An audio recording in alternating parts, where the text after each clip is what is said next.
Stephen King once wrote that nightmares exist outside of logic, and there's little fun to be had in explanations. They're antithetical to the poetry of fear. In a horror story, the victim keeps asking why, but there can be no explanation, and there shouldn't be one. The unanswered mystery is what stays with us the longest, and it's what we'll remember in the end. My name is 앨런웨이크. I'm a writer.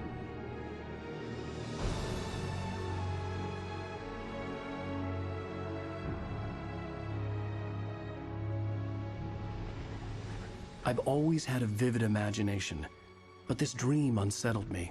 It was wild and dark and weird, even by my standards.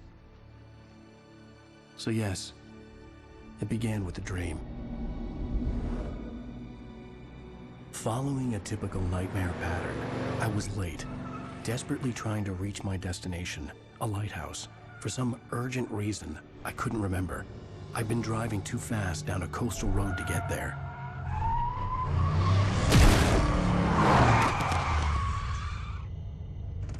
I'd seen the hitchhiker too late.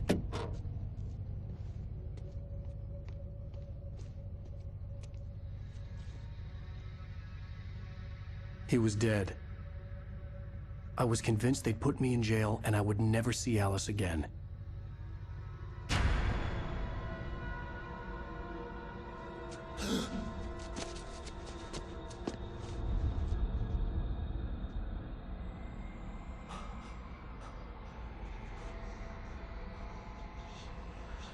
Suddenly, his body was gone. I was in shock from the crash. I could hardly stay on my feet.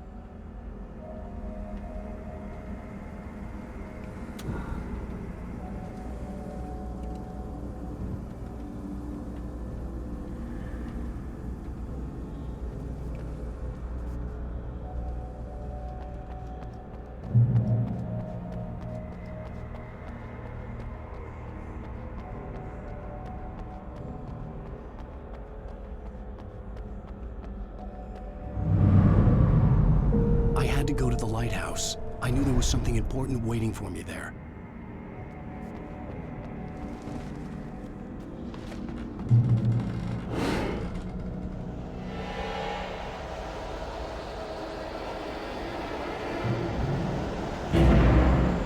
You don't even recognize me, do you, Ryder? You think you're God? You think you could just make up stuff? Play with people's lives and kill them when you think it adds to the drama? You're in this story now, and I'll make you suffer. You're a joke. There wouldn't be a single readable sentence in your books if it wasn't for your editor. You'll never publish another one of your shitty stories, 'cause I'm gonna kill you. It's not like your stories are any good. Not like they have any artistic merit. You're a lousy writer. Cheap thrills and pretentious shit. That's all you're good for. Just look at me. Look at your work.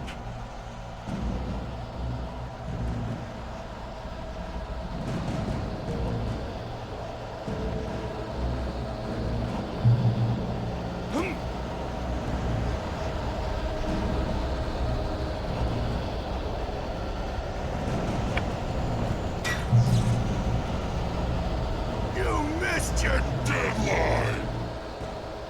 Damn.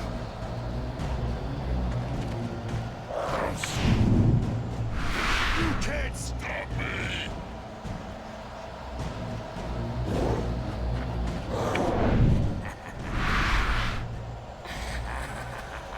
I realized that the hitchhiker was a character from the story I'd been working on.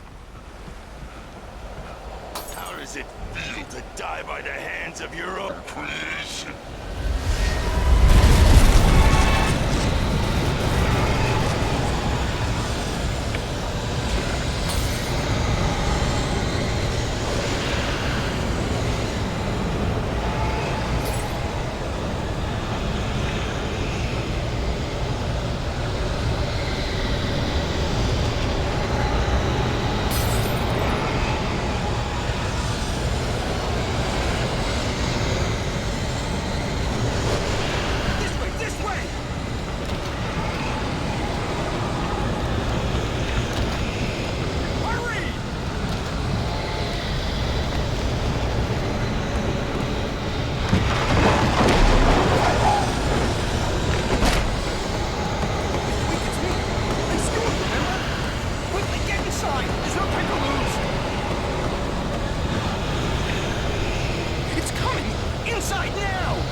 no!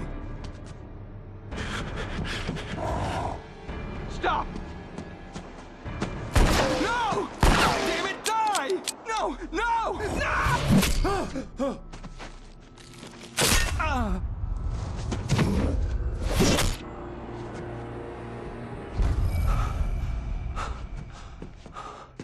I was trapped. There was no way out. Die, die, die, die, die, die, die, die.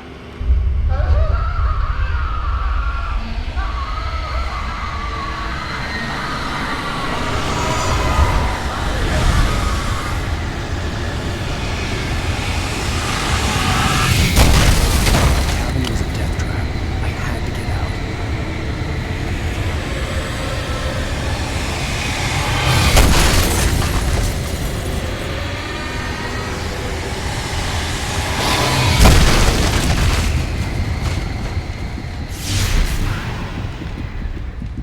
Follow the light.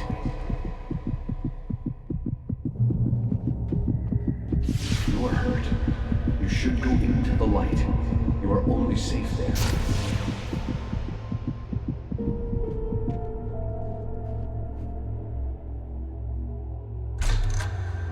Well done. I have something important to tell you. It goes like this. For he did not know that beyond the lake he called home lies a deeper, darker ocean green, where waves are both wilder and more serene. To its ports I've been. To its ports I've been. Do you understand? No. Follow my light.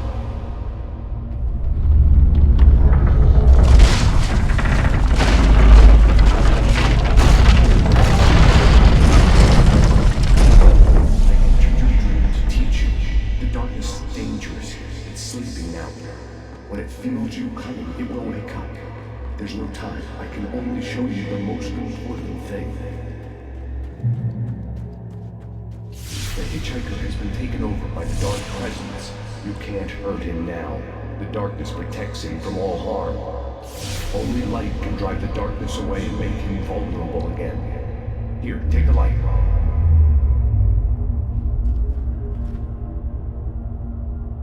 Pick up turn your flashlight toward him and burn the darkness away.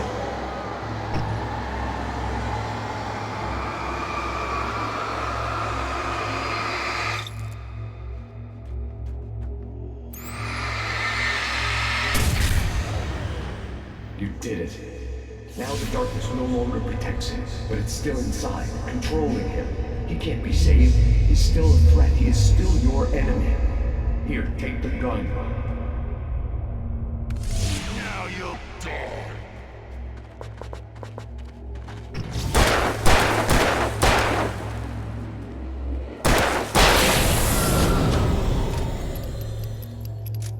Good. You've done well. Remember what I've taught you. That is all. I will give you back your dream now. In the nightmare, a terrible darkness was taking over the world. The lighthouse was the last safe place on Earth.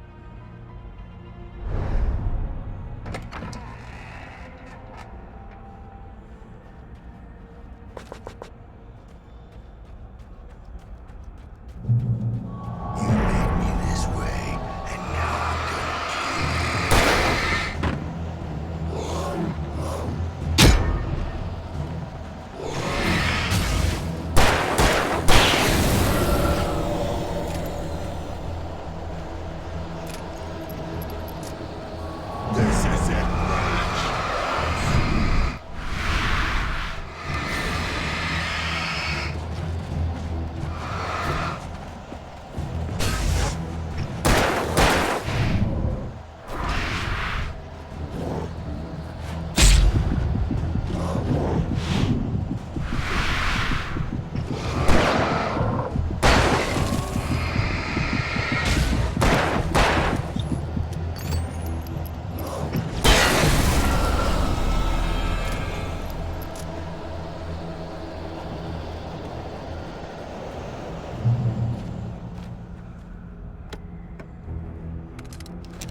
Baby, just another nightmare.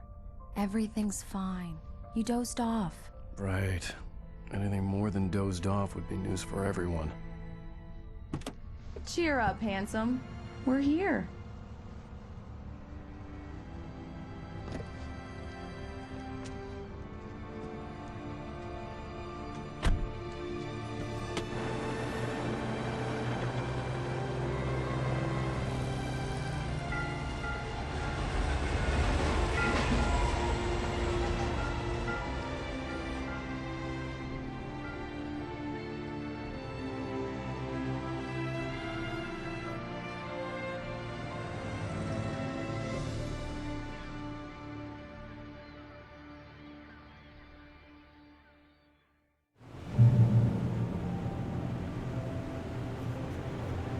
Let's act like we're on vacation.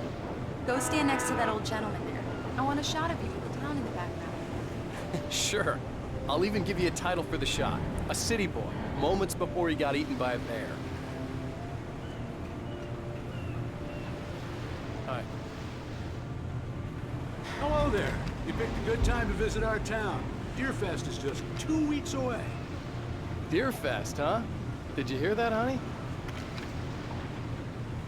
You have a lovely wife, if you don't mind me saying. I'm Pat Maine, by the way. Nice to meet you. Yeah, I'm Alan Wake. I won't pretend I don't recognize a famous writer such as yourself, Mr. Wake. A pleasure. I'm an avid reader myself. I hope this isn't too presumptuous of me, but I'm the night host at the local radio station. Any chance I can get an interview? Look, Mr. Maine, I'm on vacation. In fact, I'd appreciate it if we could keep my being here just between the two of us. I'm sure you understand. Fair enough. You can trust me to be discreet. Not a hard man to track down if you change your mind, though. I hope you two have a lovely holiday.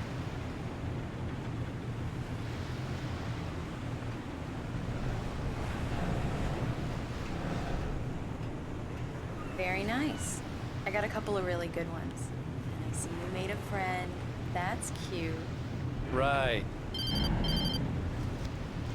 Yeah? Hey, bestseller. How's my favorite writer? Are you there yet? Barry. Yeah. We just got here. Are the locals giving you trouble? Just say the word, and I'll hop on a plane and come make sure that you're left alone, Al. No, Barry, we're fine. Great, great. Just want to make sure you can relax and recharge. So, how is the place? Has it gotten your creative juices flowing? Barry, we're just settling in. Okay, Al. I'll call back later to make sure you're doing okay. And you call me if there's a problem, okay? Okay. Just looking out for you, buddy. Talk to you later. I love you too, Barry. You know he's going to be calling you every 5 minutes. Barry is Barry. I can always turn off the phone. What did I tell you? Text message from Barry. He says hi to you too. Alan, we're here. Come on, let's get back to the car. Damn yuppies.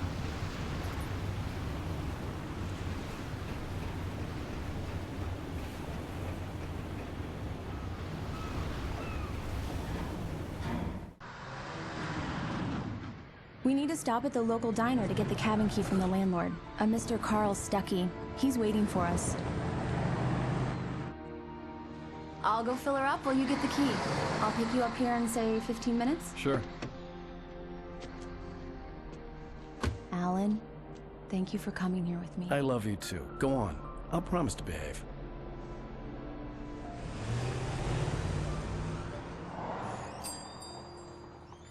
I'd forgotten there were still places like this. Towns where everybody knew everybody. Welcome to the Oh Dear Diner. Hi, I was wondering if you could help me.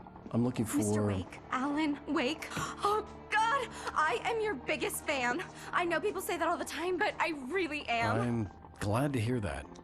Rose. Rose, I'm looking for Mr. Stuckey. Carl Stuckey? Carl? Oh, of course, Mr. Wake. He must have gone to visit the restroom. He'll be back in a moment. I can't believe it. I've got all your books. I got the cutout from the bookstore when they took it out of the window. And you keep it here. Well, okay. Good for you.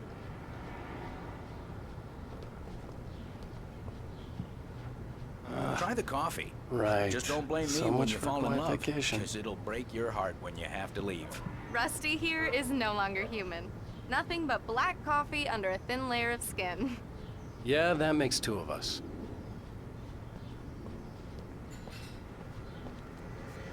Are you staying Do long, me a Mr. Wig? favor, Sonny. I could really use a tune right now.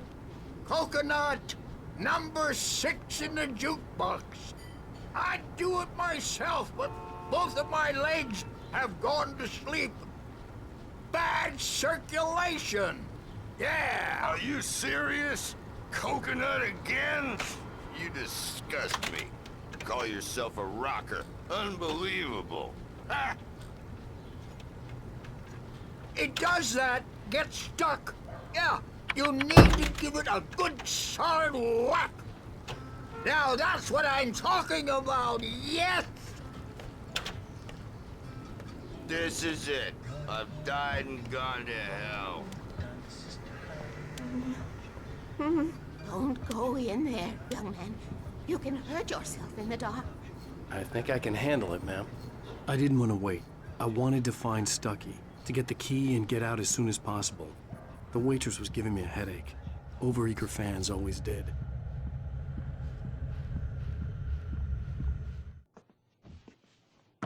Hello? Mr. Stucky? Carl couldn't make it. Unfortunately, he was taken ill. But I have the key for you and instructions on how to get to the lake. Okay. I wish you a good stay in my cabin. I'll come by later to check how you've settled in. And to meet your wife. I insist. Thanks.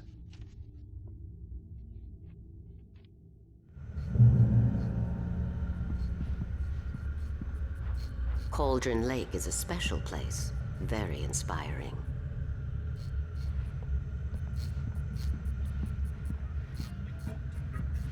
You got lucky this time, young man. You can hurt yourself in the dark. This really ought to be fixed, and then I must remind Sarah to change the lights at the station. It's been too long already.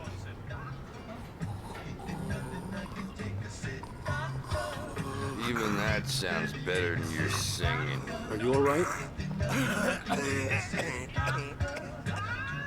Splendid, splendid! Damn hernia. This swells up like a balloon if I lift anything heavier than a spoon. Yeah, splendid, splendid. It's been a long time, Tom. Good to see you. Hey, you wouldn't happen to have a bottle on you, would you, Tom? I wish. The Andersons, they're, local musicians. We're waiting for Dr. Hartman to come pick them up. They wandered off from his clinic at the Cauldron Lake Lodge.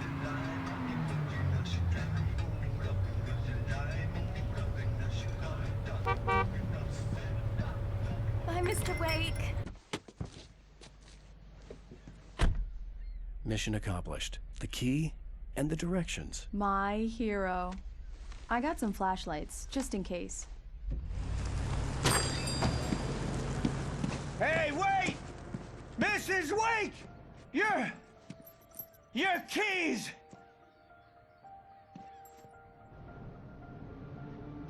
That diner was a real nut house.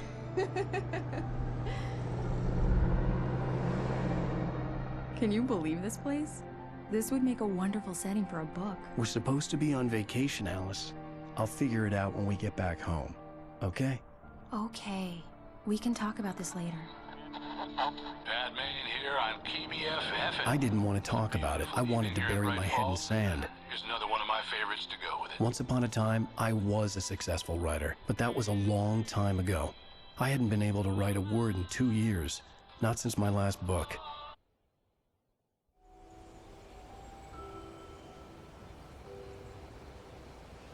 Wow.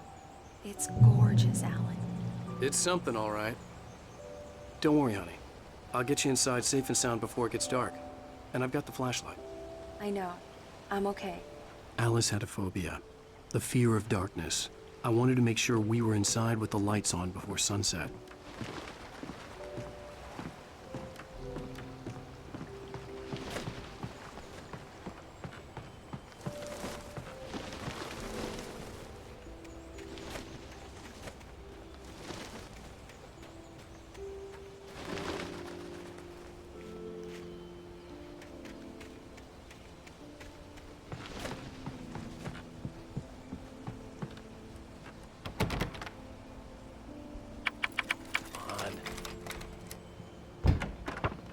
dark in there. We need lights. Can you figure out how to get the power on, honey? Sure thing. I'm on it.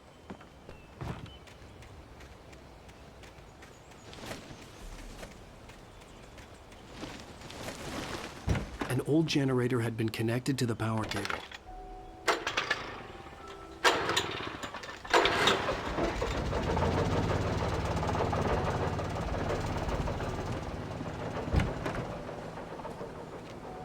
The lights are on! Good work, honey. I'll freshen up a bit and start settling in. Okay. I'll look around a bit. Sure thing! Have fun!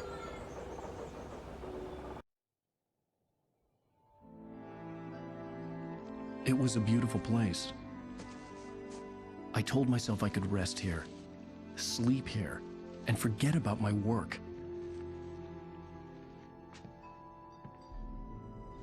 I thought we could be happy here.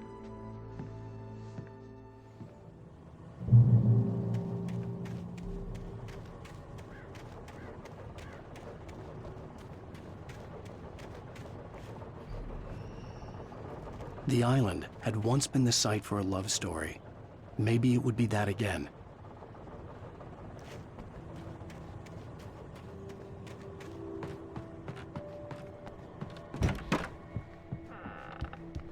Alice? Honey?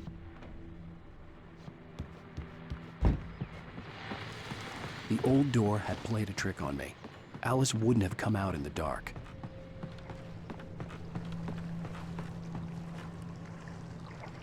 The water was black. I couldn't help but imagine all sorts of horrors lurking in the depths below.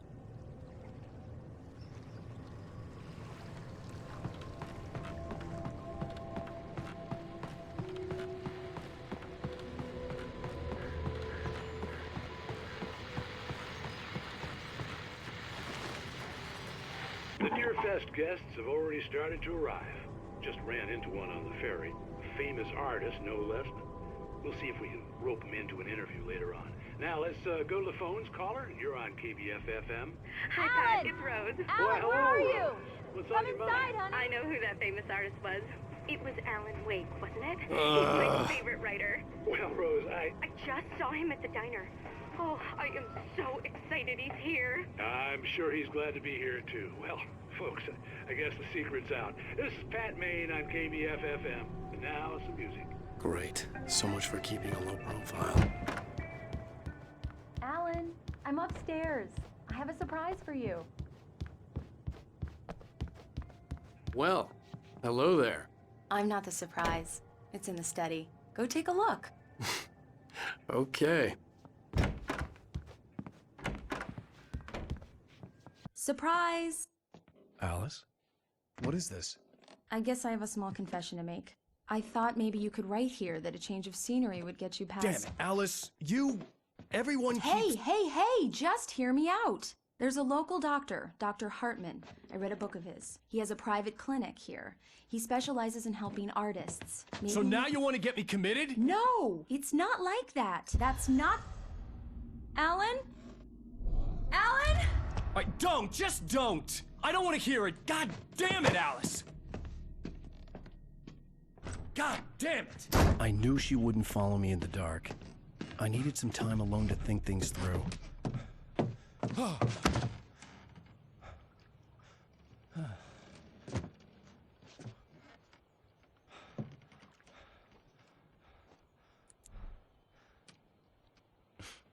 Damn it.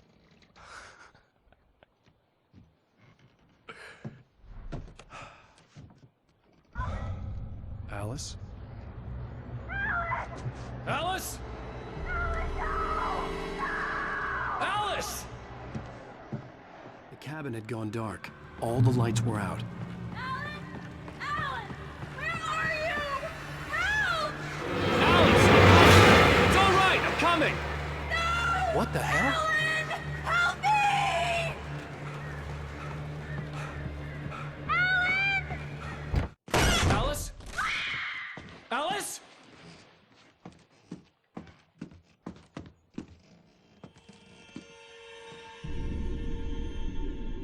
Oh no!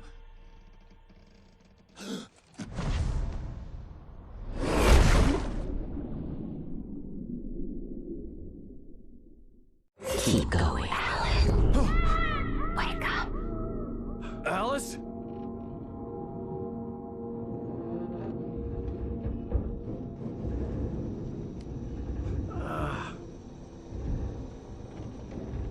Waking up in the crashed car felt like I had woken from one nightmare and entered another. I couldn't remember how I got there. All I knew was that something terrible had happened to Alice. The phone was dead. I'd have to find help on foot.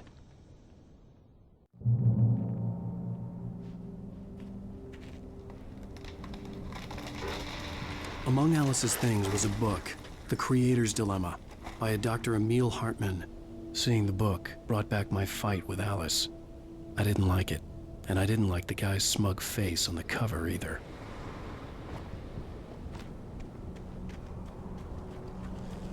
The gas station was my best bet.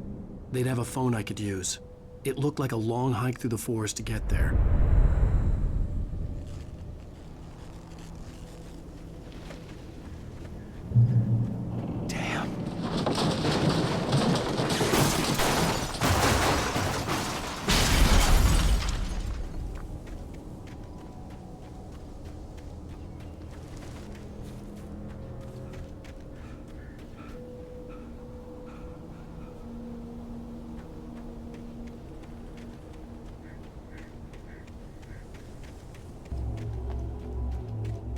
Hello? Hello? Someone there?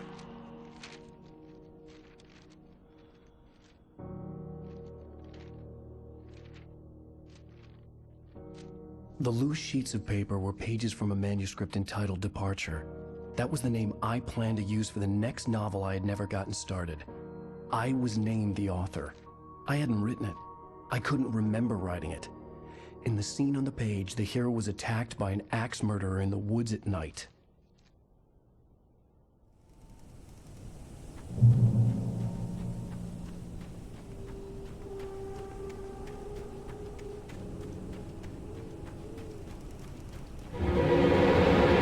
Anybody there? Please, I've been in an accident.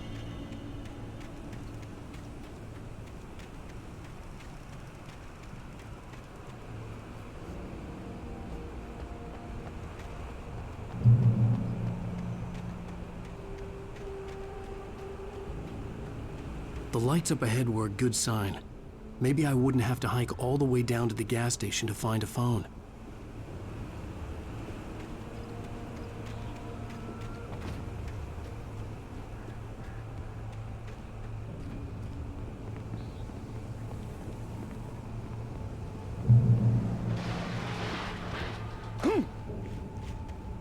Anybody there? Please, I've been in... Hey! Hey, you! Phil! There's been an accident. I need help. Listen, Deposit. I need to... Premium cabins for rent in... Nightfall! Oh, hell. Carl Stuckey. Pleased To meet you. Non-refundable reservation deposit required. Fair and square. Fair and square.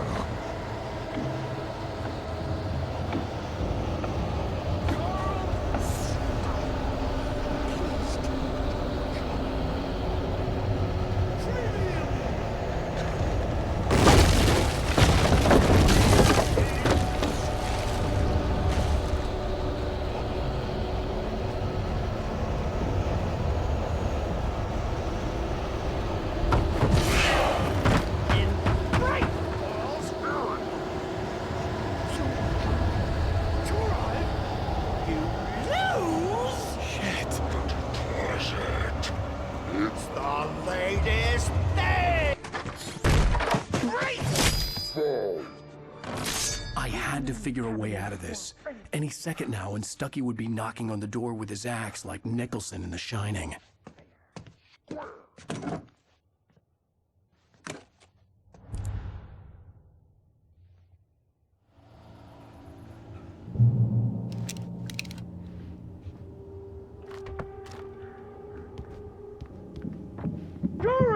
You're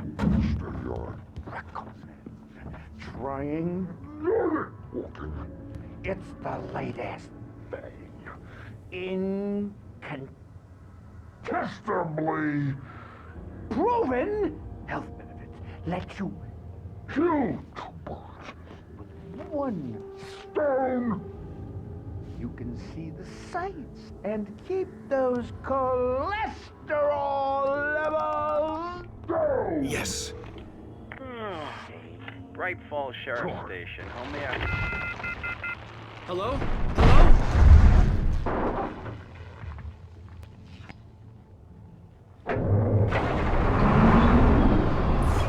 This is bad.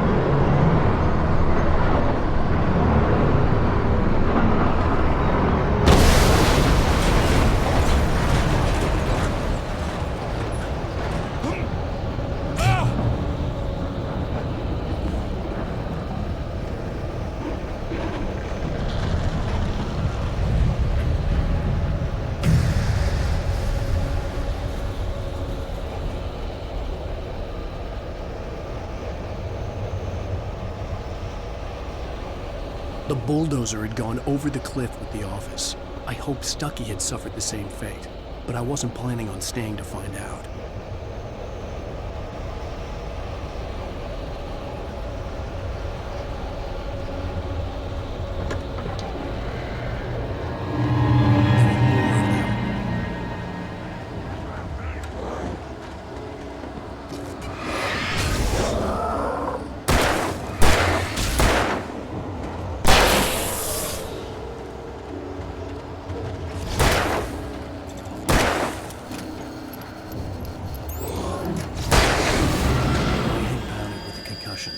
I'd never fired a gun outside a shooting range, and now I just killed someone.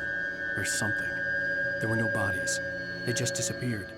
If I was dreaming, it felt real enough to make me sick.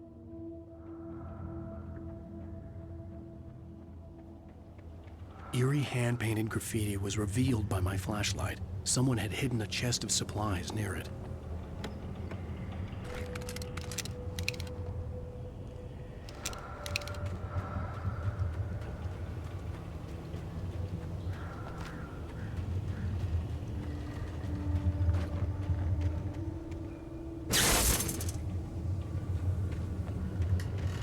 The dark forest was the last place I wanted to go, but I had no choice. I had to get to the gas station.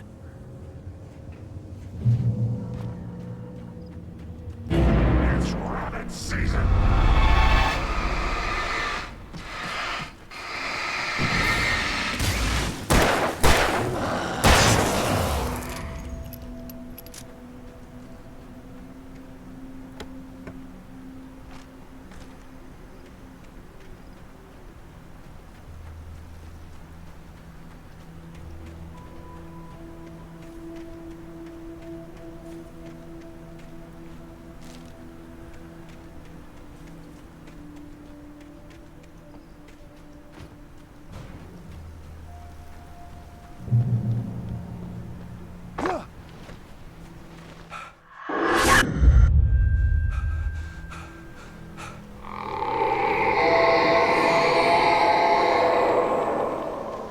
What was that?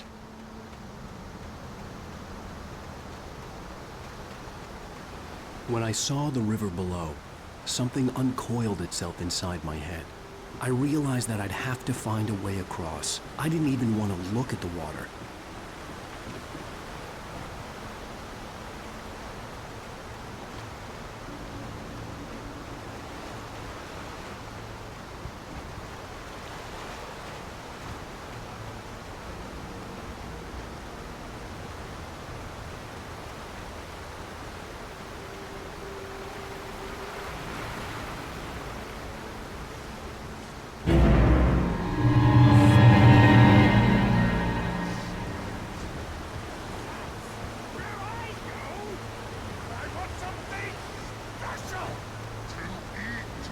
Stucky was still out there, in the dark, stalking me.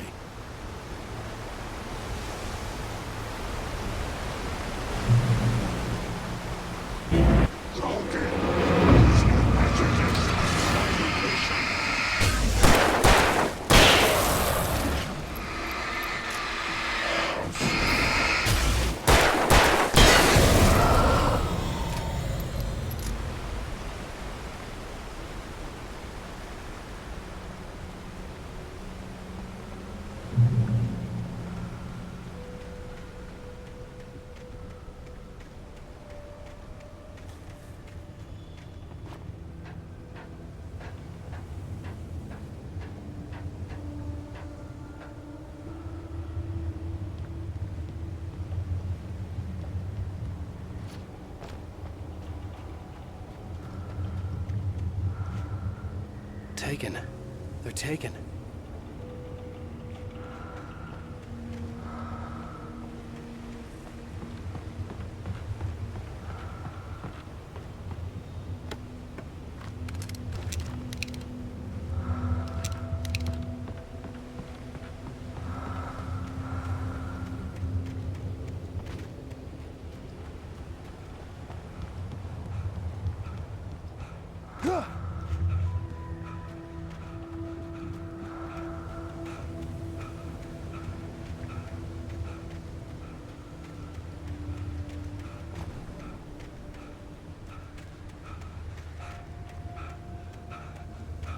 The staircase was broken.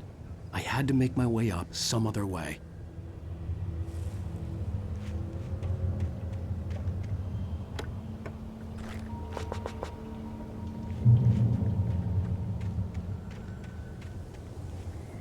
There was no power. There was bound to be a generator somewhere at the logging site.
With all this forestry equipment around, there had to be something I could use to reach the top.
Well, I was just outside for a breath of fresh air, and what a night. I know most of you are probably in your beds by now, but if you're still up and around, take a moment. Step outside for a spell and breathe in deep. The weather's absolutely still.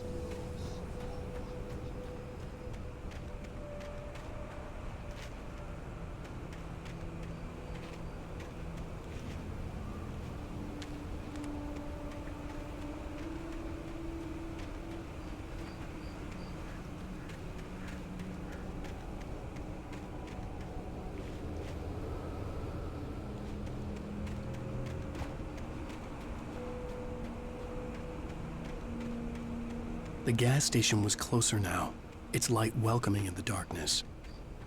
Paul makes the best doors in the state. Barry Burster is the best with no coat. Burster dog is second best. The famous dog is...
bestows immortality on those who advance it to elevate all of mankind. Newton, Einstein, Sagan, princes among men. But the price for such a legacy is steep indeed. In Night Springs. Tonight's episode, a quantum suicide. If our lives are already written, it would take a courageous man to change the script. Having called a press conference, Dr. Barclay Colvin is about to demonstrate that very courage. Ladies and gentlemen of the press, I am Dr. Barclay Colvin, and I'm glad so many of you could join me here at the Moorcock Institute. Tonight, I'm going to give a practical demonstration of the many worlds interpretation. As you can see, this is a loaded 9mm pistol. It shall be part of a thought experiment. And now, a real experiment, known as a quantum suicide. Did he say suicide? Is that a real gun? He's kidding, right? Please, please, stay calm. There is no risk. Observe what occurs when I place the weapon against my own forehead. Now, you might think this round is merely a dud. Not so. Observe the flower pot. And yet, I myself cannot be harmed with this gun. With each pull of the trigger, 2 new realities branch off. One in which the weapon didn't fire, and one where it did. With my machine here, I have ensured that this reality is always the former. I have bestowed upon myself quantum immortality. Under no circumstances can this gun kill me. So wait. What you're saying is that every time you pull the trigger, in another reality, you die? Yes, of course, but that's completely trivial. There's an infinite number of things that could happen at any moment, and they always do happen somewhere. The point is, this one thing did not happen here. You're insane, Colvin. Insane? Insane? Hey, was this thing supposed to be plugged in? I stumbled on it. You fools! Gaze upon quantum immortality.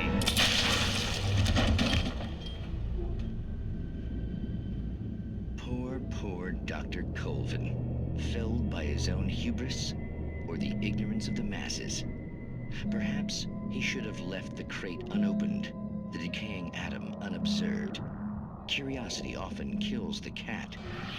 In Night Springs.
Stucky's body vanished, leaving behind only a lifetime of nightmares to come, assuming I'd reach the lights at the gas station alive.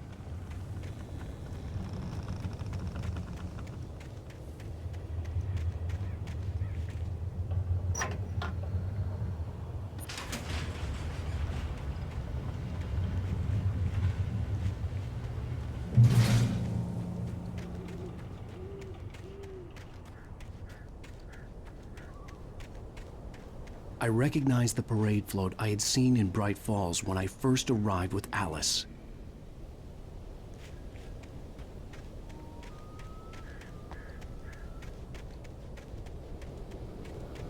After the insanity I had just experienced in the darkness, the lights of the gas station felt comforting. At least for a moment, the sane world reasserted itself.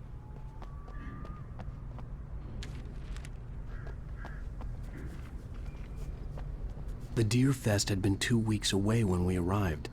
If the day count on the banner was right, I was missing a whole week between the night we got here and now.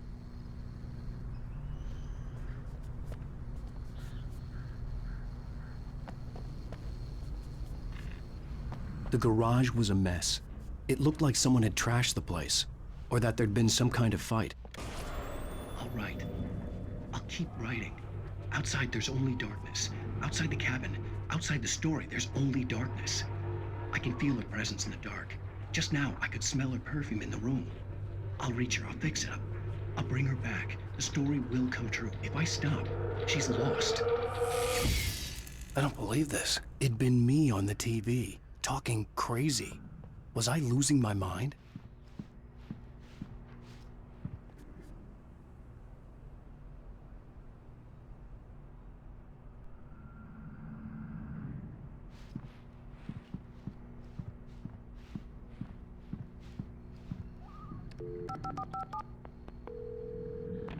Bright Falls Sheriff Station.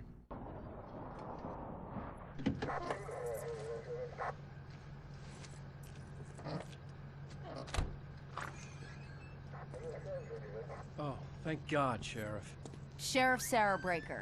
You are... I'm Alan Wake, but listen. I was in a car crash. My wife, Alice, she's missing. Calm down, Mr. Wake. We were staying in a cabin on the island, on Cauldron Lake. There's no island on Cauldron Lake. Not since the big eruption in the 70s. Please, I can take you there, okay? You look like you've taken a pretty bad knock to the head. Are you okay? Listen. We'll figure this out. Please get in the car. We'll swing by the lake and then we'll go to the station, okay? Mr. Wake, have you seen Stucky, the guy who owns this place? I realized I couldn't tell her what had happened in the forest. She wouldn't have believed me. And then she wouldn't have helped me with Alice.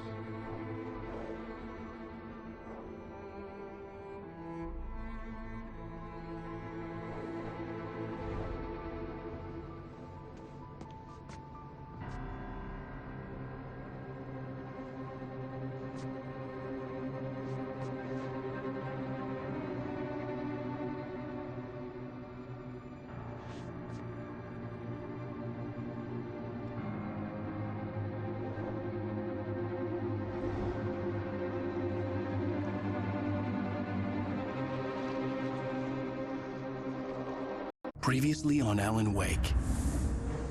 I came to Bright Falls with my wife, Alice. Thank you for coming here with me. I thought maybe you could write here. I don't want to hear it! God damn it, Alice! Now, she's missing. Alice? Alice? I woke up behind the wheel of a crashed car. I'm missing a week. I was attacked by shadowy men straight from a nightmare. The sheriff took me to the lake Alice and I had stayed at. But the cabin had disappeared.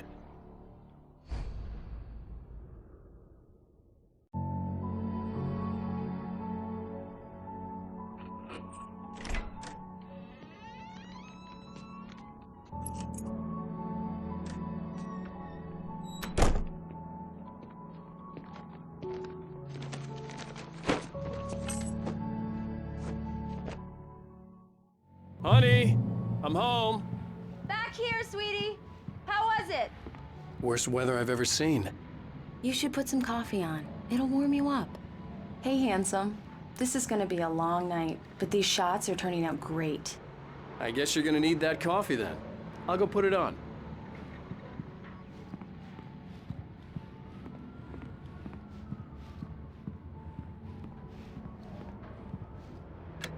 Coffee's on.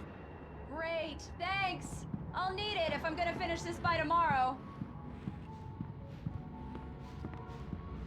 Oh, hey, I just finished those cover mock-ups. They're on your desk. Tell me what you think. No kidding. I didn't think you'd get them done this quickly. On occasion, I can perform all sorts of miracles, my dear. Oh, really? Well, you seemed to think so last night. These look really good. Oh, sure, until Barry gets his hands on them.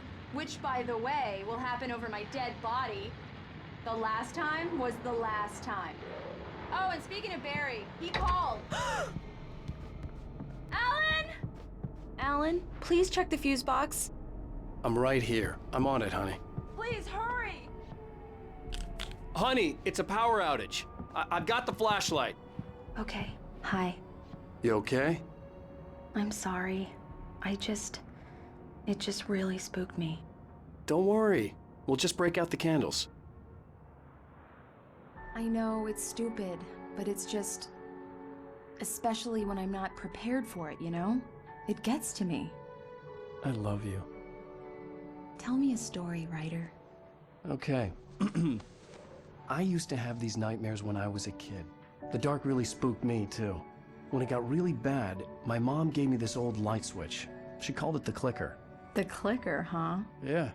If I ever got scared of the dark, I could just flip the switch and a magic light would scare the monsters away. Oh, sure. Here it is. Alan. Maybe it'll help you, too. Yeah, nice story, writer boy. You made that up right now, didn't you? No. Seriously. I love you, even if you are a liar. Thanks for this.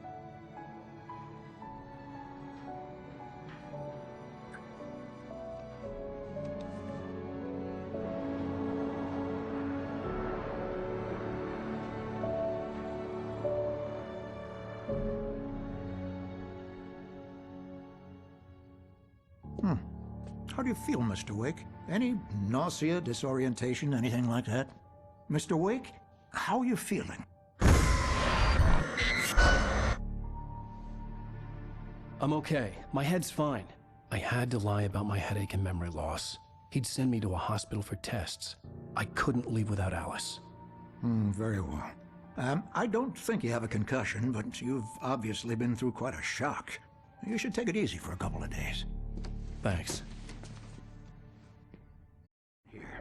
If the pain gets any worse or you experience any other symptoms, you should come see me. I'll let you get on with it then. Sarah, Sheriff Breaker, is waiting for you. She's very good at her job. I'm sure she can locate your wife in no time. Doc Nelson was the image of a small-town doctor. Sheriff Breaker had called him to the station to take a look at the cut in my head.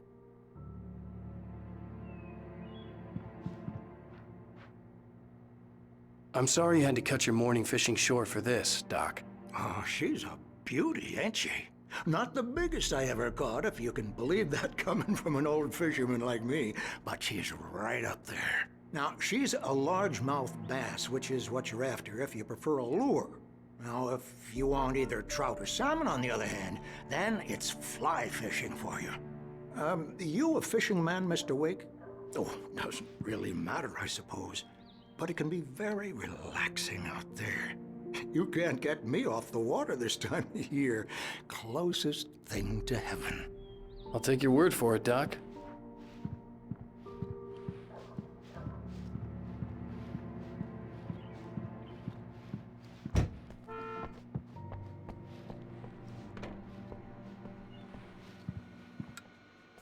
Thank you for testing the lights, Miss Weaver.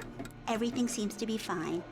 I don't have the luxury of being complacent, Deputy Grant. The bulbs will need changing soon. You can't change them in the dark. I'll be sure to take care of it, Miss Weaver. Have a nice day now. Very good. I'll come back later on to remind you, just in case.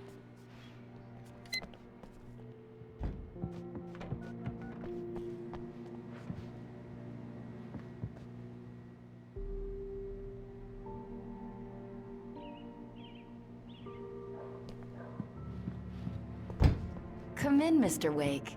Your phone's on the desk. The battery was dead. It's charged now. Have you started looking for my wife yet? My men are already on it. Now, can you tell me what happened? I'm not sure. I can't remember. We were arguing. I walked out of the cabin. The cabin on Cauldron Lake? How did you end up at Stucky's gas station? I wanted to tell her what had happened last night, but I couldn't. She'd lock me up. Excuse me, I need to take this. Hello? Alan, please help me. Alice? Stop talking to the law. You'll do exactly what I say if you ever want to see your wife. Who is this? Go to the back lot. There's a hole in the fence on the left. Look inside the junker. I left a little something there to convince you we're all on the same page here. After you ditch the cops, you're gonna meet me in Elderwood National Park. There's a spot called Lover's Peak. Midnight. Don't do nothing stupid, Mr. pal. Wake, can I help you with anything? Watching you. I need to get some air. The sheriff said I could go out back. Of course, Mr. Wake. You can get there through the cell corridor.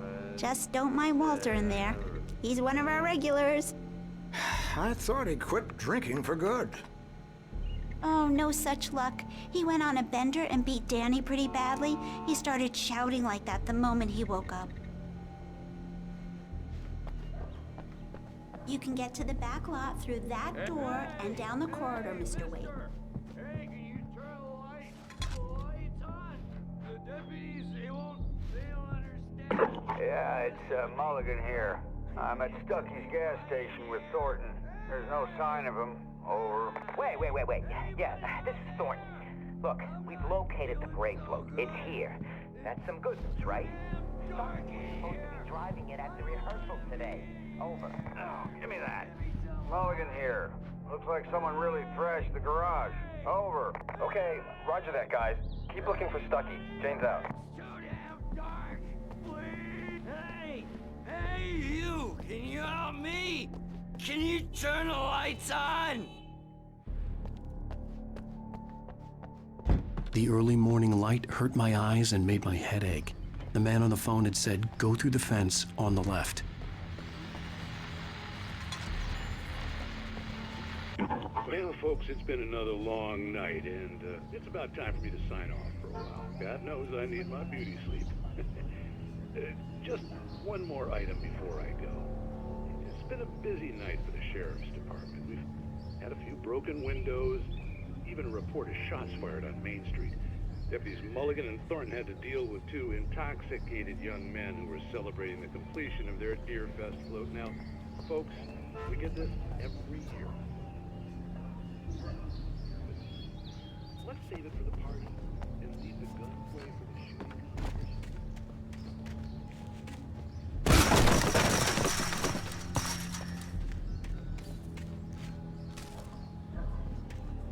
Alice's driver's license had been placed on the front seat. The caller meant business. Barry? Ow! Ow! Thank God! Where the hell have you been? I've been trying to reach you for a week, you and Alice. I've been worried sick. I flew out yesterday. I'm here in Bright Falls. Barry, listen to me. I'm at the sheriff's station. Come and get me. I can't talk now. Ow! What the hell is going on? I had to get the sheriff to let me go. I needed to get to Elderwood National Park to meet Alice's kidnappers.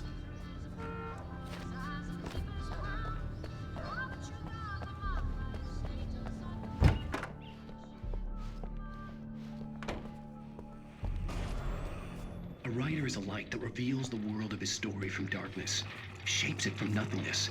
The way a sculptor carves a statue from a block of granite. If I stop, the world I'm making dies. Darkness will reclaim it. It's a long, hard journey into the dark. Alice's life is at stake, but I can't think about that, or I'll lose it. The dread lingers at the edge of perception. I'll push on. Anything is possible here. I'll write the story. I'll save her.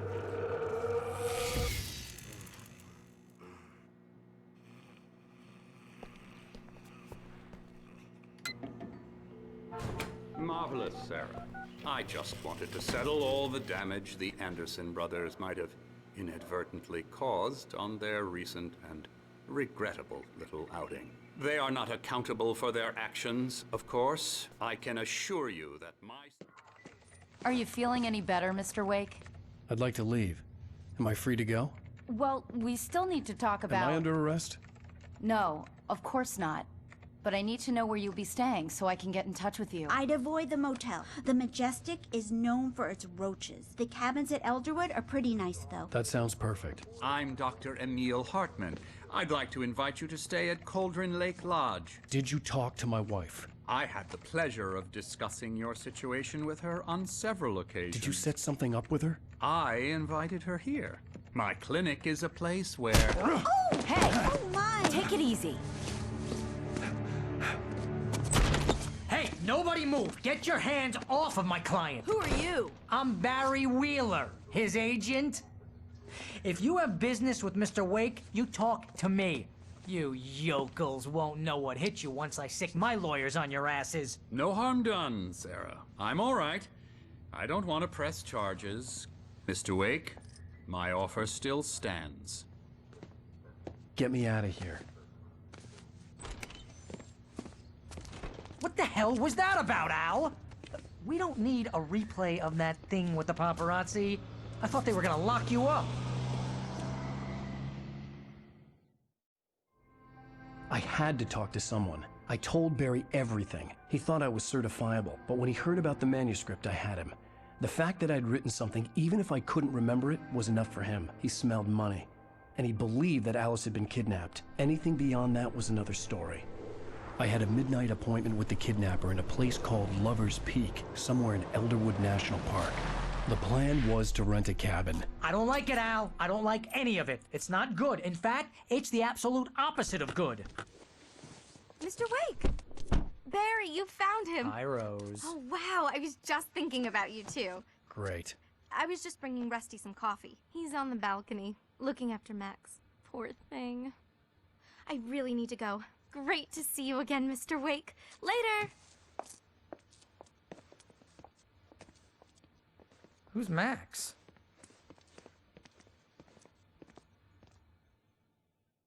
What an airhead. Jeez, Mr. Takes a swing at everybody. This is not her fault. She's a very nice girl and, more importantly, a fan. She even has a fan site dedicated to you.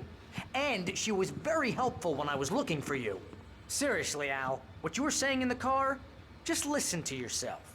What, you shot a guy and his body just disappeared? When was the last time you slept? What, are you high? Have you been drinking? No! Look, Barry, I'm missing a week, and someone's got Alice. Do you and everything's understand just... what it sounds like when you say stuff like that? Don't get me wrong, it's a good story, could be a bestseller. But when you start confusing fiction with reality, you're buying yourself a ticket to the funny farm. Wait here.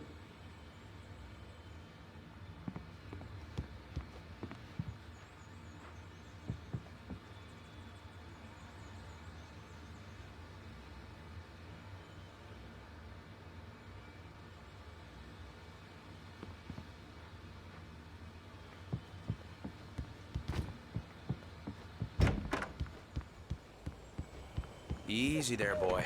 I'm almost done. Hey, Rusty, right? You rent cabins. Oh, Mr. Wake. I'd shake your hand, but mine are kind of full here. Actually, I'm sorry about this. Would you mind grabbing the registration form from the desk? It's just across from Bucktooth Charlie. Okay, sure. What happened? Crazy poachers. Max here got his foot caught in a trap. They're illegal to use here. Hell, you're not supposed to hunt within the park at all. But that doesn't stop some lowlifes. Well, at least Max is gonna be okay. He got lucky. Max is still groggy from the shot I gave him, and I'd rather not leave him alone just yet.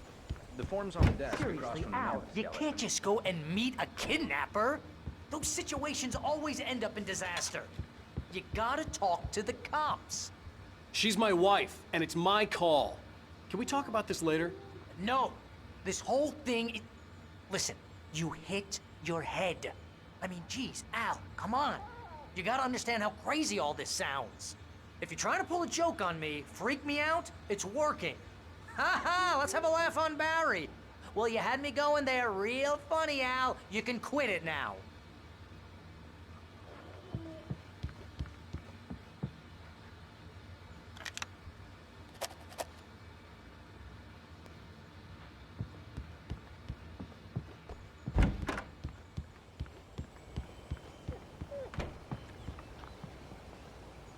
I think this is the form you wanted.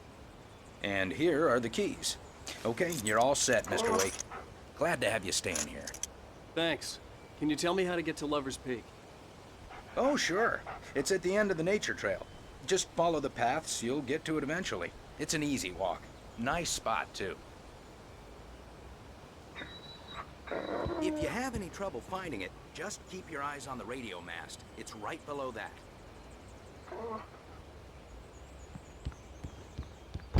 Look, Al, you're asking me to believe that you shot a dude who went poof into thin air, a guy who was bulletproof until you pointed a flashlight at him. You hear that from people who end up spending time in padded rooms, strapped to their beds, wearing white shirts with too long tangled up sleeves, and eating a healthy diet of pills. Al, you make cruel jokes about people who believe that kind of stuff. You're the skeptic. You gave me an hour-long lecture on homeopathy last month. What was it? If there's no proof, it's pure bullshit. Period. Guess the laugh's on me then. Al, come on! I mean, okay, maybe something weird happened to you, okay? Well, thanks for the heartfelt vote of confidence. All I'm saying is you gotta throw me a bone here, bestseller. What would you think if it was me? There's no way you should be going out at midnight with a gun. No one asked you to come here, Barry. Either work with me on this or go straight back to New York. Your choice.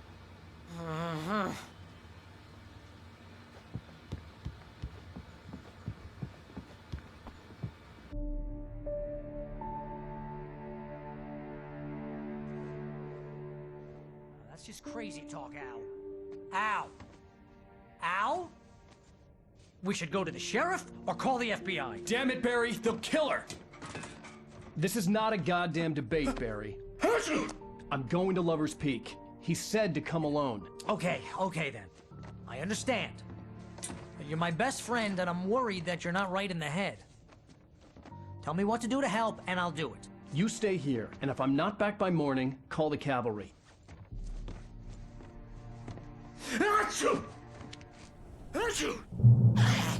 Just be careful with the natives, Al. These yokels are dangerous. Everybody hates a tourist, or it'll be Deliverance all over again. Bless you. Oh, this place is trying to kill me. I'll bet there's mold in here, spores, poison ivy, God knows what. This is so not worth a 15% commission.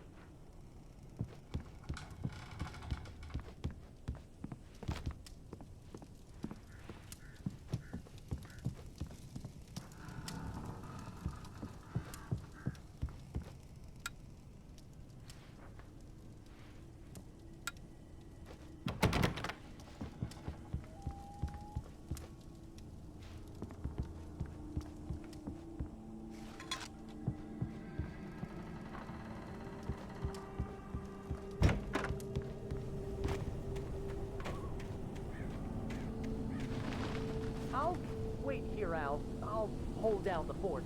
I'll be with you in spirit every step of the way, Al. Locking the door now.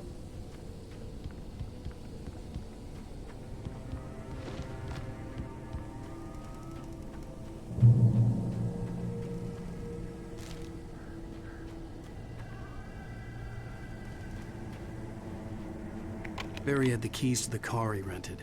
Wasn't a long walk to the visitor center, and it wouldn't be any use to me in the forest. I knew I should have gone to the cops. This wasn't the smartest thing I'd ever done, but I was still angry with Barry for trying to talk me out of it. These people had called me right in the sheriff's station. The cops wouldn't scare them, and they had Alice.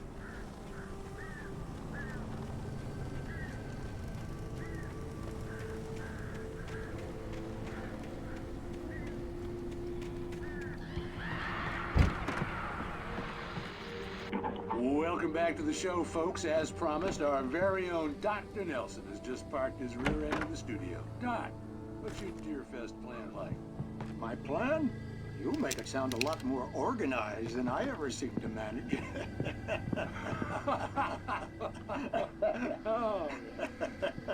No plan, really. Just taking the atmosphere. I'm getting a little too rickety to do much more than that, you know.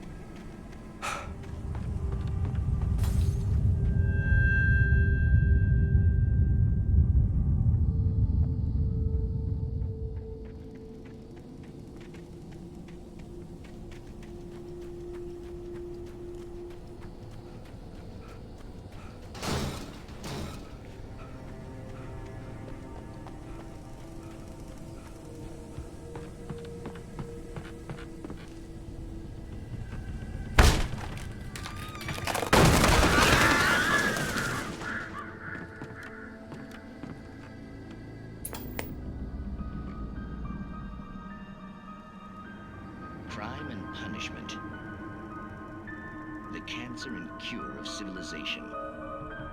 But some crimes are impossible to punish, especially in Night Springs. Tonight's episode, The Man in the Mirror.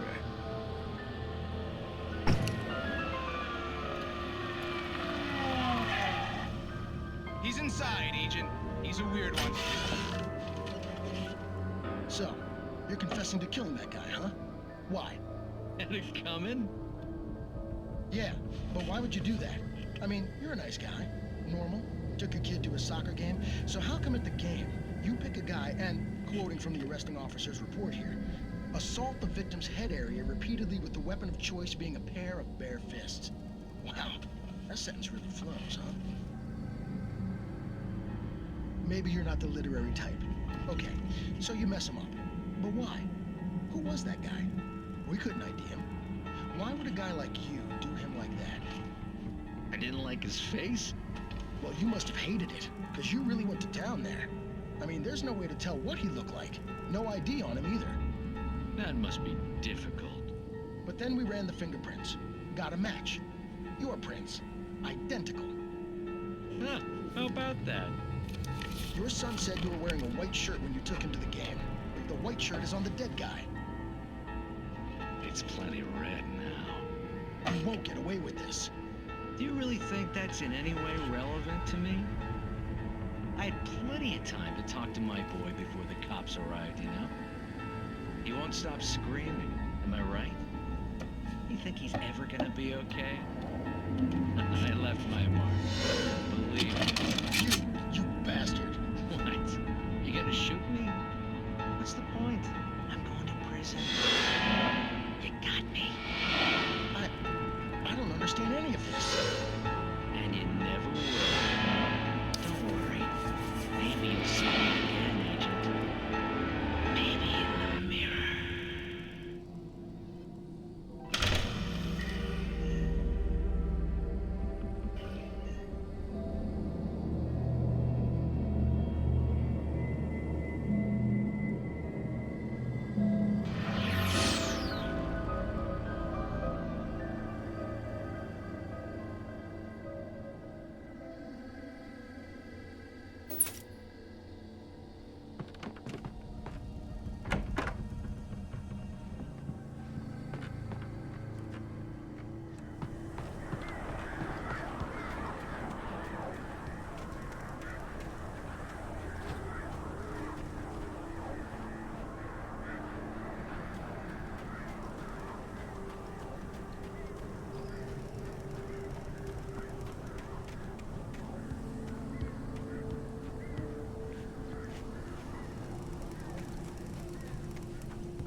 Left me weak.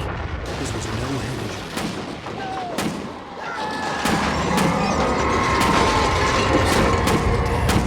Rusty, hang on! I'm coming! Please, help me! Anybody? Help me! Help me! Can you hear me? Anyone? Please, help! Hello? Back here. I'm back here. Mr. Wake? Oh, hell. It happened just the way it was on that page. I found. Came true. It knew. So dark. It'll come back for me. You must... The lights. In the office. I have the key. Okay, Rusty. Hang on. I'll be right back. Whatever did this couldn't be far. Rusty had found a page from the manuscript. It would help me understand what had happened.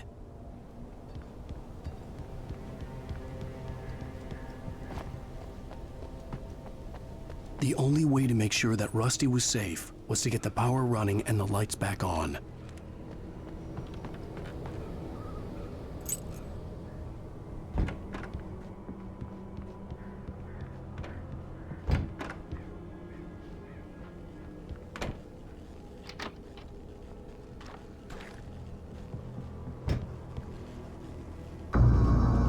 I was too late. Someone had destroyed the circuit breaker. There was no way to get the lights back on. Rusty! Rusty! The ground was covered with oily patches that looked like liquid darkness.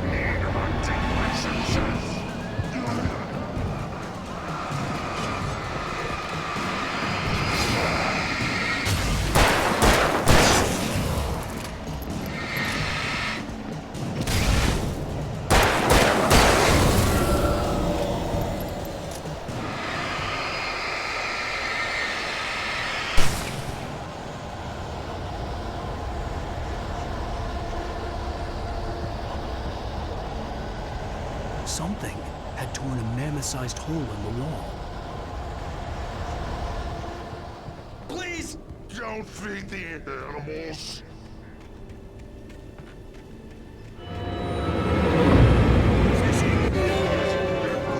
For those visitors who purchase a park fishing license, obey! At all times. Rusty? Rusty, no! Never approach closer than 100 yards. Two bears and wolves never approach any other wildlife closer than 25 yards. Pets must be leashed at all times. Never leave your pet unattended.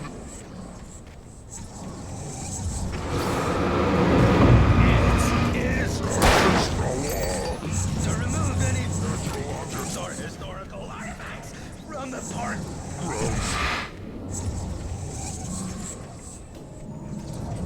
This includes even rocks. Even cemeteries.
Forget about it, Barry. It's just me going crazy.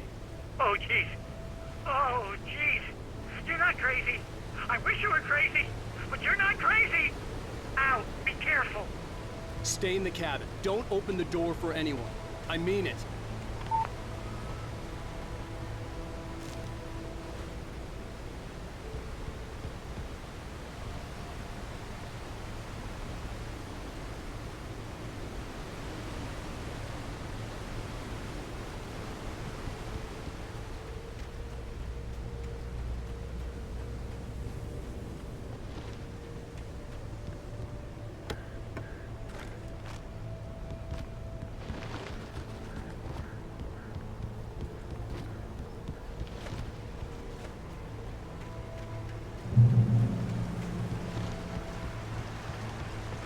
Lover's Peak was at the far end of the nature trail.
Come on, we gotta get moving. More of them coming. That flashlight's kid stuff. The flares will keep the bastards away.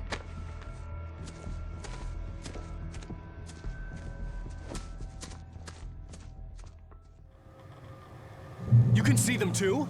Hell, of course I see them. Come on, we gotta move. Why? Because that's the way the story goes. Yeah, but... Let's move! I lost my gun back there. Oh, I've got a gun. Just keep that light steady on him. It took a moment, but then I recognized him. He'd been on the ferry when I first arrived here with Alice. He knew my name. We were headed in the direction of Lover's Peak. There was no way this was a coincidence. He was the kidnapper. Come on, Wake! You better keep up. Hear that? It's them.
Stairs, Wake.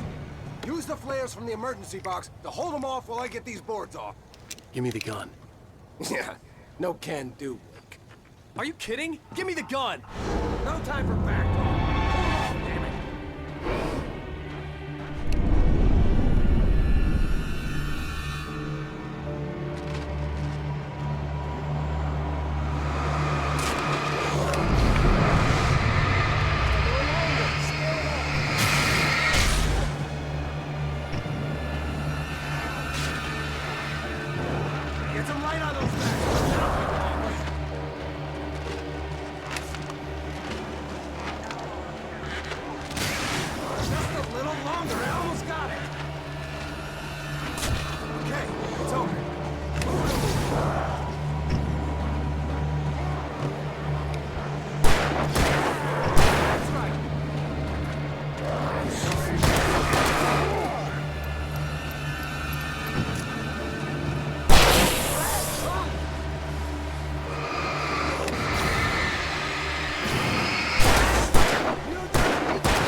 Wake, all cozy and safe.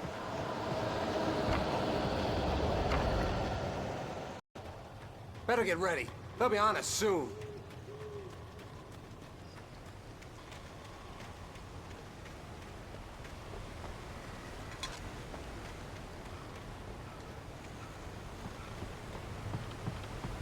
This is it, Wake. The last stand. There's more flares here. Get ready. We fight them as long as they keep coming. Give me the goddamn gun! They're coming! That's not how this goes. Get with the program, Wake.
Let's cut the act now.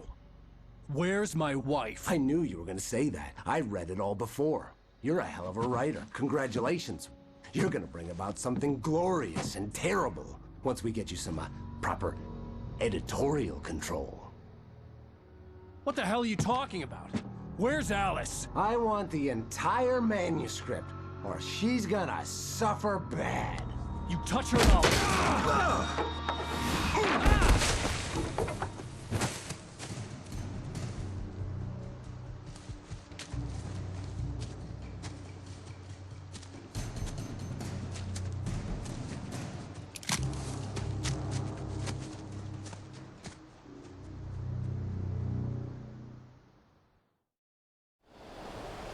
You're gonna give me the manuscript or you'll be sorry! No! Come back here! I swear I'll kill you if you hurt Alice! Do you hear me? Come back here!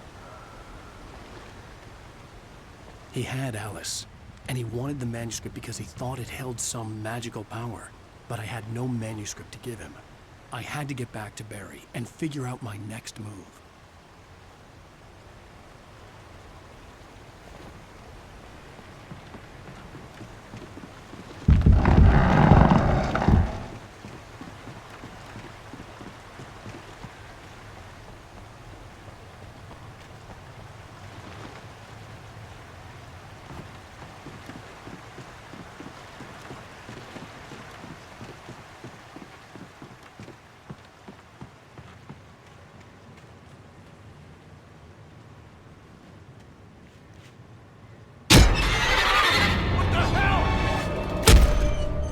Rusty had warned me about these traps. It hurt like hell. I was stuck.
I had heard the plane fall. It made no sense. It was clear that it had just fallen here, but it was very old and obviously hadn't flown in decades. Looking at it sent a shiver down my spine.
hazardous occupation.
Barry? Ow! The porch is covered with birds. They've got all Hitchcock on me. Stay out of sight. I'm on my way. Don't open the door. What am I, crazy? Stay hidden. I'll be there soon. Just make sure you keep the lights on.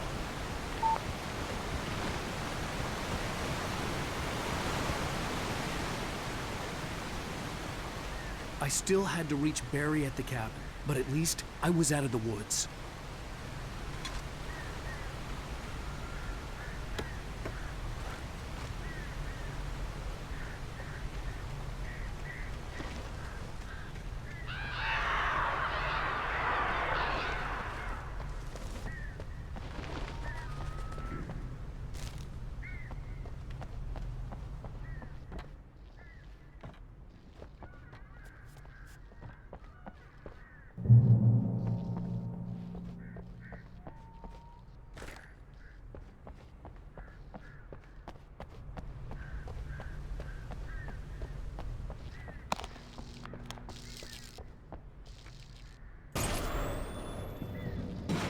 A story is not a machine that does what you tell it.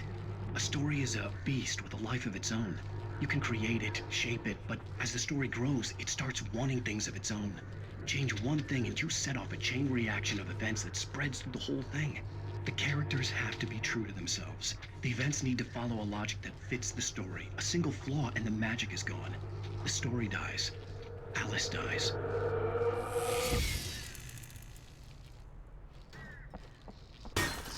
You can harm nature and yourself.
The flare gun was probably the best weapon I could imagine against the dark things I was facing.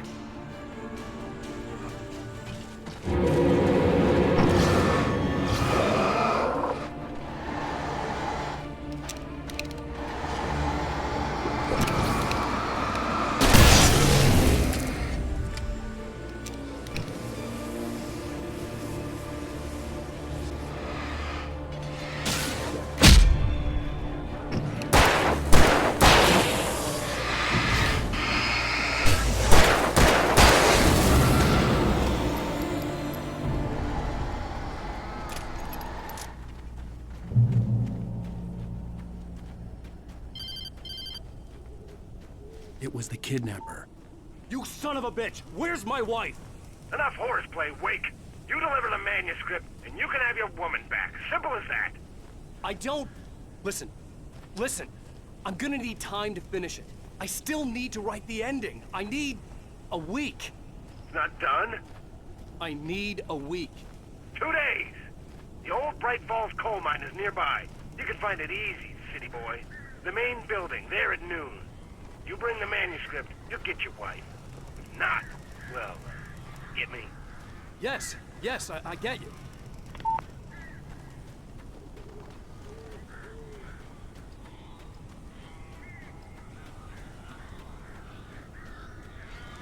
Barry had talked about birds over the phone.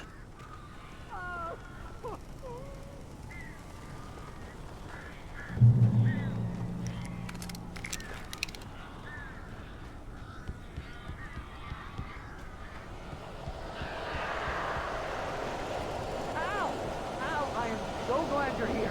A couple of them got in here before I blocked the chimney. This isn't normal.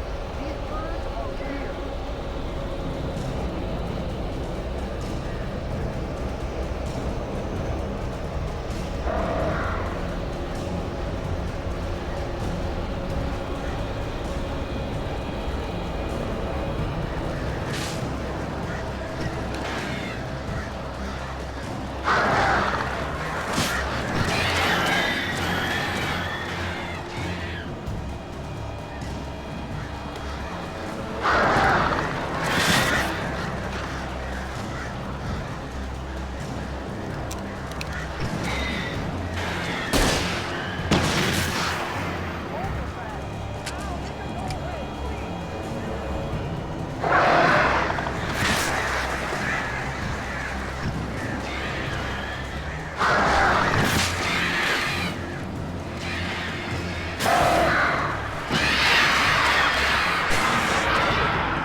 Hey, Al.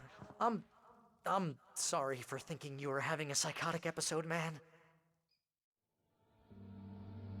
I sent Barry to the town to ask around about a man fitting the kidnapper's description. He'd go through the archives of the local paper. Perhaps he could learn something. Anything about the island and the cabin that had disappeared. The man wanted a manuscript. I had to try to write him one to get Alice back.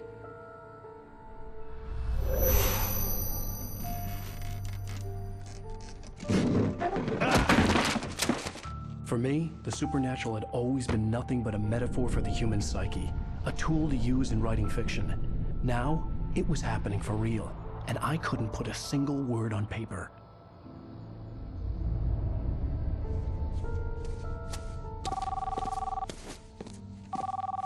Barry Wheeler speaking. This is Rose. Rose? I found Mr. Wake's pages. Oh, you sweet, brilliant girl. Could you and Mr. Wake come get them? I live in the trailer park outside the town. We'll be there in less than an hour. I know. See you soon.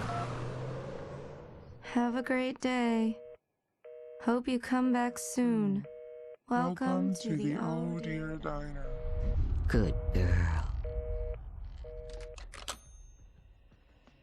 Previously on Alan Wake, Alice has been kidnapped. Alan, please help me. Alice? You'll do exactly exactly what I say if you ever want to see your wife again. I can't tell anyone except my agent Barry. Damn it, Barry, they'll kill her! You're my best friend, and I'm worried that you're not right in the head. The ransom is a manuscript I supposedly wrote that's coming true before my eyes. It happened just the way it was on that page. So dark. I have found only a few scattered pages. I want the entire manuscript. The deadline is in 2 days. I found Mr. Wake's pages. Good girl.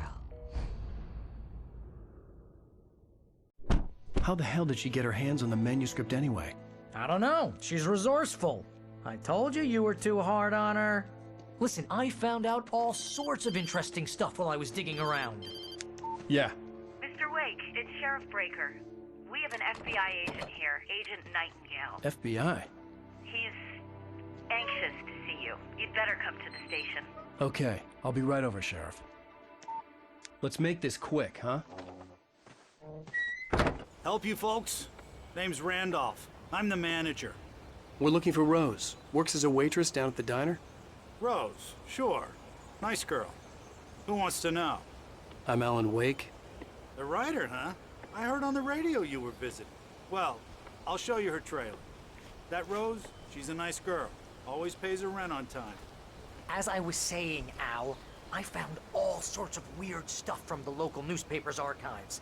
This place is crazy. Disappearances, mysterious deaths, urban legends come true, and get this, most of this stuff takes place around Cauldron Lake. Well, you ain't wrong, mister. The Indians thought the lake was a doorway to the underworld. I'm the God-fearing type myself. I don't hold with that sort of thing. Yeah, okay. Anyway, there was an island there owned by a guy called Thomas Zane. Now, some of the articles I found about him make him out to be a famous writer, but I ran a bunch of searches, couldn't find a single thing he wrote. Zane was heavily into diving, so much so that the place came to be called Diver's Isle. But the volcano under the lake erupted in 1970, and Zane went down with the island. Yeah, how about that? It was there in the morning, as if it had fallen from the sky. But it would take a tornado to lift something like that. We're damn lucky it didn't crush any of the trailers.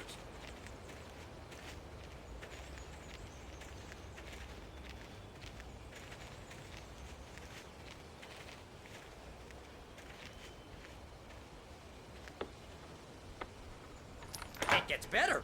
A local girl, Barbara Jagger, drowned in Cauldron Lake just a week earlier. They were lovers. Sure, Jagger's a local spook store. The Scratching Hag. Comes for you in the dark. Childish stuff like that. Anyway, Al, I'm just getting to the best part. All of the articles about this stuff were written by Cynthia Weaver. I asked around, and she's that crazy bag lady you met. What, the lamp lady? She can be a little loopy, but she's not homeless or anything. Yeah, anyway, she knew both Jagger and Zane before they both died, and she had some kind of a breakdown.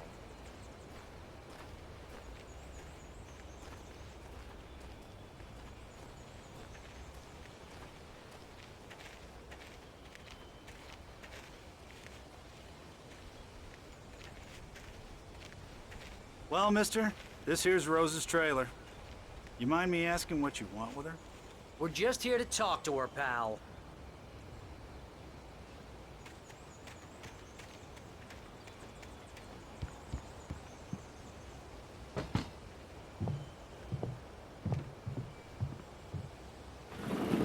Welcome to... Oh dear. Mr. Wake. I'm so glad you're here. Rose, you have my manuscript? Oh. Oh, yes. Yes. Please, come in. Hey, this is really good. Rose, Yes, my manuscript. I really need it. I understand. I know what you need. A muse to inspire you. Oh, for Barry. She doesn't have anything. Yeah, hey, Al? Al, what's... Oh... Barry! What? What?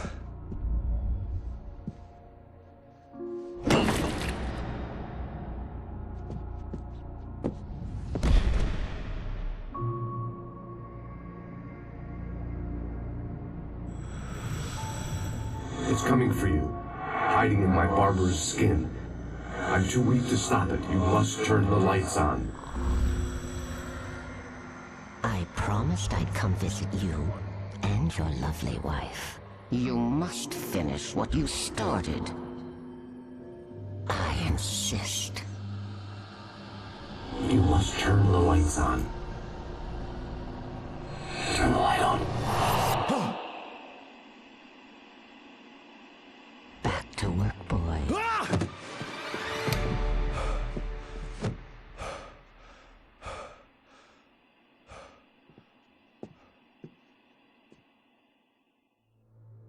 I felt nauseous, hungover. Only anger kept me going.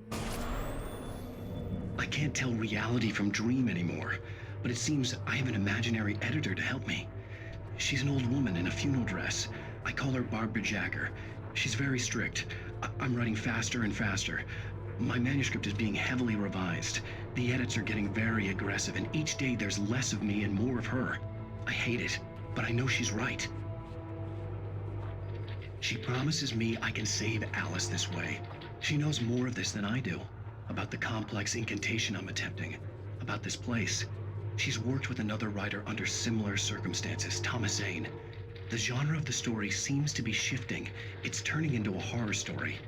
I'm getting close. I can feel it.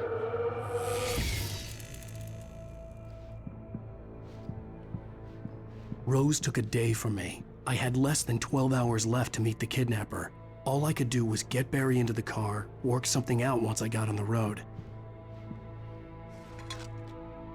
Welcome to the Oh Dear Diner. What can I get you today? Coffee? I couldn't work up much hate for Rose. Something had used her to get to me and left its mark. First refill is free. Milk and sugar on the counter there. Would you like to hear today's specials? My gun and flashlight were gone. I'd have to find a way to get Barry into the car as quickly as possible. There was no time to waste.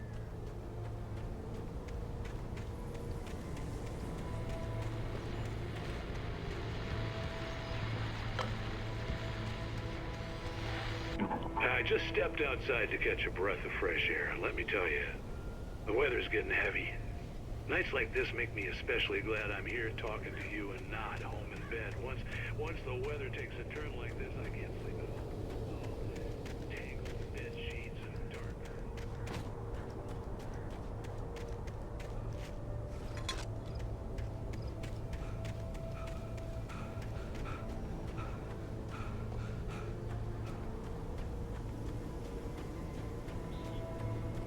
Oh, you're gonna get it now. God knows what you've done to that poor girl. This is Agent Nightingale, FBI! Get him up, Hemingway! You're under arrest! You move a muscle, I'll unload right in your goddamn face! Stay right where you are, Spillane!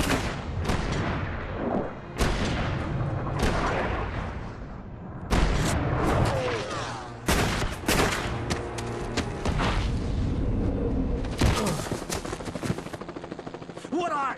I'm standing right here, you goddamn maniac!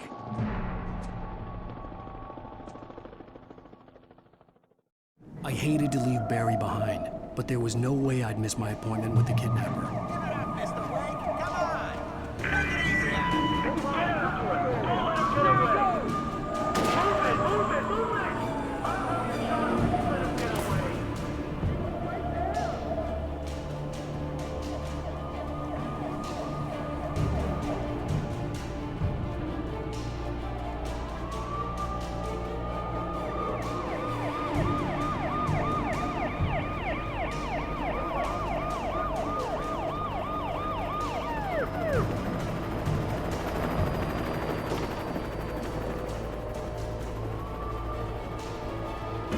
There he is!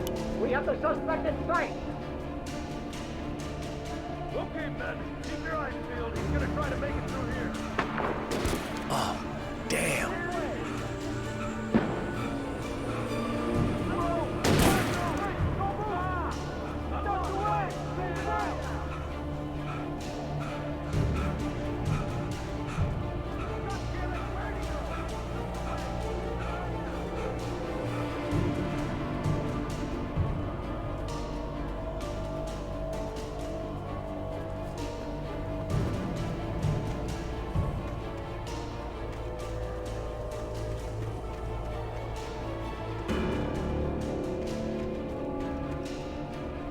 Gone! Come on, guys! We need to head him off!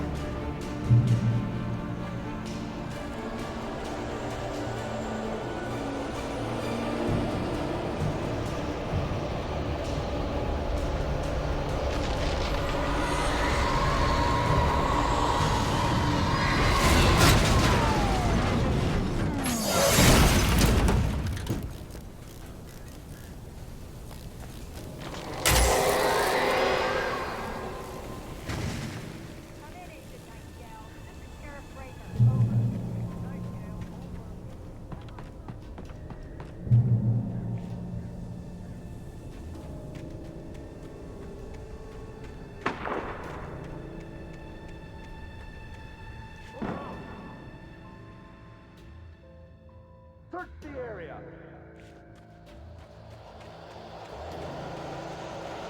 Stay sharp!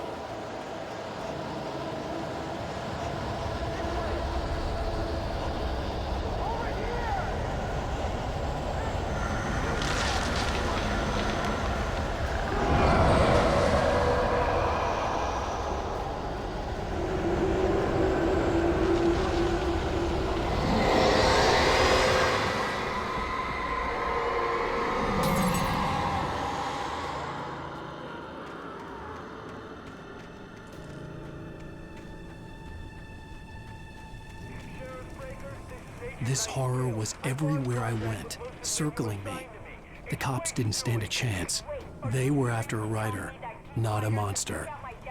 Are you kidding? I mean, have you seen this guy? He wears a tweed jacket. Over. He's the guy we're chasing. If it's not him, who then? Bigfoot?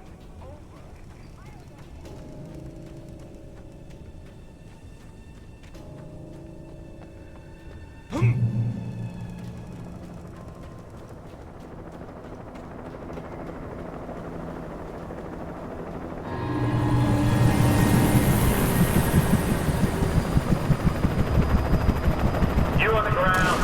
Hold it right there. There's nowhere to run. Freeze!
I could see the lights of the radio station in the distance.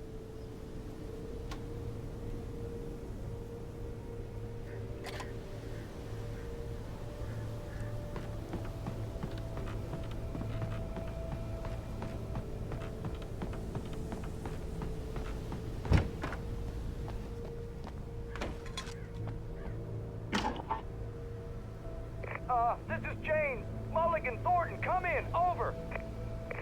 Thornton here. Jane, we got both Wheeler and Rose in custody. They didn't put up a fight or anything. Why, they were... Hey, what are you doing? Come on! Sit down and give me that. Jane, Mulligan here. Over. Go ahead, Mulligan. Over. We got Wheeler and Rose here. Wheeler's drunk or hopped up on something. Speaking of which, that Fed had a pretty distinctive whiff of Otis Scotch about him, you know what I mean. Over. I don't have anything on that, Deputy Mulligan. Over. Well, whatever. Anyway, Rose is just being plain weird here. You better get Doc in to take a look at both. Over. Gotcha. You better get them here quickly. The, Fed's gonna want to interview Wheeler. Over. Oh, yeah, I'll bet he does.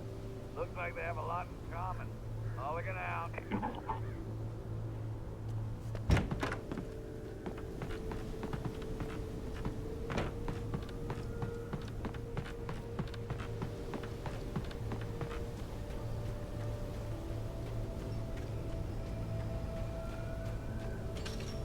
I imagined that the broadcast tower in the distance was part of the local radio station. Maine seemed like a decent guy. Perhaps he could give me directions to the coal mine.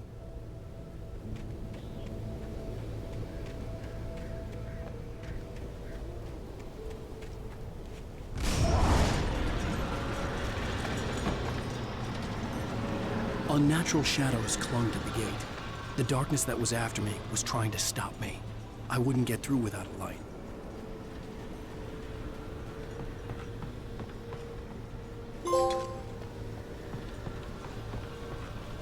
There was no power to the searchlight.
It took me a moment to recognize the flashbang grenades.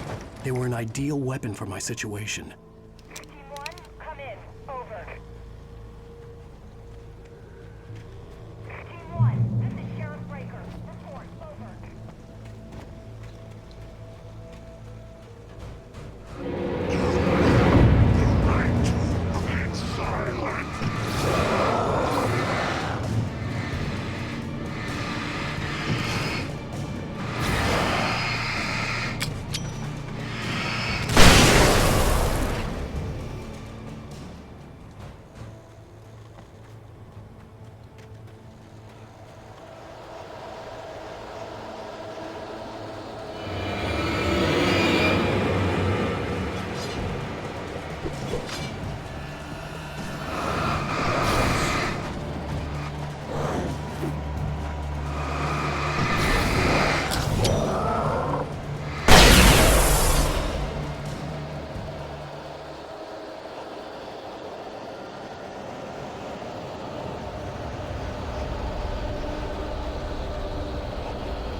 And here's another call.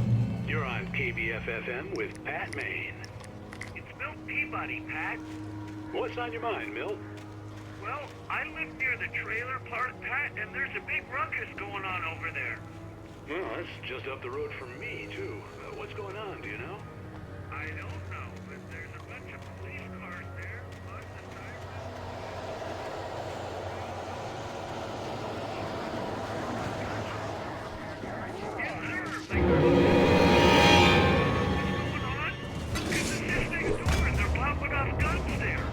They're still shooting?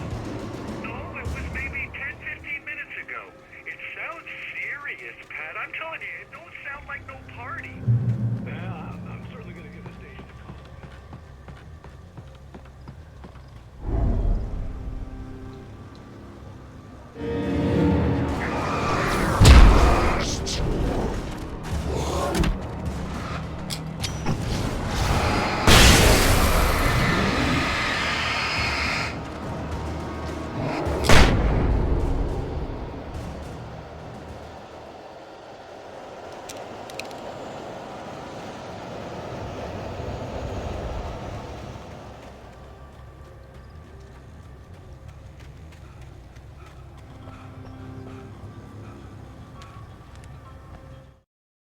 Touched by the dark presence, Rose was lost in a dreamland where everything was drawn in black and gray crayons.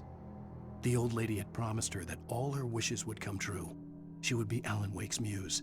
She was smiling so hard it hurt her face. She crushed a bottle full of sleeping pills into the coffee. Deep down inside, she was screaming in terror.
I hope Maine could lend me a car to get to the coal mine. Why, hello, Lorna. What do you have for us?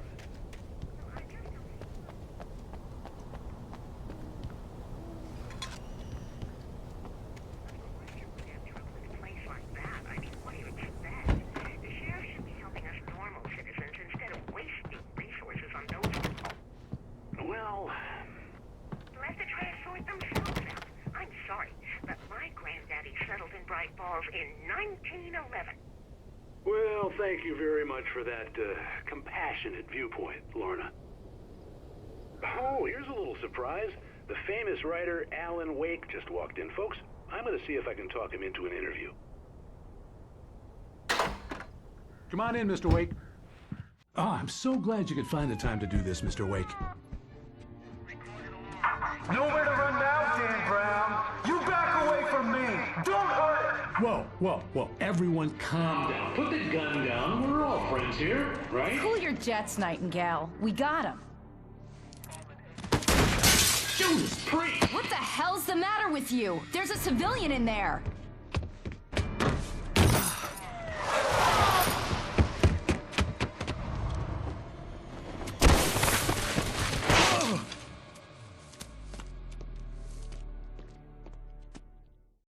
I'll get you yet, even if it kills me. You hear me?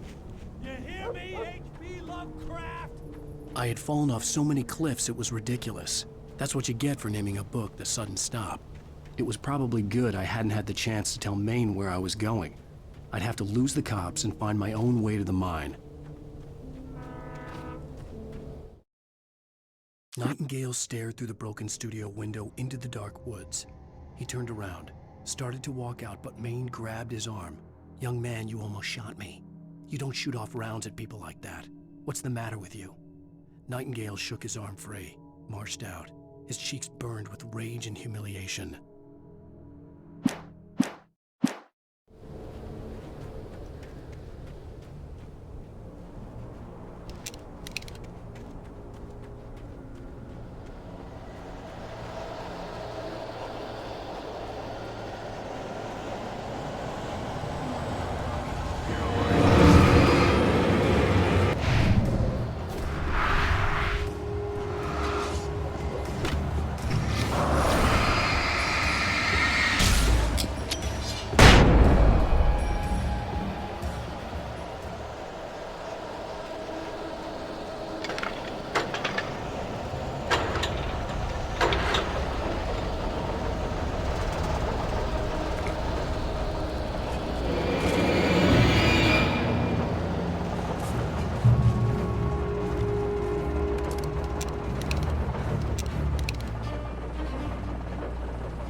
There was no sensible reason for the power company work lines to be here.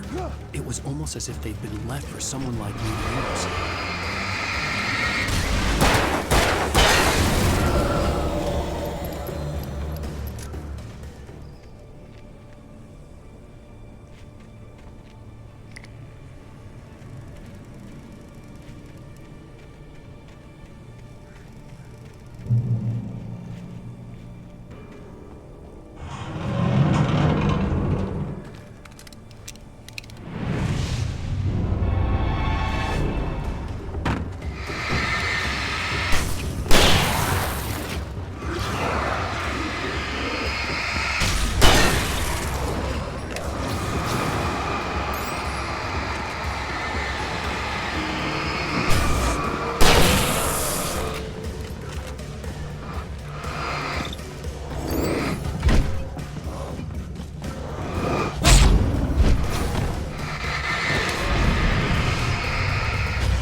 Sarah trusted her gut, and her gut said Agent Nightingale was an asshole. He felt wrong, and it wasn't just the smell of stale booze.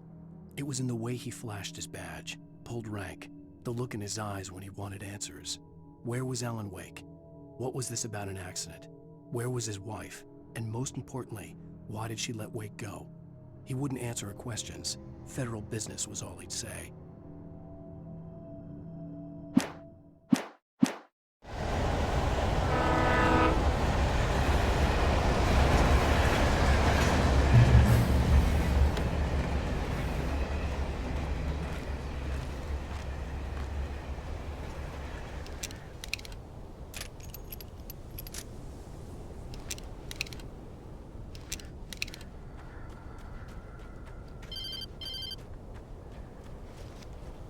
Hello? The most stubborn man I've ever met. Alice? Alice? Alan. Alan. I'm so afraid. It keeps me in the dark. Please help me. I look at you, Alan, and it's not you. It's something else. Looking out from behind your eyes. Alice, I'm here. I'm so alone here. It's all gonna go to hell. You need to be careful. Cooperate. The connection had been terrible, but that wasn't the only thing that hadn't been right with the call. She sounded wrong somehow, but she had called me. The pipe wrenched itself loose from the bridge's steel framework. Wrapped in darkness, it floated in midair, twitching. For a moment, I didn't understand what I was looking at. The heavy object lurched at me with impossible force. I threw myself out of the way, but just barely.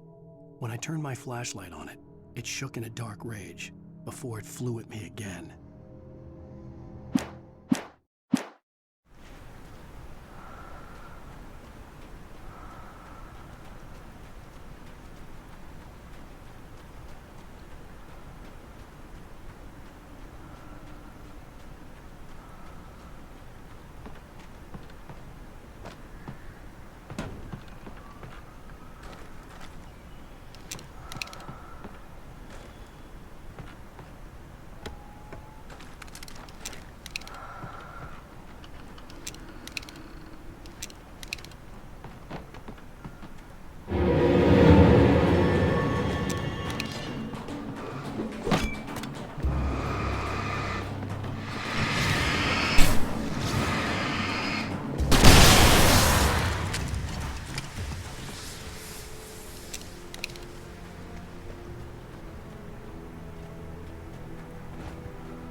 I could see a railway bridge up ahead, and a warehouse of some sort on the opposite shore.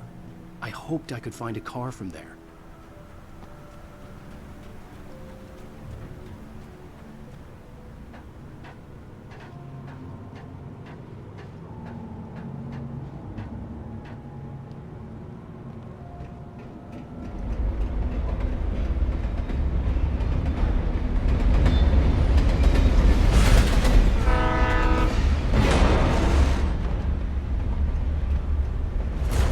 That was pursuing me was growing stronger, and it was taking over everything in its path.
slammed the door shut right in his smug face. He pleaded for me to open the door. True to form, the asshole actually thought I would obey. I had no sympathy left, no guilt either, not for him. I took a moment to savor the scream. I bet I had a smile on my face. It was all that I had time for. The dark presence was inside the lodge with me.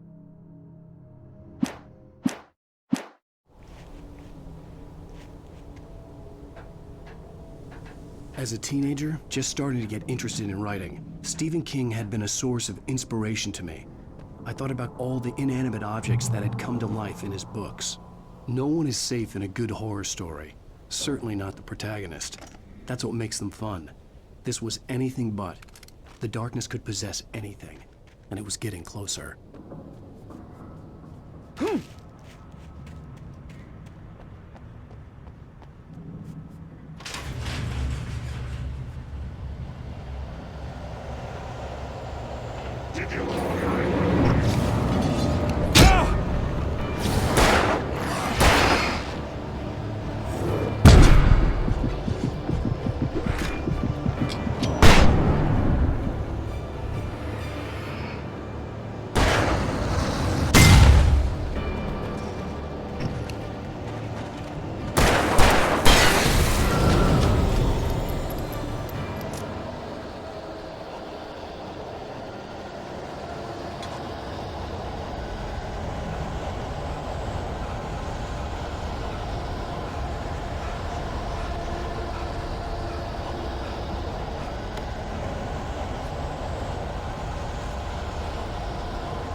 We take the facts of our existence for granted, unaware that they are merely a thin veneer of desperate self-delusion covering a vast cosmos of madness and horror. All too often, the stars are right. In Night Springs. Tonight's episode, a family occasion. Journalist Alvin Derleth's trip to study the local customs of an insular community in Night Springs has been less than successful. Until tonight. Well, I'm glad you changed your minds about this. Ancient customs, local mythology. My editor loves this kind of stuff. Well, Mr. Derleth, we don't want to feel like we're on exhibition. But you have demonstrated the seriousness of your intent. Oh, I am serious. Really, just do your thing. I'll stay out of your way and observe. Actually, I thought you could assist us. I'm afraid we are a man short. It would provide you with an intimate perspective. Could I really? Of course, Mr. Derleth. Well, I guess that's the least I... What would I have to do? Oh, here. Let me show you with a kiss.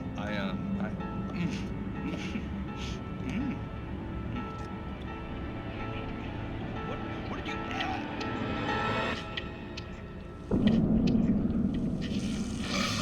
Oh, Mr. Derleth, you have well pleased Nixie Perka, the dweller in flesh. Your body shall host his 1,000 young, and all shall be glory.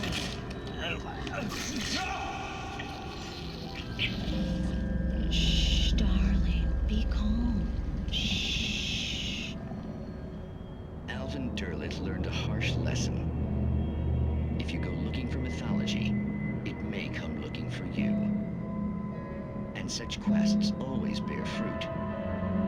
Night Springs.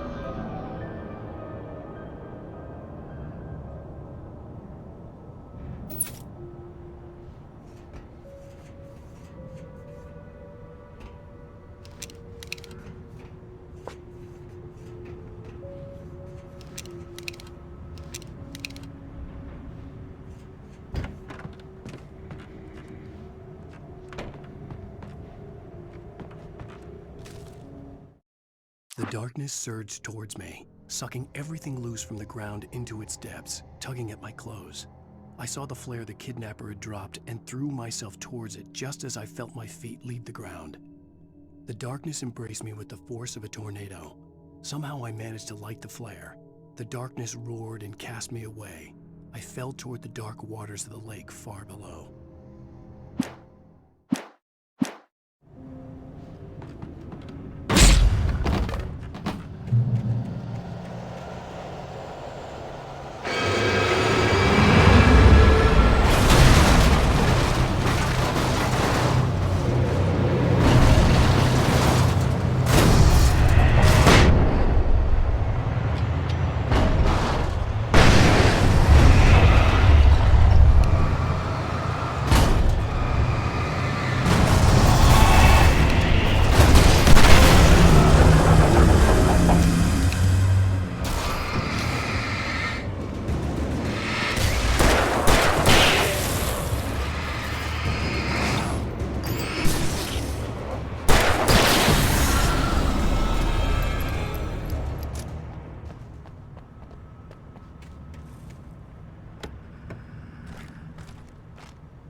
I had never been this glad to see the sunrise.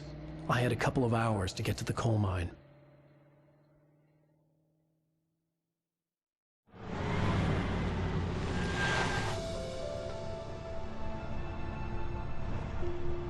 The coal mine wasn't far now.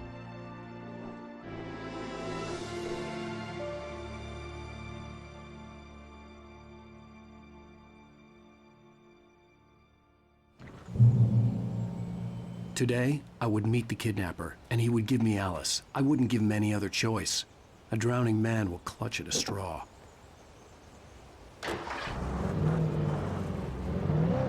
Little by little, without realizing it, I'd come to believe that the story in the manuscript was coming true. The current of its narrative had taken me deeper and deeper into dark waters. Alice had been taken from me. Barry was probably in jail. I was a fugitive from the FBI. The whole world taken over by the dark presence was trying to destroy me. It all felt real, but it matched a textbook case of insanity.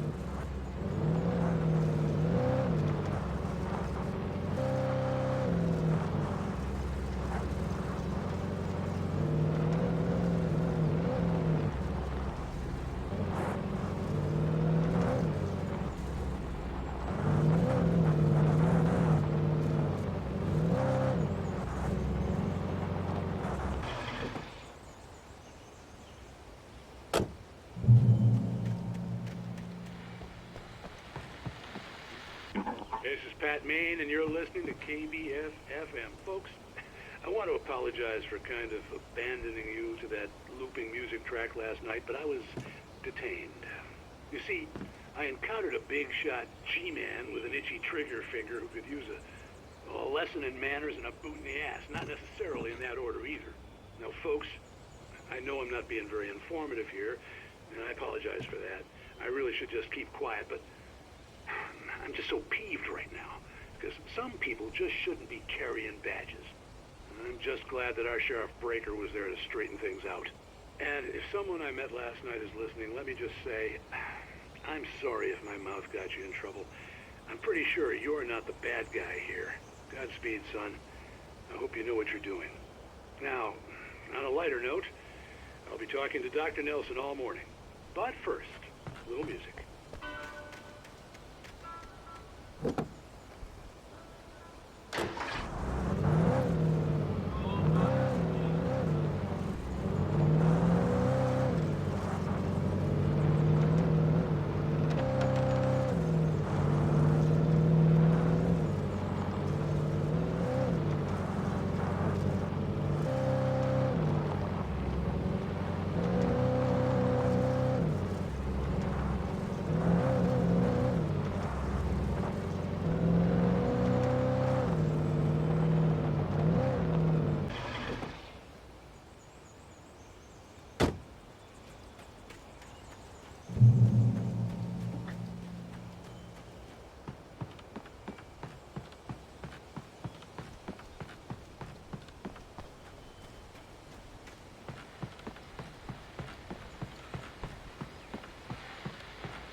Welcome back to KBF FM.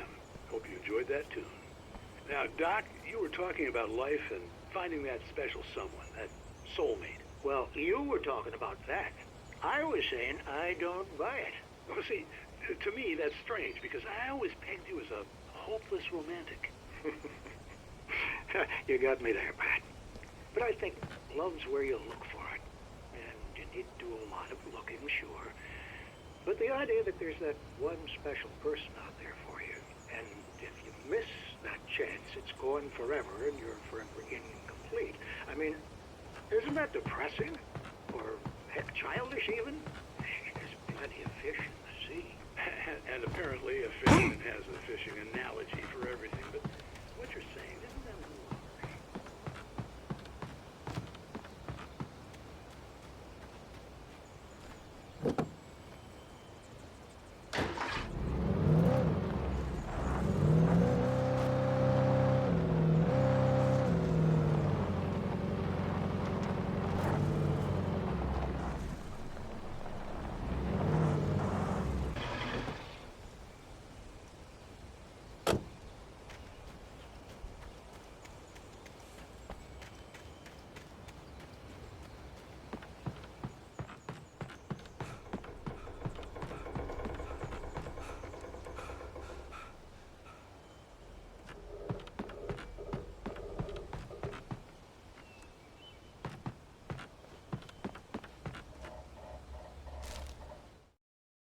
For Mott, spying on the writer on the ferry had been a disappointment.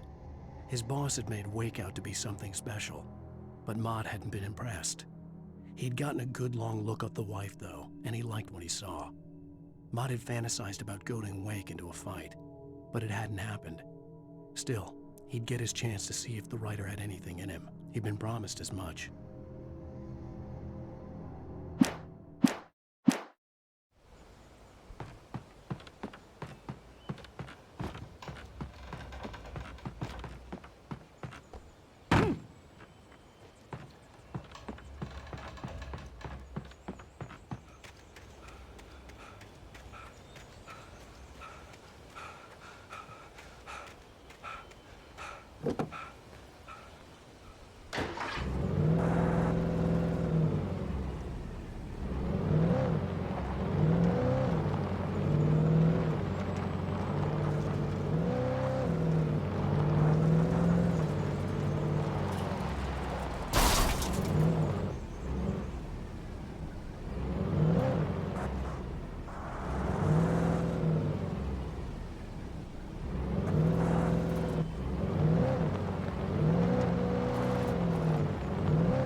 I was early. I was supposed to meet the kidnapper at noon in the main building. The coal mine was quiet. It was a museum now.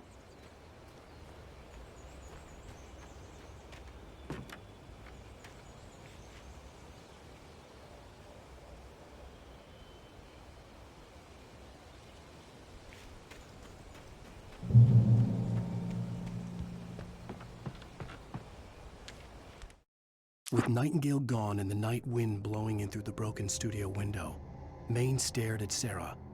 The sheriff looked away. Maine's voice shook with barely controlled anger. That boy's doing more drinking than thinking. I hope you know what you're doing, Sarah. He's got a sickness in his eyes. You take my word for it. He wants Wake for a reason, and it's not for anything good.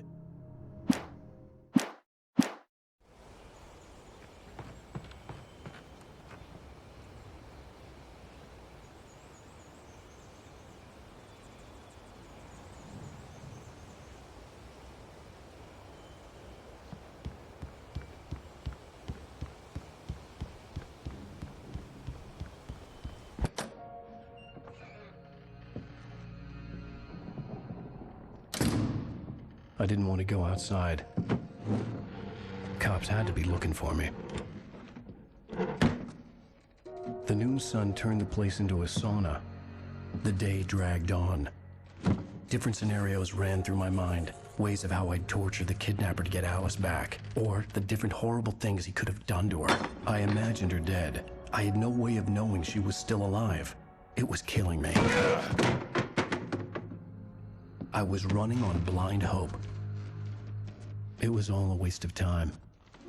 The bastard never showed up.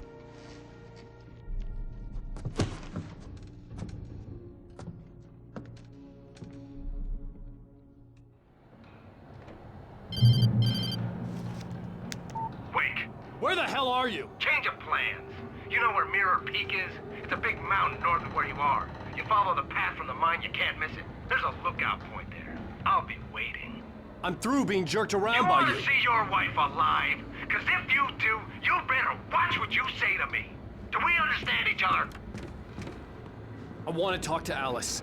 Yeah, and I want the manuscript. Don't keep me waiting, Wake. Hello? Hello! Ah! I'm gonna kill him! I had to get to Mirror Peak.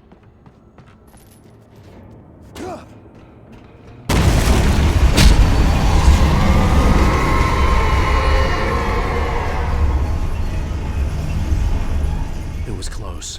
Maybe closer than ever before.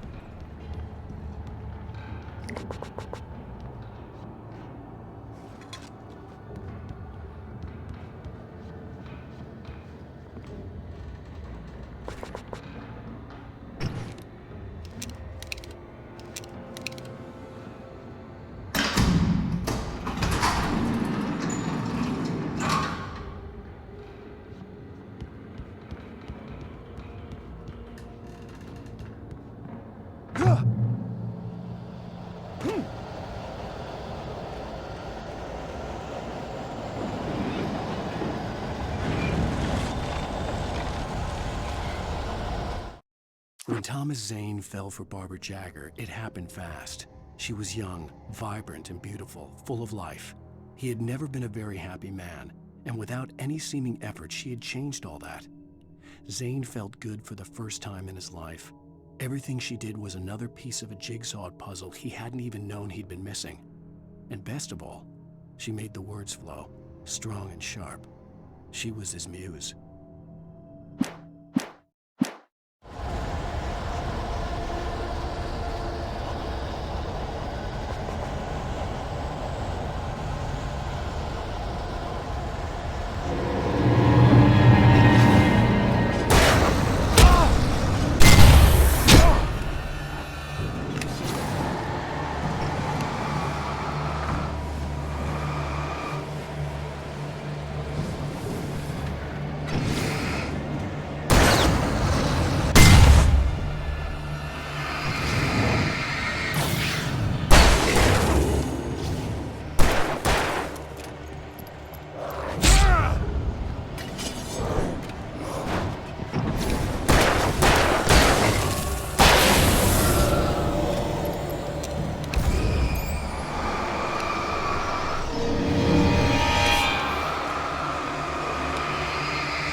The only way to reach the hillside ahead was to go through the building. I had to find a way to avoid electrocution.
Some of the taken retained echoes of their former selves, but these were just the nerve twitches of a dead thing. Nothing remained but a shell covered and filled with darkness. In most cases, these puppets were enough for the purposes of the dark presence. But for anything more elaborate, as with the writer, it was different. It needed his mind. And so rather than taking him over completely, it merely touched him.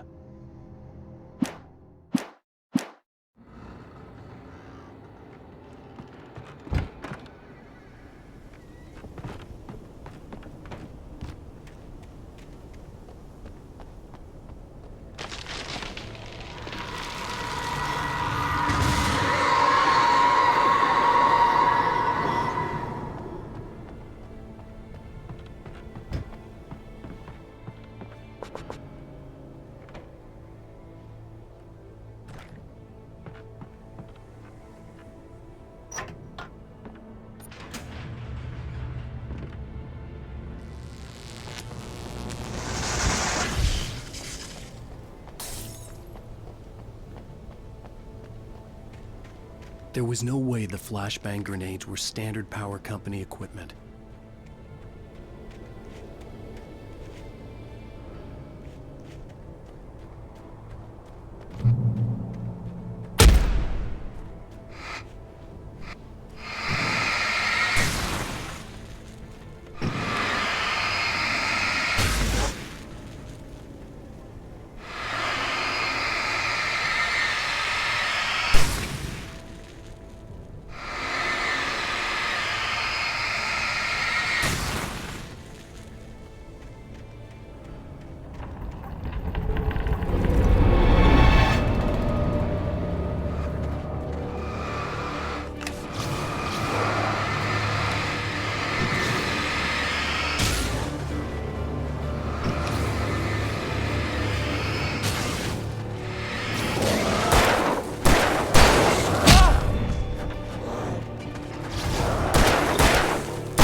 I stared through the bars of the jail cell.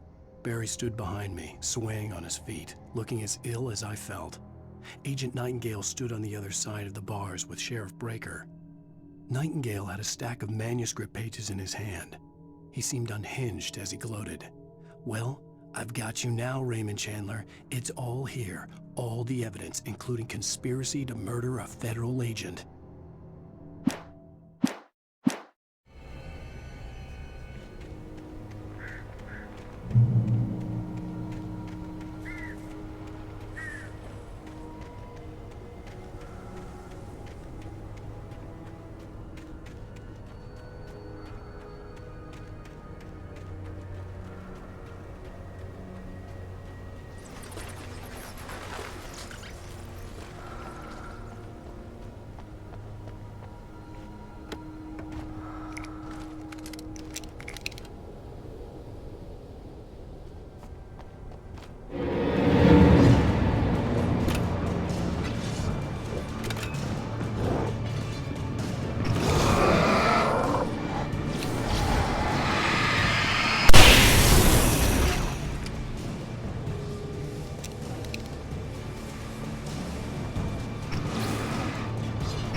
I had no real plan.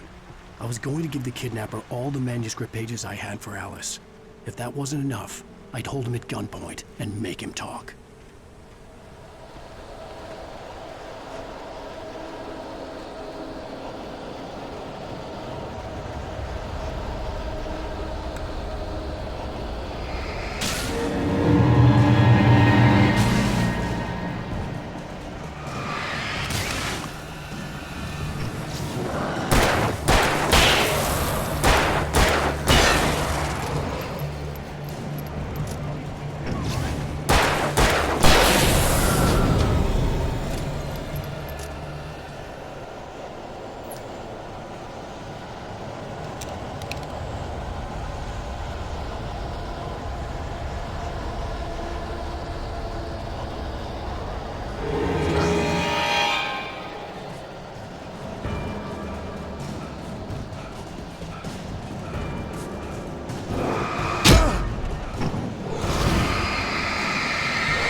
The dark presence was moving ahead of me in the same direction I was going. A cold feeling settled itself in the pit of my stomach.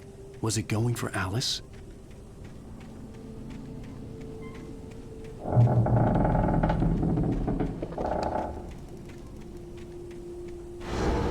The graveyard shift may cause cancer.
The place was dead, a ghost town. Had been for decades, maybe a century.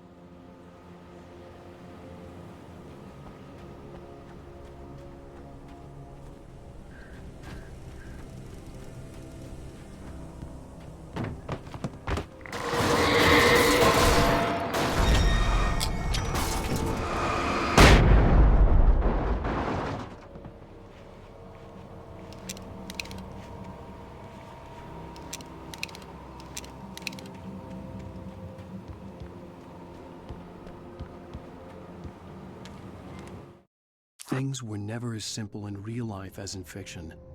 I had lost count of the times I had wished there'd be a clear reason for my writer's block. Something to fight, something to lash out on. There wasn't. I was filled with doubt. I was nothing like the hero in my books. Alex Casey had gone through his life with single-minded determination, never wavering from his goal. Even now, I was angry at myself, angry at Alice, angry at Barry. I was fumbling and I had no plan.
Anything outside of writing is a struggle.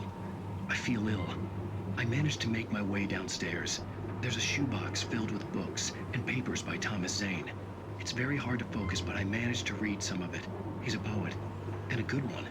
He writes of muses and creators summoning fabulous things from a magic lake, using his powers to shape the world of a realm of gods and dreams and demons, dark things that wait for a chance to slip through, wearing the flesh of men as disguise. Zane writes about himself, his girlfriend being taken over by a dark presence, about growing scared of the lake. Zane believes it's a mirror to the gaping void of darkness above, where some Lovecraftian presence lurks. I crawl back upstairs. I'll borrow these things for my story. They ring true. They fit.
The kidnapper had sent me a text. The message was full of spelling errors and insults. It was telling me to hurry up.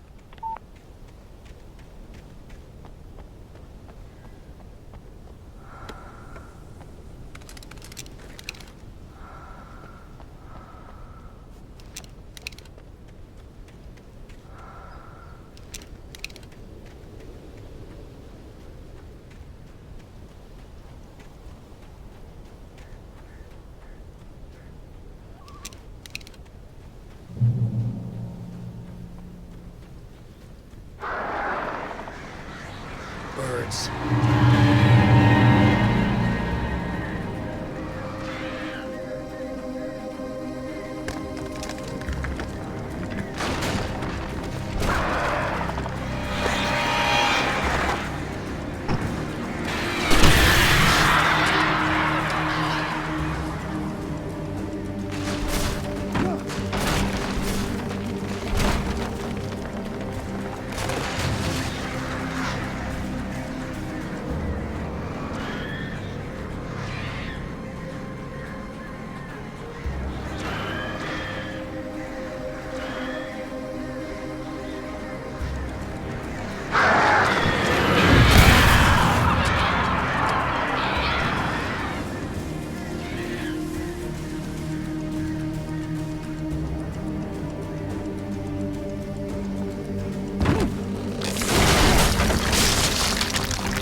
Without warning, the headache stabbed at my brain.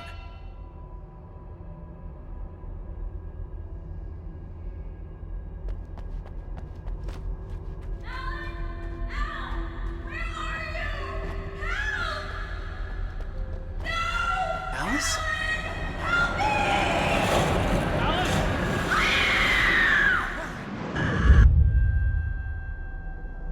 I'm losing it. I gotta get out of here.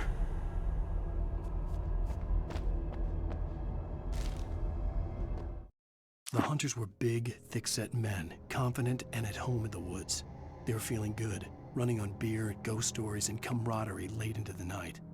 It did them no good, as they were taken by the dark presence, sucked deep into a darkness far worse than any ghost story they ever told or heard.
Even behind the closed doors and curtains of his grimy room at the Majestic, the local motel, Nightingale could feel the locals' eyes on him, the unrelenting pressure of their judgment. He forced it out of his mind. For all he knew, they could all be under Wake's spell already. You do what you have to do to get the job done. He took comfort.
have to make my way up this mine shaft in order to go on. Maybe the machinery could help me with that.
Maud had checked all of Stucky's rental cabins. There had been no sign of the Wakes. It was dark when he'd found their car parked at the end of the road by Cauldron Lake. It made no sense. They must have taken a wrong turn, but there was no sign of them, and the car had been there for hours already. Frustrated, Mott stood on the rotten ruin of the footbridge that had once led to Diver's Isle before it sank beneath the waves years ago. The boss wouldn't be happy.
I could see Cauldron Lake. I thought I could make out the spot where the island and the cabin had been. There was a light near it. It had to be a boat.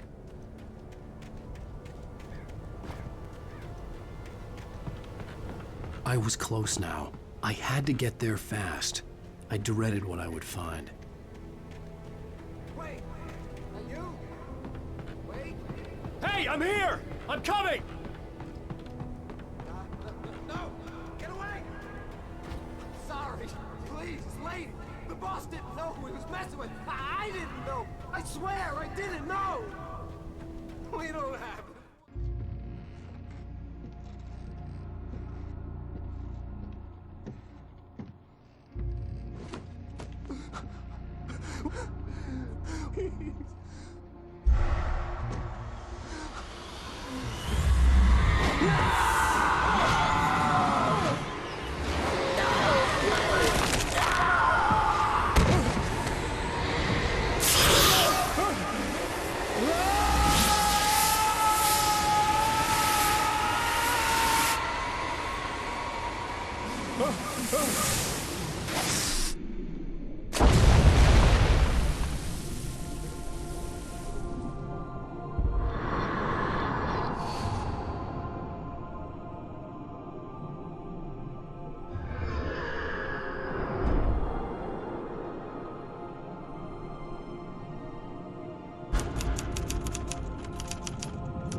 fiercely on Alan Wake.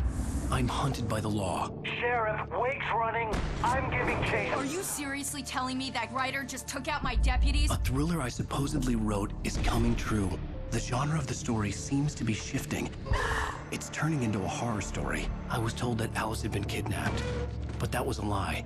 We don't have his wife. We don't know where she is. Her purported kidnapper was eaten up by the dark presence before it attacked me.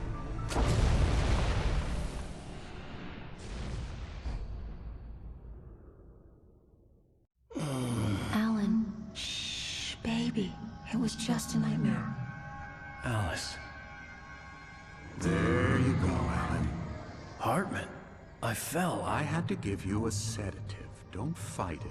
You went through another rough period. What? Right now, it's very important that you stay calm. We don't want you to have another episode. You're a patient at my clinic. Have been for a while now. The shock of your wife's death triggered a mental illness. No, you're lying. You're suffering from various symptoms of undifferentiated schizophrenia. Bastard. It's okay, Alan. Just let go.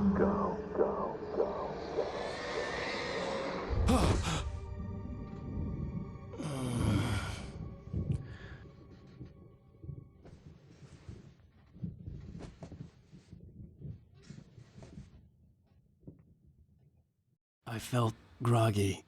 Whatever Hartman had bumped in me was making me numb. I felt like this was happening to someone else. Someone I was watching on television. I couldn't think. Couldn't focus. There were only empty sheets of paper here. No manuscript pages. The door was locked. I was a prisoner here.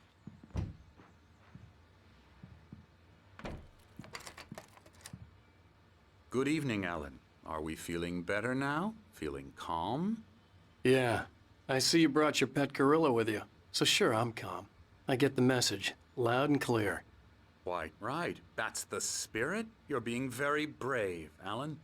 I understand you're confused. I would be more concerned if you weren't suspicious of me. I don't blame you for it. Big of you. Now, why don't you come with me? We'll reacquaint you with my clinic and go over everything you might have forgotten. Little walk and some fresh air? Yes, it will do you good. This corridor is for patients. Most of them aren't here right now. Jack took them out for a fishing trip, except for the ones who are particularly vulnerable, of course. I encourage creativity as a part of the recovery process here at Cauldron Lake Lodge. I specialize in treating artists. I bet you do. Splendid, Alan. I honestly believe we can get this thing under control if we work together. This way, Alan.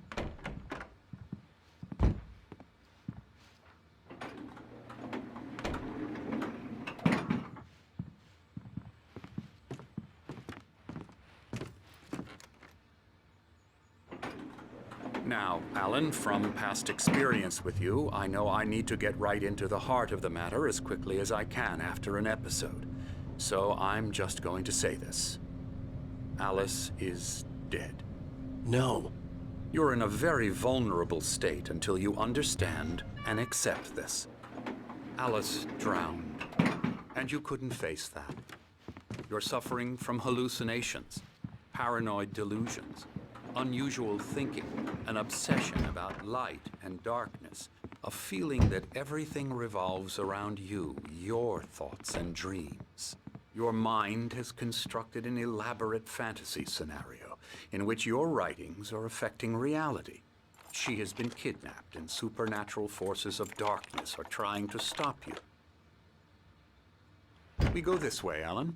I wasn't ready for another shot, so I went along with it. He had to be lying. But under the influence of the drug he had given me, I had to fight not to believe his words. It's all in your head. You've been making it up. Apart from the tragic accident with your wife, no one has been killed. Your delusions are just a manifestation of your subconscious mind trying to protect you from the too painful truth. Unless we fight the fantasy, it will return. I know the instinct is to resist me, but think about it. Doesn't this make far more sense than the insane supernatural conspiracy you have concocted in your mind? You're a skeptic by nature, Alan. We both know this.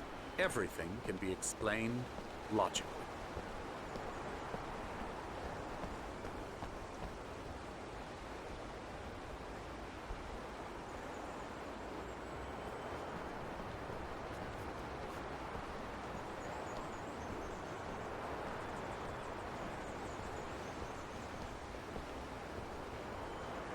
I never get tired of this view. Very inspiring, isn't it? Cauldron Lake spread below us. I could see Mirror Peak on the other side of the lake. I thought I could make out the spot where Diver's Isle had been when I arrived with Alice. Now there was nothing but waves. It seems there's a storm coming. Funny, I don't recall there being a mention of that in the weather forecast. Well, no matter. This way. Follow me. Alan, what I'm telling you is good news. Right now, we're in control. Every time you have a relapse, it gets more and more difficult to resurface from the dark depths of your imagination. Not surprising, considering your profession. Imagination is what you work with. After all your nightmares, this should come as an immense relief to you. If it doesn't, why is that? Because I'm lying? Or because you don't want to admit that you're not well? It's very natural for you to think of me as your enemy. It's part of the illness. I let him talk. Hartman obviously loved his own voice. His words echoed madly inside my head. I dug my nails into the palms of my hands to stay focused. You need to work with me. Once you accept that, we can begin the journey towards your recovery. Come along. Let's go inside.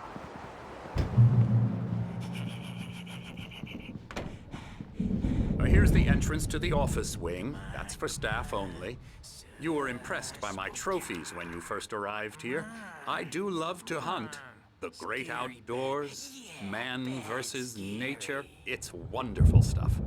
Pretty damn wonderful, yeah.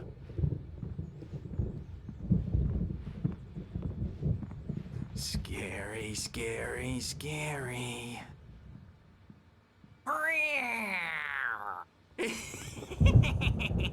Emerson.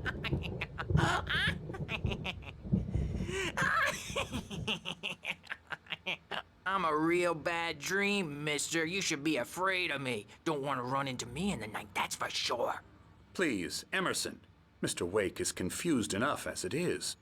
Yeah, you'd like me to go away so you won't be scared. But you can't just decide what kind of dream you have or when you have it. Emerson. Okay. Sorry. Ew. That's Emerson. We're actually making some progress with him, I'm happy to say. He works on video games. Ooh, yeah. It's trash, of course, but it does involve some small creative effort, which makes him receptive to my therapeutic methods.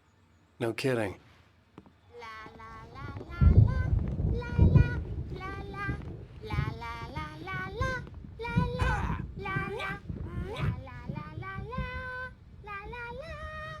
Now, you might have noticed the typewriter in your room.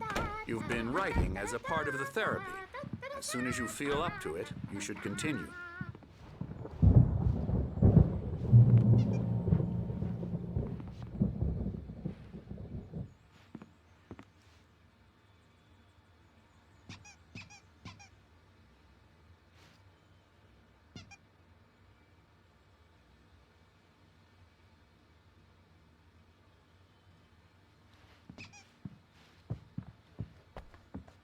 My rheumatism's killing me.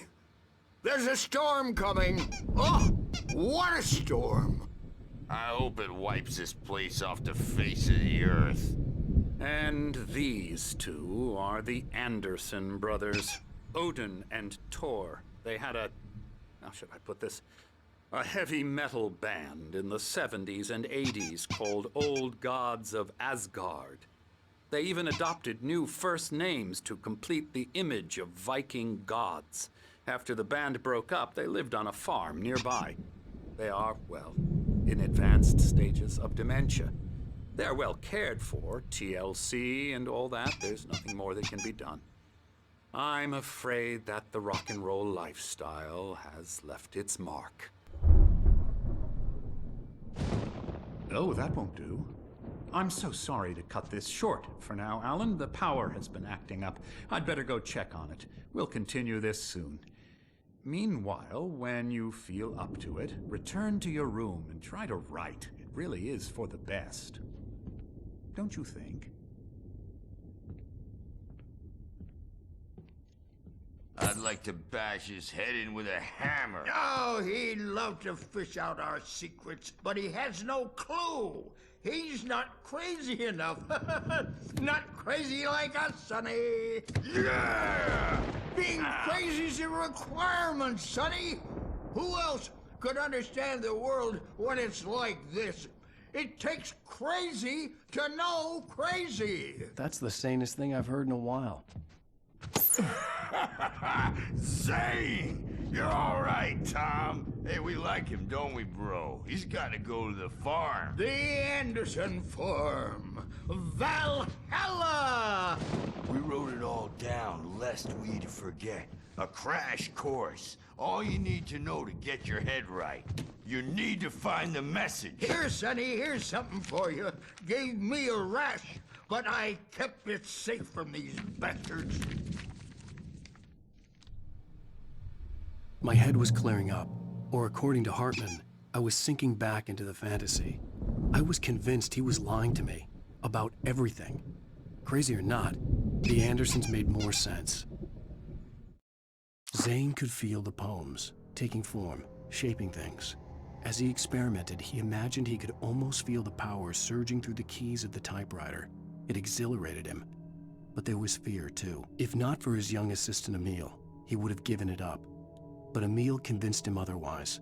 He too had a way with words. Tom, you got any booze on you? Yeah, no. Sorry, we have guys. a stash of the special stuff at the farm. Our own formula. Local ingredients. Medicine clears your head right up. Makes you remember like moonbeams on the brain. Oh, I just noticed. Leather patches on the elbows? That's not very rock and roll. Tom just lost is all. Baba Yaga got to him too, the damn witch. She used us all. Taken from all of us. Took my thunder, the witch. And my ravens. What were they? Memory and thought. The hag. I'm a bad dream, and you can't. Oh, hello. I've painted you. Okay. I was just struck by inspiration a couple of days ago. Dr. Hartman wanted me to paint landscapes, and that's what I was doing. But now I've been doing these things, a lot of them. The images just keep coming. Dr. Hartman likes them. He has them in his office. Yeah? He's very proud of me. He says I'm getting much better. I think I'm getting better. Well, I guess I'd better start wrapping this up. The storm is almost here. Look at that. I'd hate to be out there tonight.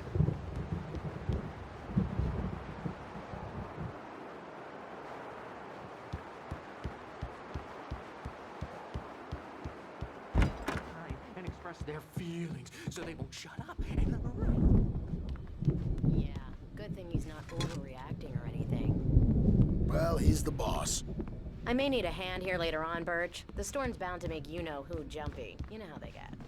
Gotcha. The doc's got me looking after Wake here, but holler if they get Something's wrong. I'll do that. I'm not myself. It's hard to think that there's a shadow inside my head. I can only focus on writing. Everything else is a blur. I'm trapped in this cabin. Have been for days, but it's always dark outside. My editor is real. I saw her again. She's not human. It's not human. A dark presence is wearing the old woman's face. She was covered in clinging shadows. There's a hole in her chest where her heart should be. I think I've made a horrible mistake. I don't think I'm any closer to saving Alice. It's been lying to me, using me to get the story it wants, and the story will come true.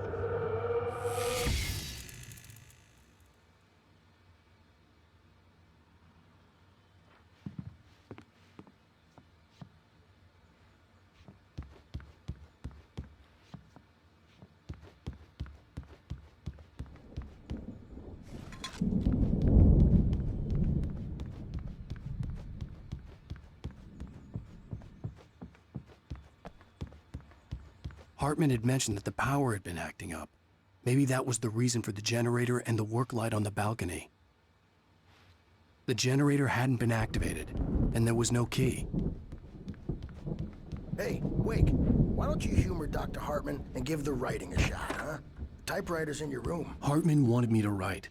I knew I couldn't, but I figured I should just play along for now. It was the only thing I could do with Nurse Birch watching me like a hawk.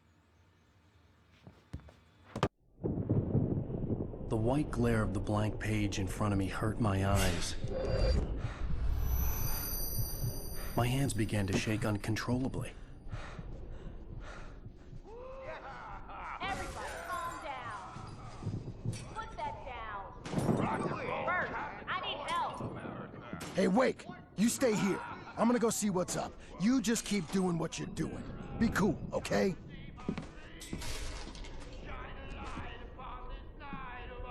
I didn't know what the chaos was all about, but it could be my only chance of getting out of here. Where the hell did he get a damn hammer? I don't My know. hammer's up. Here's a friendly poke from Mjolnir, wench. Oh, afraid of the crazy brothers, are ya? Hartman kept talking, giving Barry the grand tour, clearly proud of the place. He went on and on about his hunting trophies, and Barry was impressed.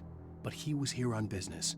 He raised his voice, cut through the monologue. Hey, Hartman, where's Al? Hartman stopped in mid-sentence, annoyed at the interruption. He nodded at the hulking orderly standing nearby. The man smiled and clapped a practiced hand on Barry's shoulder. So weak now, are we? Well, things are unraveling fast, aren't they?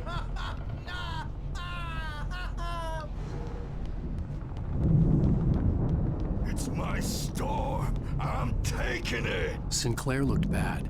That wasn't a love tap. The crazy old fart hit her hard. If she was one of Hartman's goons, she had it coming. I could get the key to the office wing from Sinclair.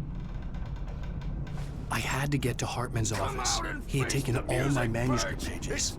That's where he'd been keeping them.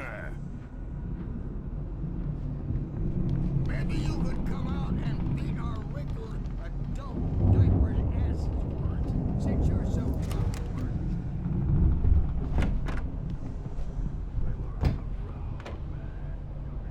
The markings on the tape said they were recordings Hartman had made at the sessions with his patients. I saw Alice's name on one of them. For a moment, I couldn't breathe right. Hartman wasn't happy. Maude could see it in his eyes. He quickly lowered his own. He had made a mess of it, and he knew it. The shame of failure was hard to bear. He hadn't expected Wake to say he needed more time, and he blurted out 2 days, less than Wake had asked for to show him who was in charge. But that wasn't part of Hartman's plan.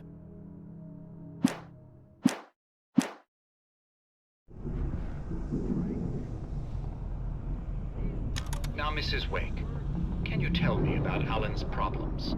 He's more and more out of control all the time. The parties, he's so angry all the time. He's getting violent. Do you mean with you? No, not with me.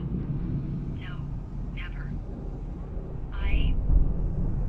Sometimes I almost wish Alan would take a swing at me, because at least that lead to a conversation he couldn't just march out of. But no. Alan doesn't really sleep. And the work, well, he's not writing at all. He sits there for hours and just gets more and more frustrated. And I can't talk to him. Yes. Tell me, Mrs. Wake, what would you say to him if he'd listen? I don't know. I want to say, I look at you, and it's not you. Just some stranger who resembles you. Looking out from behind your eyes. And I don't like that guy much. And now it's all gonna go to hell. But you don't ever say this. No. I've tried, but he's not listening. He's too deep in his own problems, always going on about something else. I'm so afraid I'm gonna lose him, and we're not even talking anymore. He doesn't let me in anymore. He just keeps me in the dark. I'm so alone here, even when he's home. Please help me, Doctor, because I'm at my wit's end.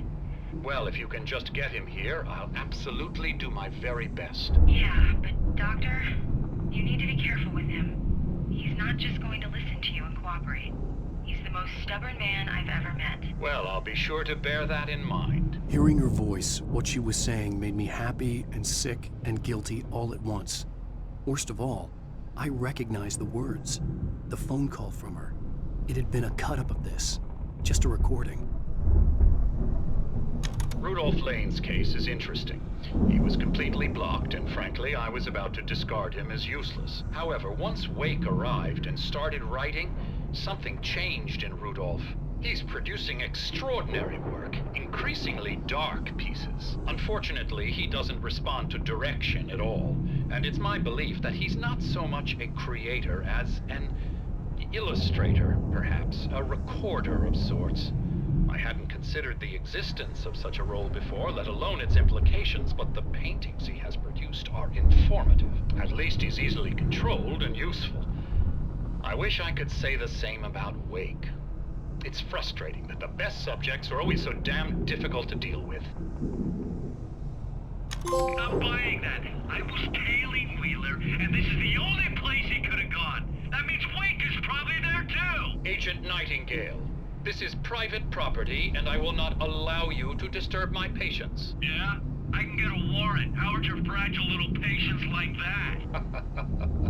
Oh, I'm thoroughly intimidated by your mighty authority now, Agent. Listen, you smug snob. How would you like it if I busted through this gate and knocked you around a little? Agent Nightingale, first of all, I'm recording this conversation, so you might want to watch what you say. Secondly, you're not dealing with a hick now. I know the law, and if you can get a judge to grant a warrant, I'll be glad to cooperate. But you won't get one. Be advised that any further communications with me are to be made through my lawyer. I don't believe this. Good day, Agent. Yeah. The photo on the wall caught my attention. In it, the clinic staff was standing outside the lodge. I knew the man next to Hartman. He was the kidnapper. Hartman had been playing me all along. Let me out of here! Hartman, do you hear me? I'm gonna do your crazy quack ass to shreds! Seriously! Barry? Ow! About time! Barry! Man, am I glad to see you. We need to get to Hartman's office. It's right next door. You okay? Yeah. I mean, no! The cops found me at Rose's trailer, but they didn't hassle me too much. I'm obviously a victim in this, and I demanded to be treated as such. Or else I'd sue their asses. Speaking of asses, that Fed gave me a real hard time, but I had no clue where you were. That guy's crazy, Al. But he let me go, and then I get a call from Hartman, that son of a bitch, who tells me you're here, and I should come pick you up, but when I got here, 2 goons clobbered me and stuck me in there. What's with the cutout? I stole it from the diner to piss off Rose after what she did to us. That'll teach her. Yeah, that's a harsh punishment. Come on, pal, we gotta get going.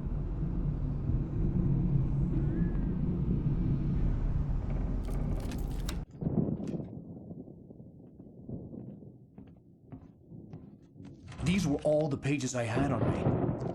And more.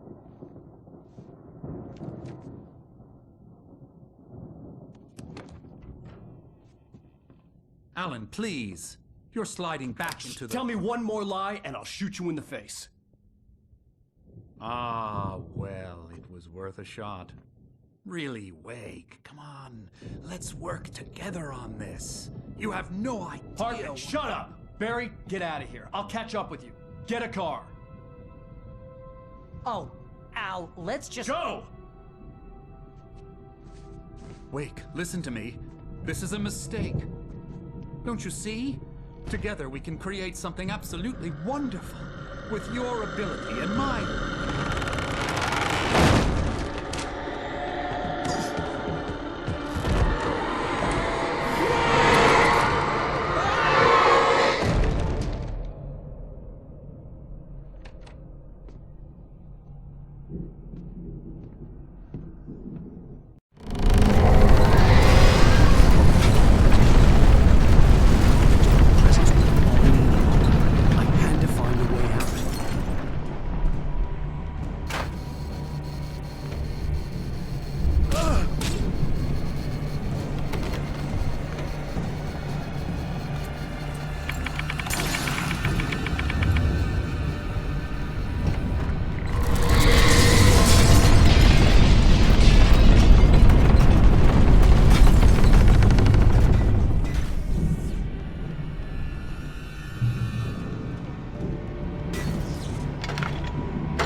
Hartman knew he was no creator. He had no ambitions on that front. And he certainly didn't want to end up like every artist he had worked with here, damaged in ways that were hard to describe, or worse.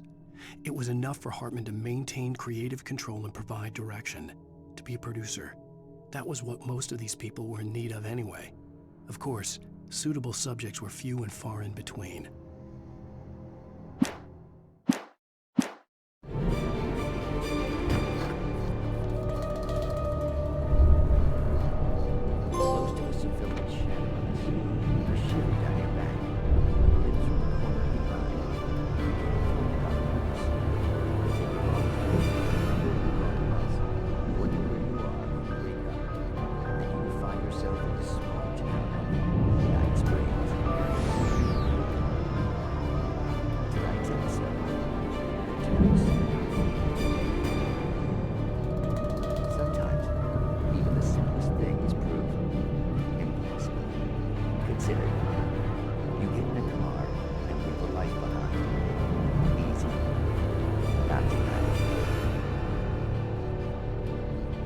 Thanks for the ride, Mark. I'm so glad to be leaving this place. You have no idea.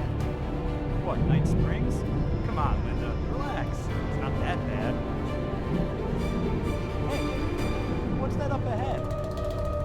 Oh, God. There's someone in the road. I think there's been an accident.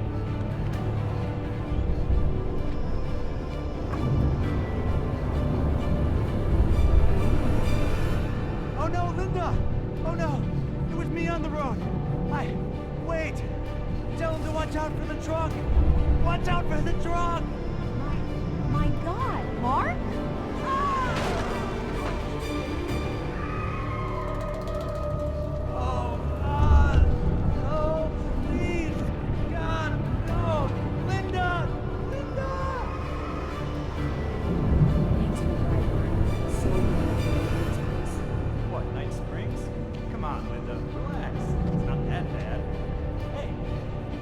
right up ahead. Oh, God. There's someone in the road. I think there's been an accident.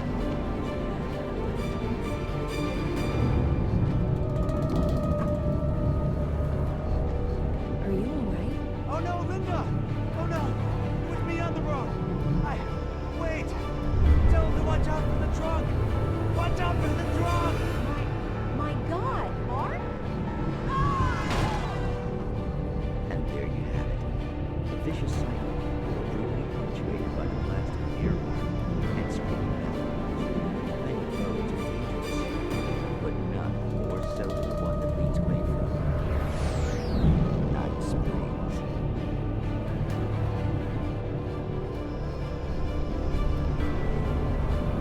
Magic. All the tricks, smoke and mirrors. But for some, magic is more than that. It's a way of working the secret machinery of reality itself. And more than one member of the Elven Brotherhood can be found in Night Springs.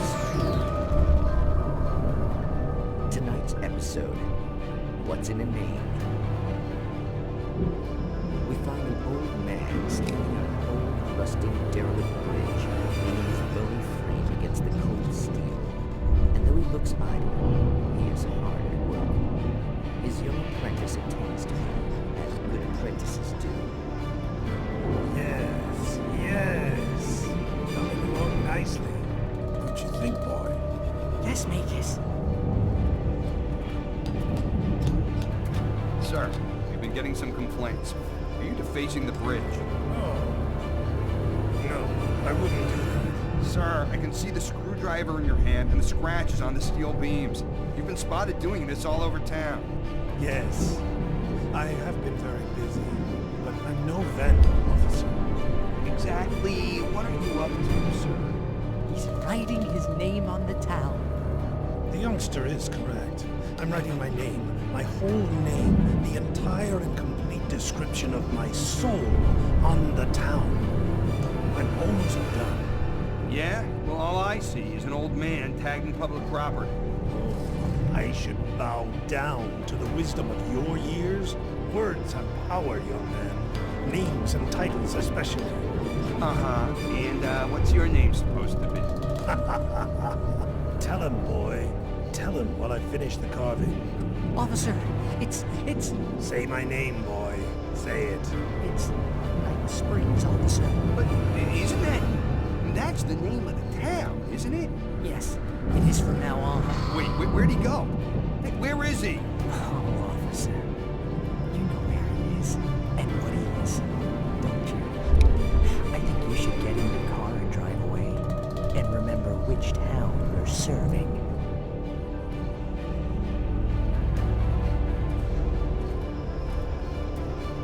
Your will be done, Magus.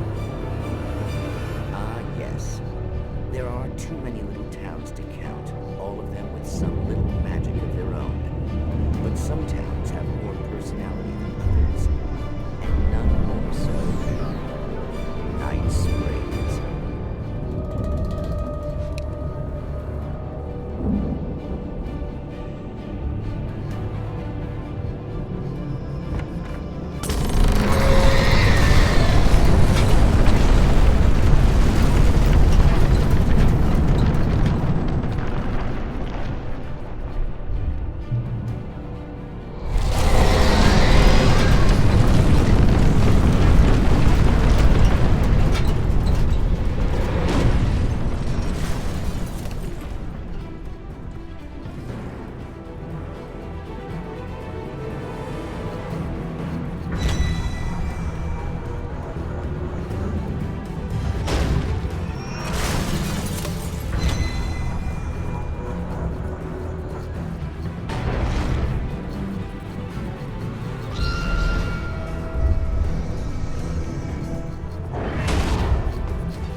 found the car, but the gate's locked. You're gonna have to go through the hedge maze over there. Barry, I don't have a light. Take this, Al. Oh, God! Look at the house, Al! Look out!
I stared at the Viking paraphernalia that littered the area, surrounding an unlikely centerpiece. A full-size stage complete with an impressive sound system with all the trimmings, including a dragon.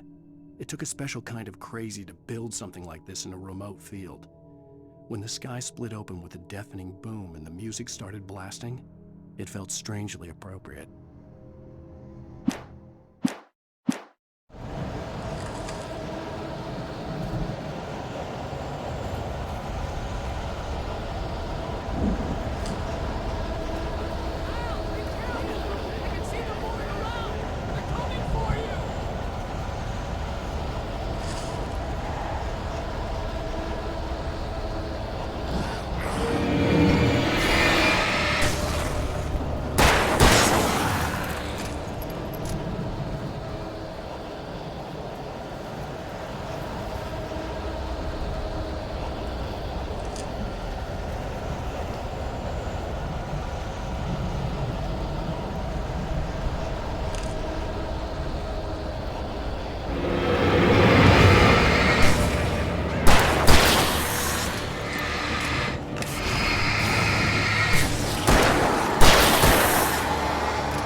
Hartman hurried down the corridor. He had disliked leaving Wake when he was surely at his most susceptible to therapy.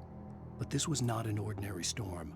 Wake had been writing, and he had woken something up in the depths of the lake. Now, it was coming for him. Hartman had naturally prepared for a situation like this. The idiot brothers would keep Wake distracted while Hartman double-checked everything, just to be sure.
Mott knew that Wake was smarter than him.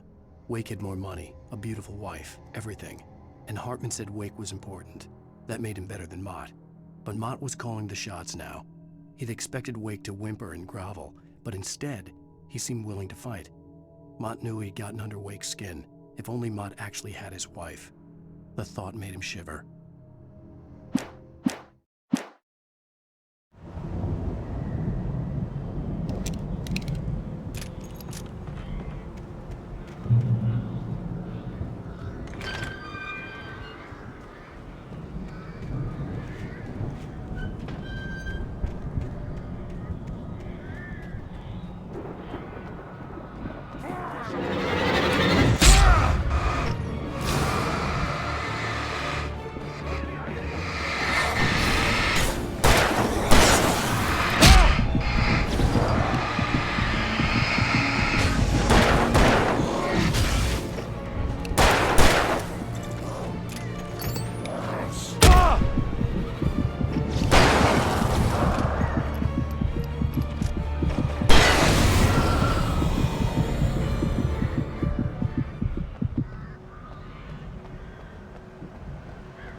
For the moment, Barry was just glad he had survived the fall.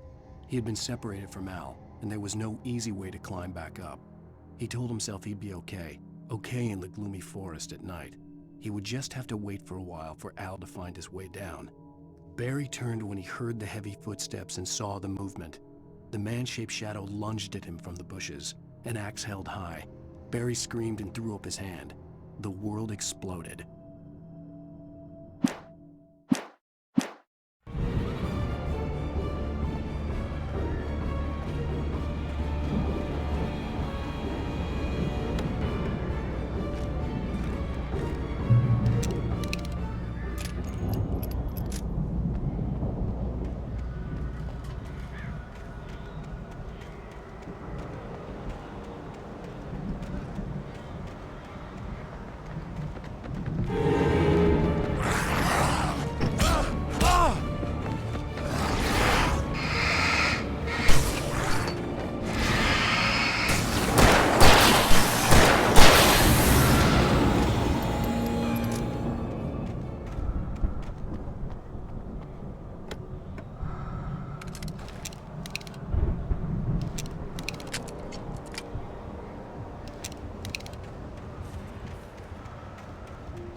Hartman watched as Wake's features slackened. The man was bullheaded, no doubt. Even lying on the bed, he'd almost broken Hartman's nose the second time. But with a little time, he could break Wake down, give him proper direction. Wake was easily the most promising subject he had had. Well, since Tom, really. "Sleep well, Alan," Hartman whispered with a smile. "Let me take care of you." He sniffed hard to clear his throbbing nose, swallowed blood, and barely tasted it.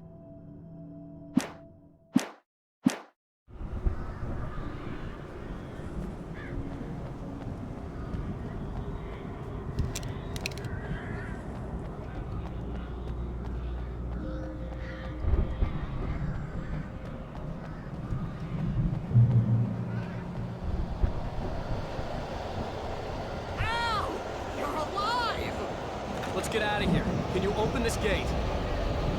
Maybe. Barry. Well, I slammed it shut when the nasty showed up, and the key fits kind of loose in the lock, so, Barry! I'll find it, don't worry about it!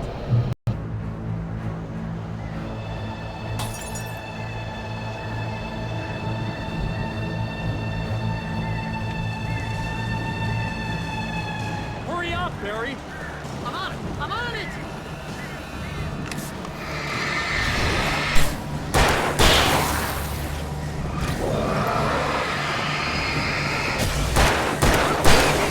Just hang on, Al!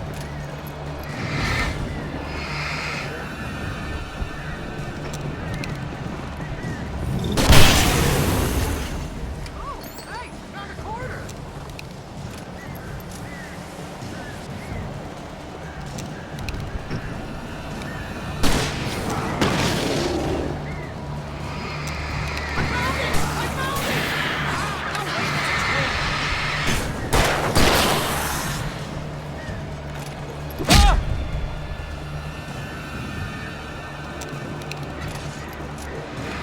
Here it is! Al, I found the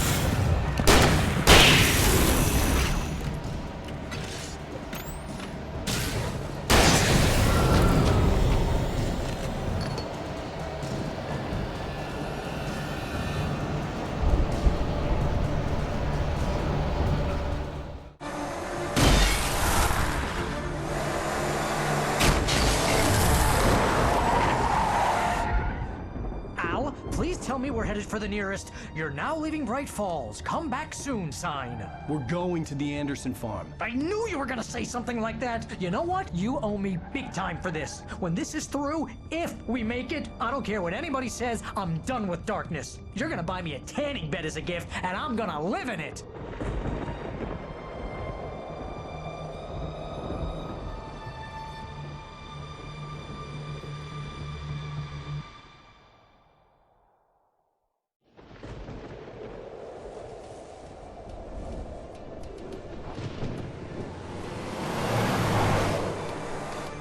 I'm crazy, but that's fine, Barry. Oh, you got that right, Al. You're barking mad. You are by far the craziest. But maybe that's inevitable when you deal with crazy stuff like this. It helps.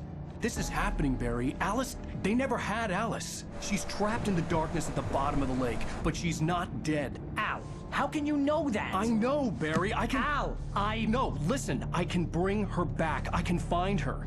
There's something special about this place. The lake, it does something to the works of art created here. It makes them come true.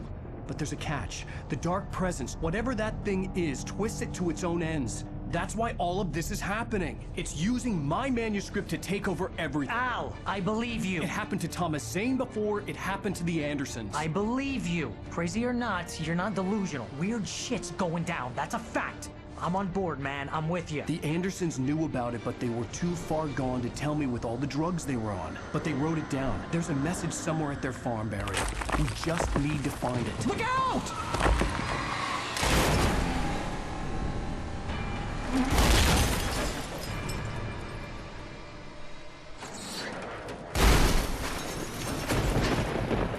Ow!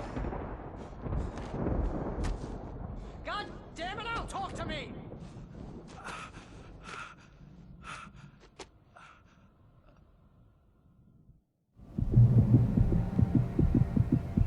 I had lost my gun in the crash.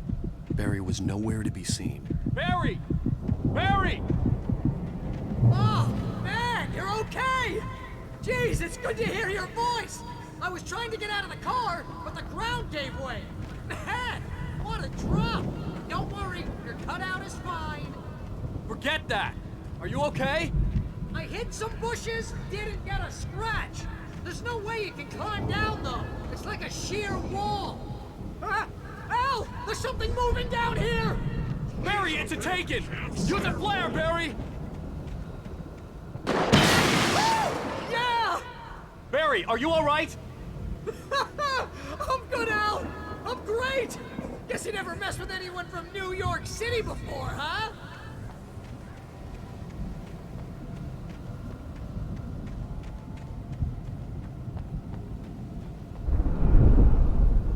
You're gonna have to find your way around to the farm, Al! I'll be waiting! Barry, just wait for me, okay? Al! I'm not staying here! It's suicide! I'm going to the farm! I'm gonna go ahead and secure the area! You can catch up! Don't worry about it! I'm on the case! Now he's Rambo. This would turn into a disaster if I didn't catch up with Barry.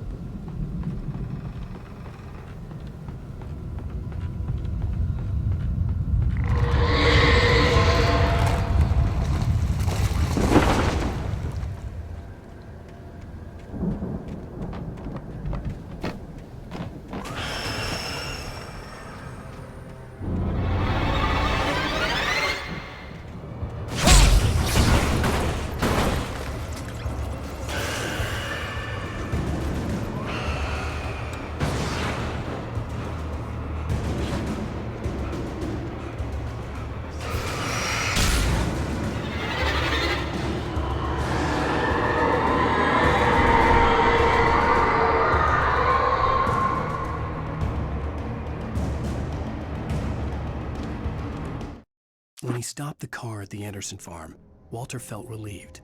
Oblivion was close at hand. The brothers wouldn't miss a jar of moonshine or two in the booby hatch. But then he saw the man on the porch, and he knew who it was. Driving for his life and knowing it was useless, he didn't realize he was crying until he couldn't see the road for the tears.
Crawled over the gate. I needed a light to destroy them to get through.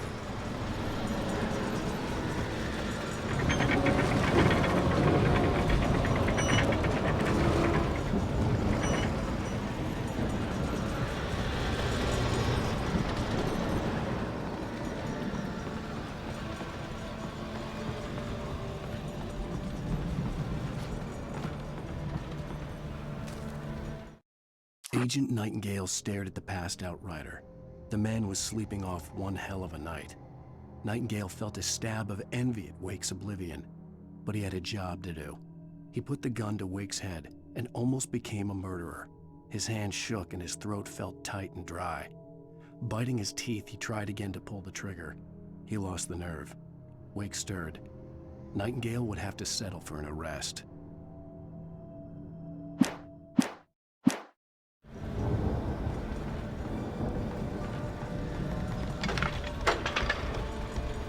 I hoped there'd still be a working generator somewhere around here to power up the old lights by the gate.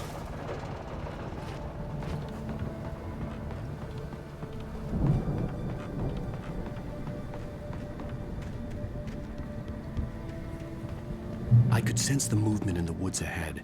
Facing the enemy without a weapon was dangerous, but I had no choice.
car was driving away from the farm, headed in the same general direction as I was.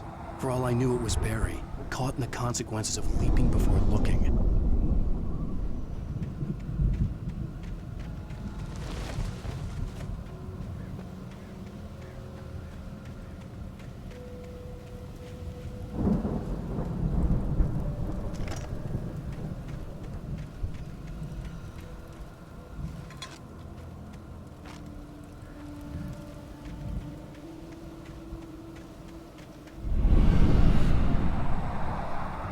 The car was heading for the cabin up ahead. It wasn't far. If it was Barry, I would see the damage soon.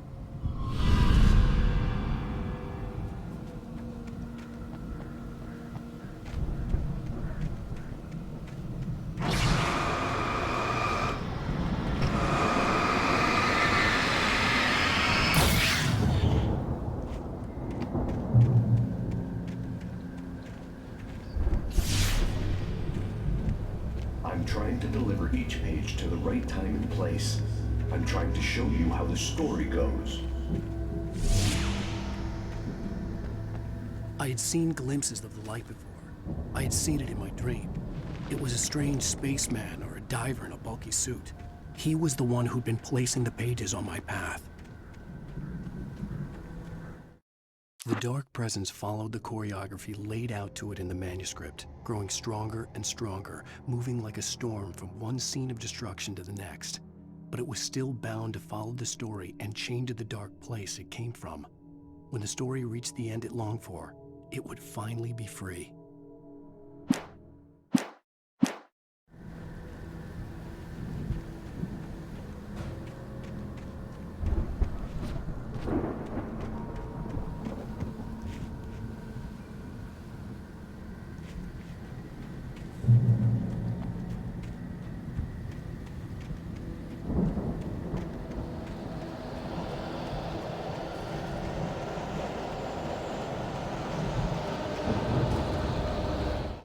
The storm raged on as the Anderson brothers walked unsteadily away from the clinic with the other patients in tow, knowing that this time they wouldn't return.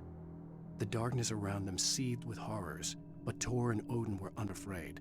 Their eyes glinted with guile. They knew every secret path, and there was blood on their hands. They had fought.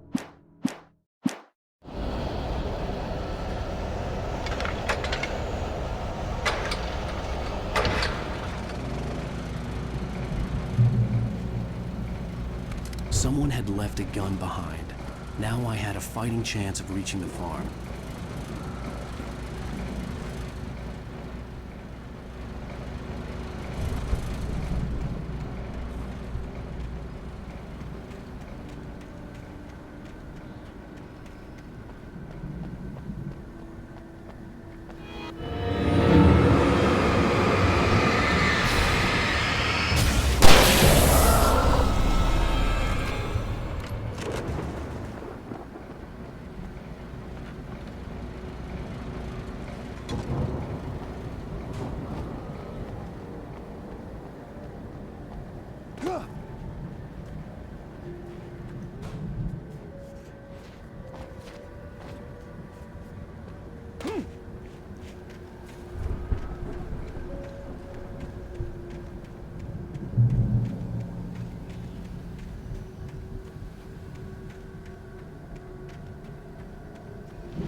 could see the car, but there was no sight of the driver.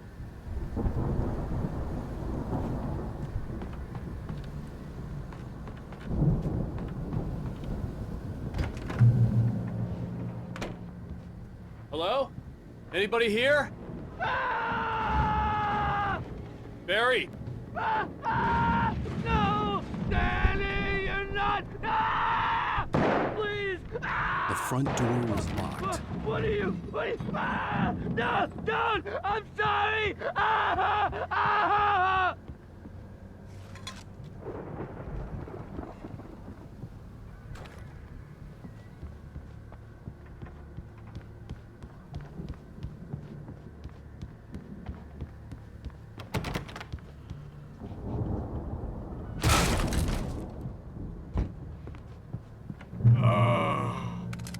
I know you. You were in jail the other day. I went to the farm again for the moonshine, you know? It makes you see. They're not gonna miss it. They're in the loony bin. But my buddy, Danny, I lost him. Something's gone wrong with him. It's not him. Like a real bad follow-up to a real good movie. The best friend's suddenly the bad guy. Who wrote this crap anyway?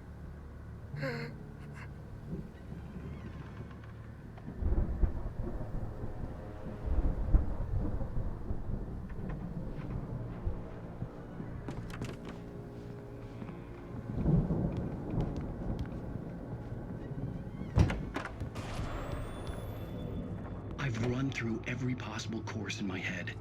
If I continue like the Dark Presence wants me to, the story I'm writing won't save Alice. It's a horror story, and it's going to kill her, and me, and everybody in this town. No one will survive. Darkness will consume everything. This is what it's wanted all along. It will be free, unstoppable. It used Alice to get to me, dangled her in front of me to keep me going. It was never going to release her. I'm going to change this. I'll escape. I've written myself into the story. I'm now the protagonist. This feels like a terrible risk, but it's the only way to save Alice. I'll be bound by the events of the story just as much as anyone else who's been woven into it. The story must stay true for this to work. There have to be victims along the way, near escapes, cliffhangers.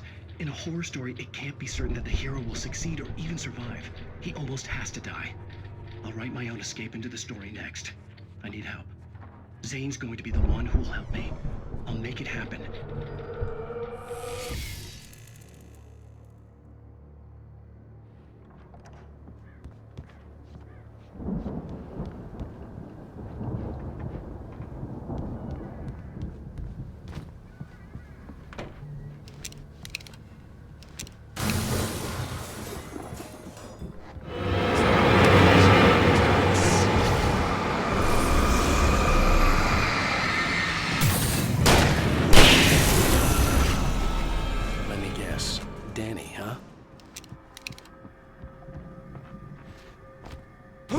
Still a good distance away.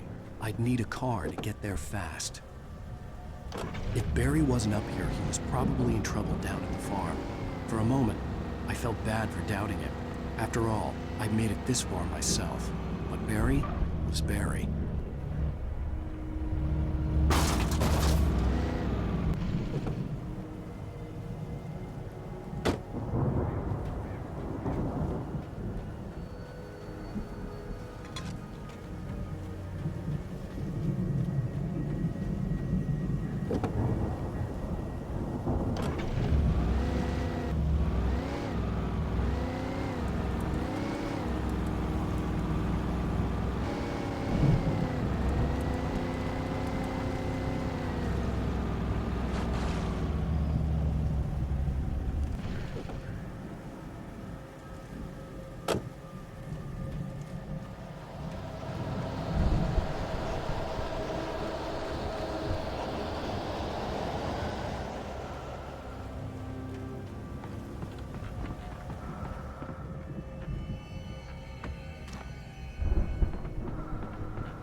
Well, as I'm sure everyone's noticed, that storm we all felt coming is finally here. The boys at the Weather Service reckon it'll last until morning at the very least. Pertaining to that, let me read that missing persons alert again. The Sheriff's Department's still looking for a Caucasian, 30 years old, slim, and blonde.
I'd known the brothers used to be some kind of rock stars, but it hadn't really sunk in until I saw the stage.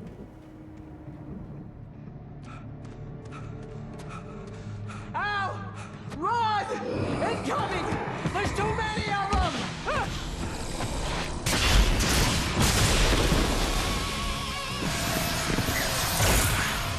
God damn.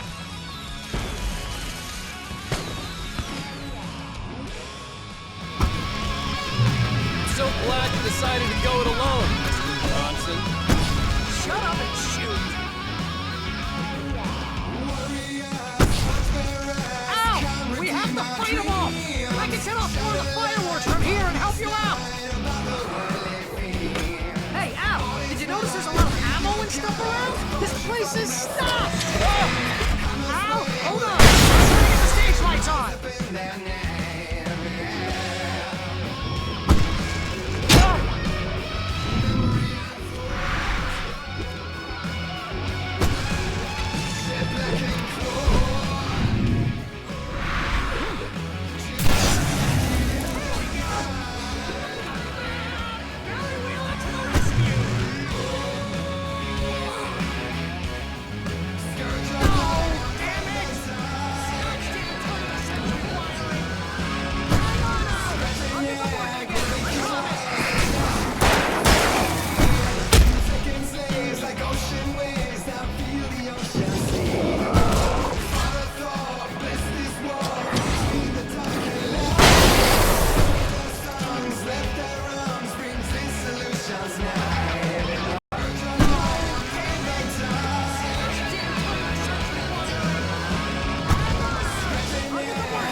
Bright Falls, rock and roll capital of America. Hey, Al! This way to the farm!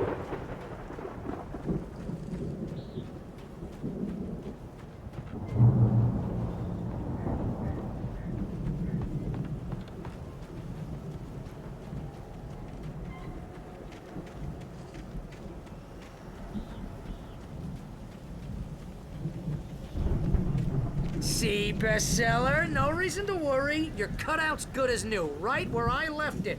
I'll come back for it once we have the place secured. Yeah, that's been my biggest worry all this time.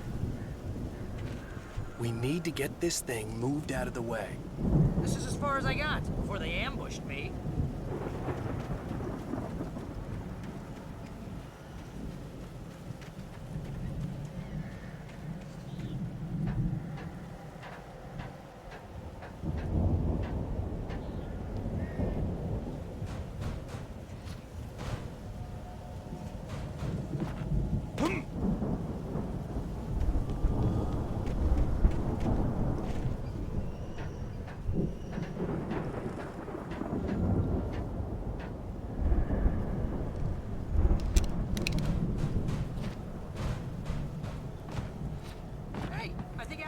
Here has something to say. What's that, Al? I'm Alan Wake. I'm always right about everything. And if I don't get my way, I'll sulk all day long. I'm always intense and moody. It makes me very attractive and mysterious. Right now, I'm just standing here because I need my best friend Barry to... Wow! You look at that thing, Al! They really went all out with this Viking crap, didn't they? Look at all this stuff. They must have done okay for themselves. Sleep. We all spend a third of our dreams in its soft embrace, somewhere between fantasy and Hey, oblivion. remember when I got you that gig? But Your first real writing job. What got you started? Was this one of your episodes? Vice versa. In Night Sport. Tonight's episode, The Dream of Dreams. That's by someone else. We join Mr. Jones as he explores the endless dreamscape, only to be brought to a sudden stop by a decidedly mundane situation. A long line of people. Hey, Jones, right? Listen, we're gonna have to wait until His Highness over there is good and ready. Oh, wow. Who's that? You don't know him? What are you, new? He's the guy dreaming us. Well, not just us. He dreams everything. All of this. But wait, no. I'm the one who's dreaming. I'm asleep. Isn't this my dream? Oh, yeah. Sure. Get real, pal. You're just another dream. I'm a dream. You're a dream. The weirdo in the diving suit is a dream. And the girl made of smiles and sunshine is definitely a dream. But I'm pretty sure I'm dreaming this. Well, maybe you're a really confused dream. What am I, a shrink? All I know is I'm going with the smart guys, and they say that's the guy doing the dreaming. Right there. I don't know what that means. It means we keep him happy. No sudden falls. We make sure he has his clothes on when he goes out in public. No chases where the monster is nipping at his heels and he runs like crazy, but his legs don't seem to get him anywhere. None of that. Because if he wakes up in a cold sweat... Yeah, precisely. So we wait till he wants to move on. Keep things nice and calm. Hey, something's happening here. Yeah? What's that? What? Can't you hear that? Oh, God help us, it's an alarm clock. Oh, it's you, isn't it? Please, man, I got a wife and kids. Please don't wait.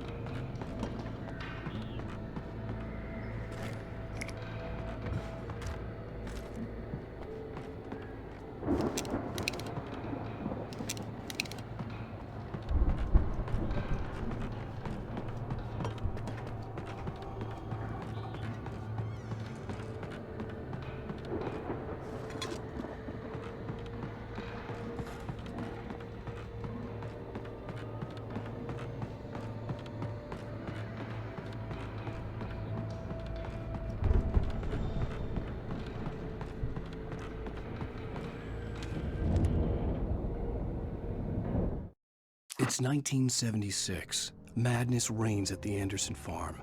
Contrary to all logic, the headiest ingredient of their moonshine is unfiltered water from Cauldron Lake. The Andersons feel like gods. Odin can't stop laughing. He contemplates cutting his eye out. Tor runs across the field. naked, shrieking, hammer in his hand, trying to catch lightning. Their songs have power. Something ancient is stirring in the depths, coming back.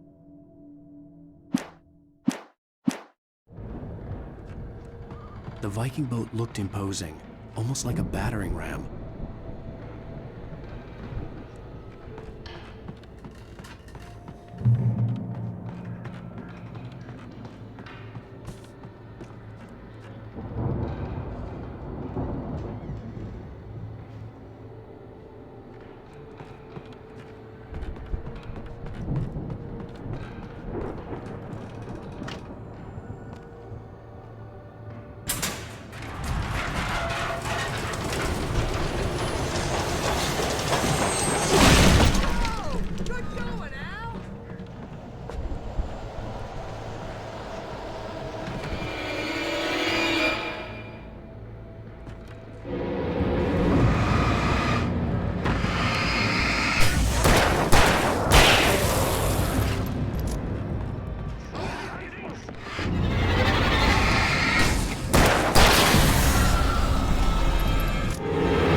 Those geezers had quite a production going on.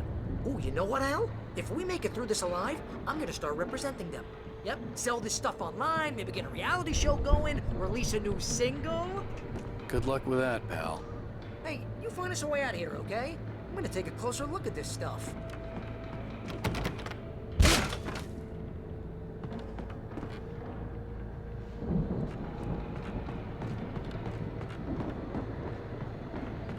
Be careful, Al!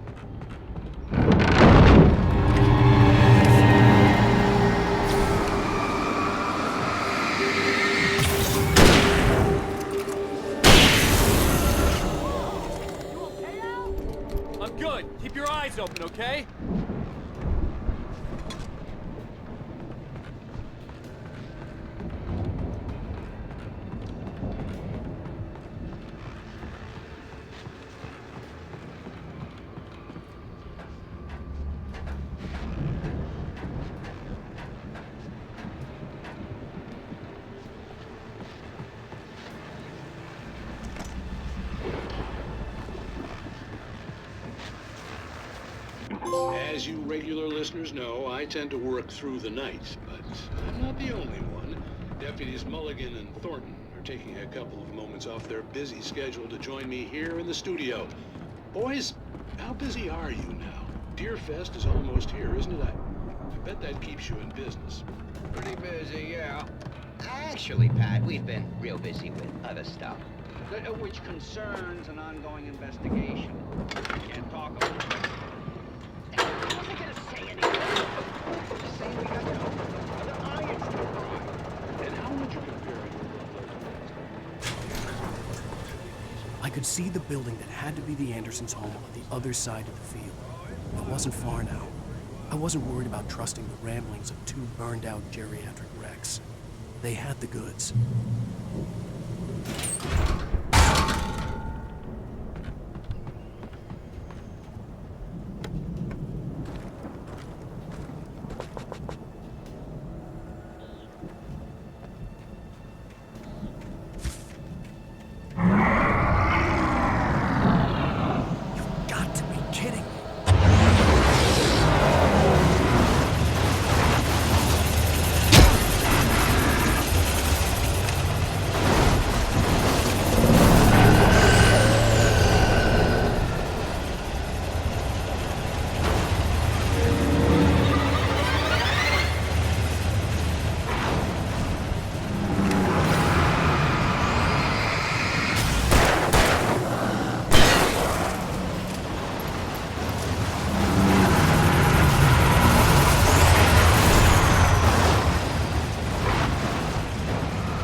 Is that you out there, buddy? Yeah, it's... Hey, let's go, man.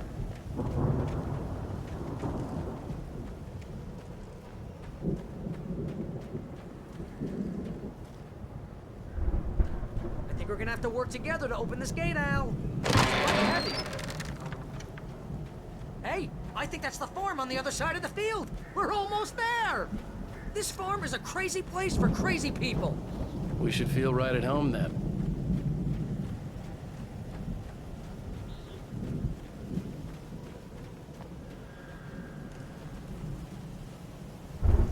Come on, one more gate. Do this thing.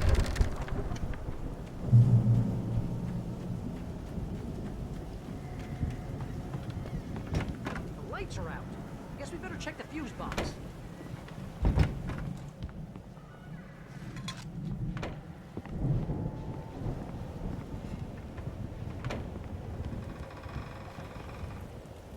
The power downstairs was out, but I was sure I could fix that at the fuse box.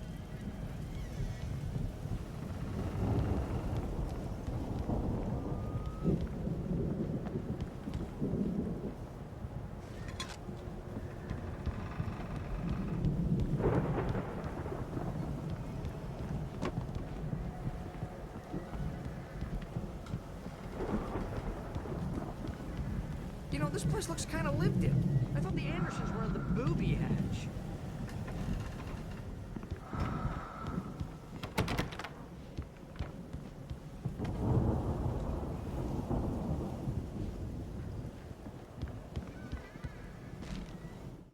Again, Alice's screams rang in the stillness of the night. I saw myself run toward the cabin, flashlight in my hand. I followed my past self. I was an out-of-body observer, a time traveler in a crazy drunken dream. This was the beginning. The night Alice had disappeared. The mystery of what had happened during the missing week was about to reveal itself.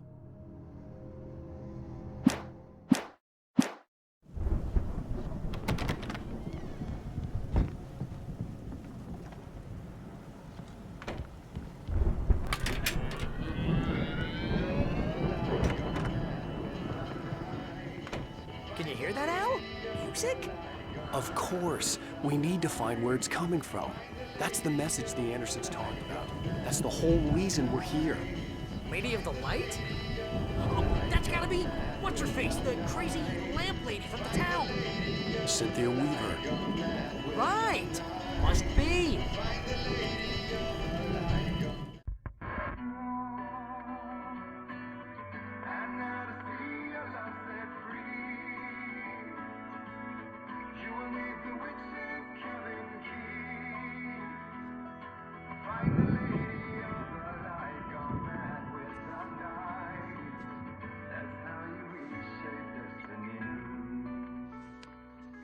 Okay. We need to find Cynthia Weaver. We'll stay here for the night and head back to town as soon as it gets light. Hey, Al. Lots of hours before dawn. Might as well get some rest. And by rest, I mean drunk. Come on, Barry, this is... Yeah, what the hell?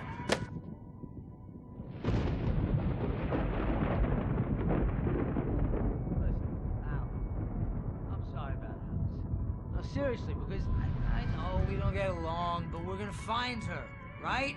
And even though you're a crazy bastard, I'm gonna stick by you, no matter what, ever, Al. Sure, like a brother. I'm a writer, goddammit. Correct. If I just wanted to, I could write 10 books a year. And they'd be the best books that year. No, you couldn't. That's right, I couldn't. But I could, because I'm a writer. What? What do they put in this stuff? I feel like my brain is coming out of my nose.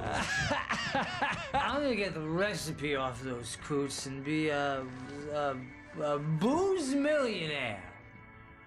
I just miss her, Barry. I just want her here with me. I know, Al. I know. It's gonna be okay. We're gonna make it okay.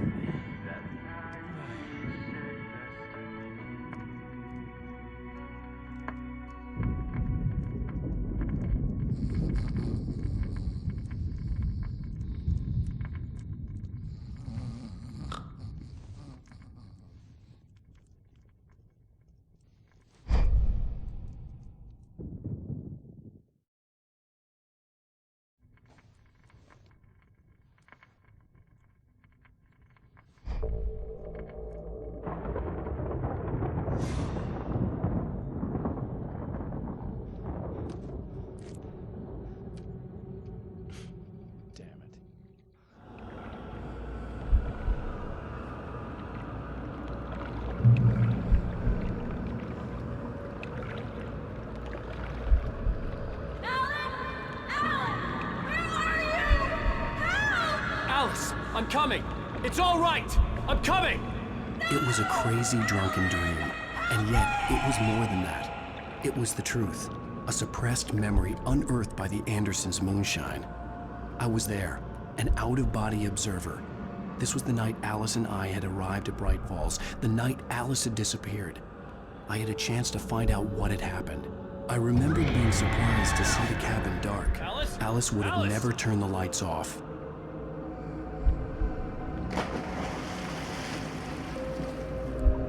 I remembered thinking I caught a glimpse of her form underwater, sinking into the darkness. Beyond this lost memory, there was nothing. I had to follow the footsteps of my past self to find out what had happened that night. Diving after her was the last vague memory I had of that night. After that, the next thing I could remember was waking up behind the wheel of the crashed car and finding the first pages of the manuscript.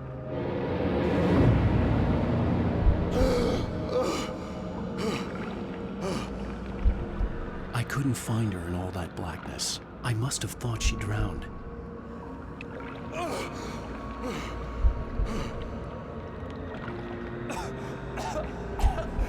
Alice!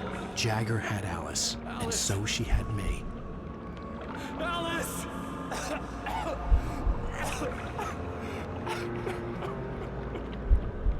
I'd been easy prey. Look at the cabin. Is there someone in the window? Alice? Maybe she didn't drown after all. Maybe she's inside. Alice! Yes.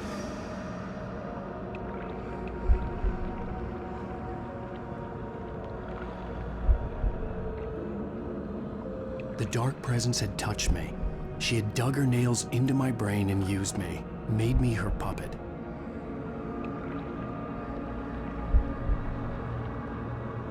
She must be here somewhere. Maybe upstairs in the study. Alice! Yes, that's where she is. You can apologize. Alice! You'll laugh at the whole thing together and put it behind you. Alice? She's not here. You were foolish to think so. No, she's dead. She drowned. No, no, no! It's your fault your wife is dead.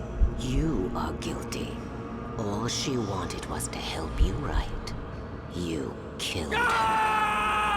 Oh, hush. There's still hope. Cauldron Lake is a special place. Here, you have the power to change things. She wanted you to write. I will tell you what to do.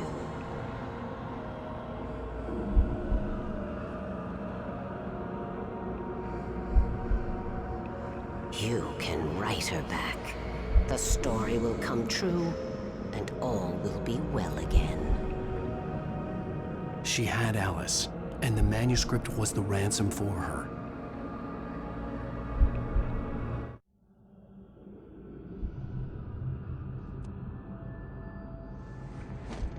Yes. All right. I'll fix it. I'll bring her back.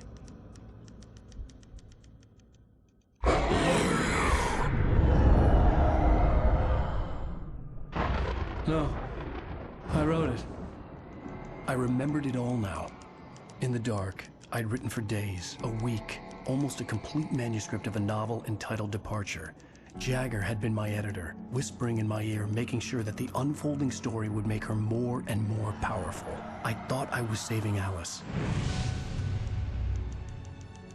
Even with the cobwebs she put in my head, some part of me had been aware enough to write my escape into the story, to bring a light into the cabin to release me before I could finish, to interrupt the horror story before the ending, where darkness consumed everything and everyone.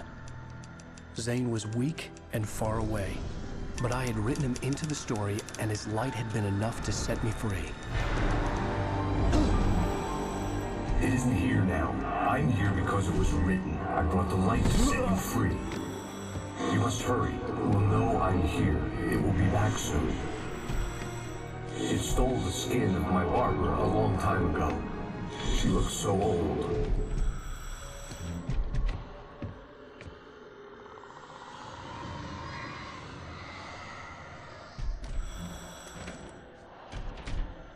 I had woken up, confused and groggy, my mind consumed by darkness and fear. All I could do was to escape.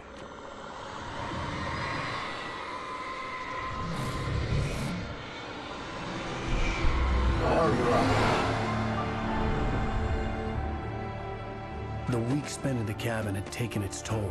I was barely conscious and fading fast. It had to have cost Zane terribly, thrown him even deeper into whatever dark place he now haunted. But he had managed to weaken the dark presence, kept me safe that night.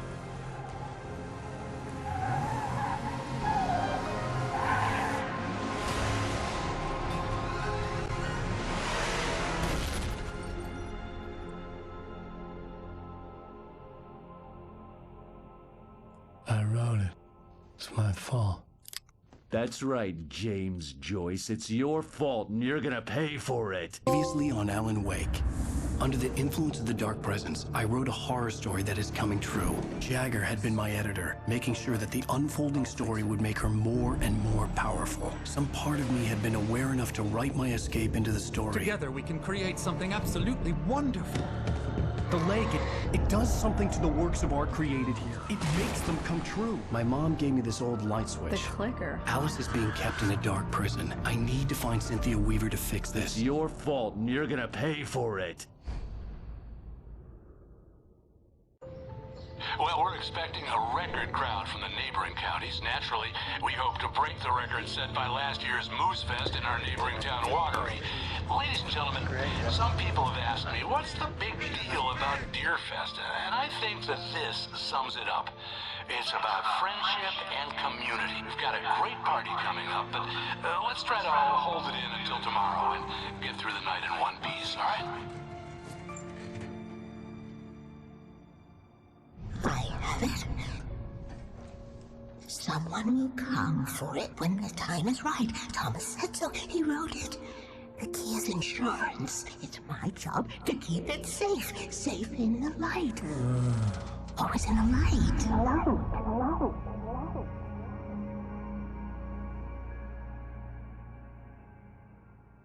The manuscript pages were gone. The FBI agent had taken them. I think my tongue just took a crap in my mouth. Ugh. Oh, wait, we're in jail now? Al. Al, this is not good. That about sums it up.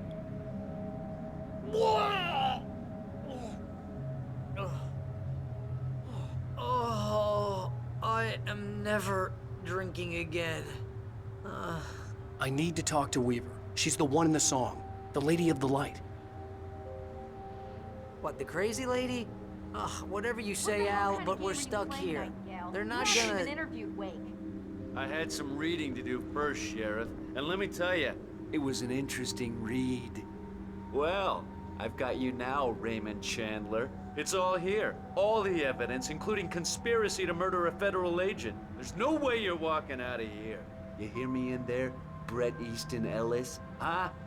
Agent Nightingale, I want to talk to your superior. Well, we all want things, Sheriff. I wanted my... Look, that's not possible right now. Agent Nightingale, I insist.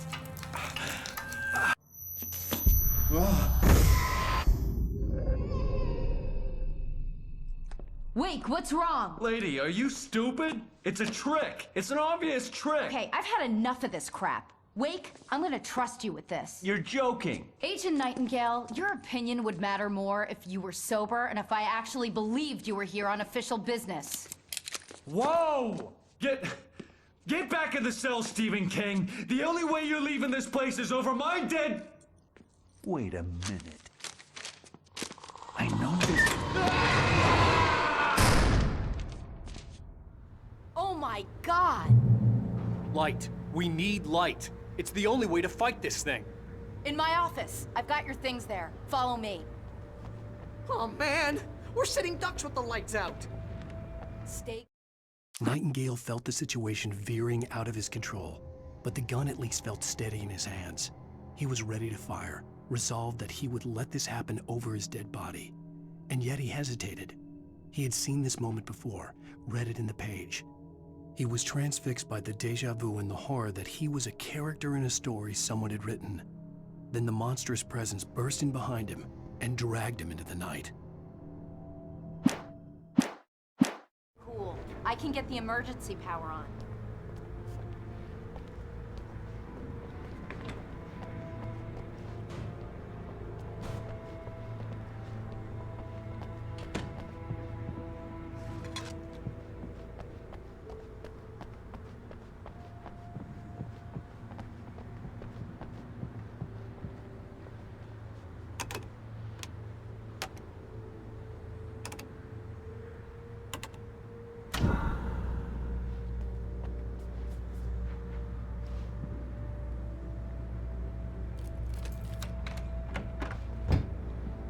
Here are your things. Wake, what do I need to know? What do you need from me?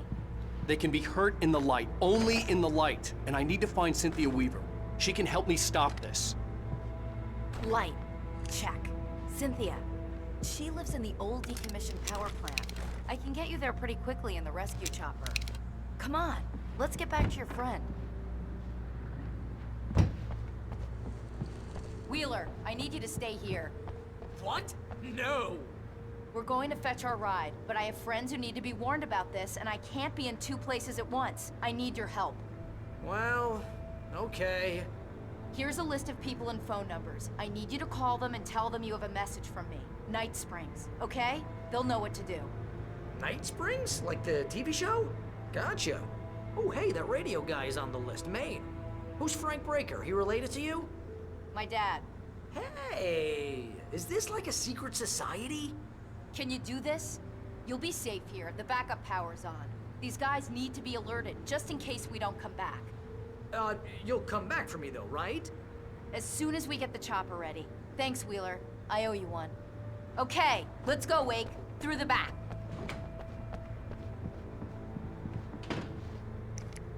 Hello, Mr. Breaker. This is Barry Wheeler. Yeah, I know it's late, but listen, the sheriff, Sarah, asked me to tell you something. She says her name's Springs, okay? So I guess she... Yes, sir. Okay,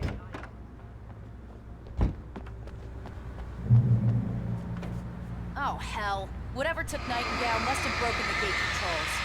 We can't reach the gate control box from here. We need to get to the other side over the rooftop. I'll go. I'll open the gate for you once I'm across. You stay here in the light and cover me, Sheriff, okay? Are you sure? Okay then, but hurry.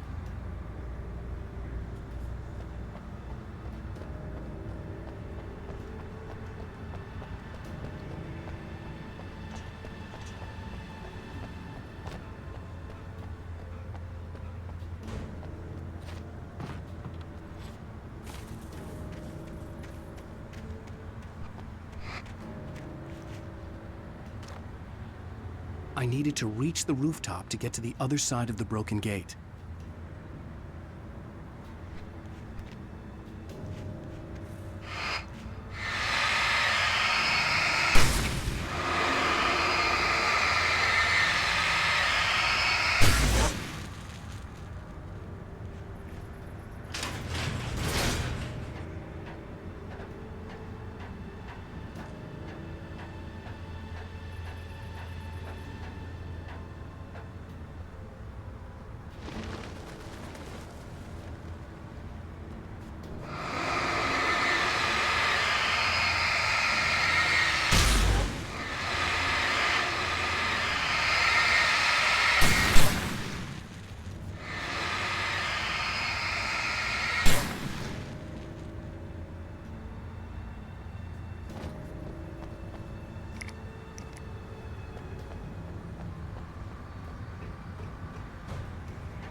Hey, Sheriff, your password.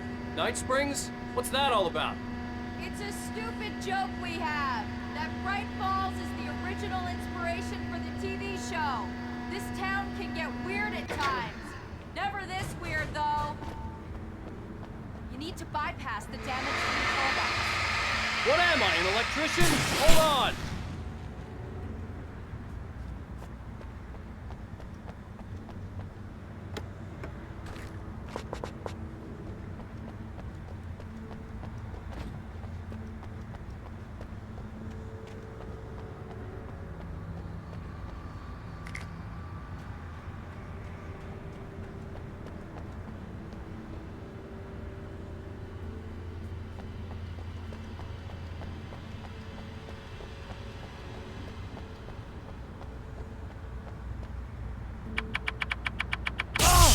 Ow, damn!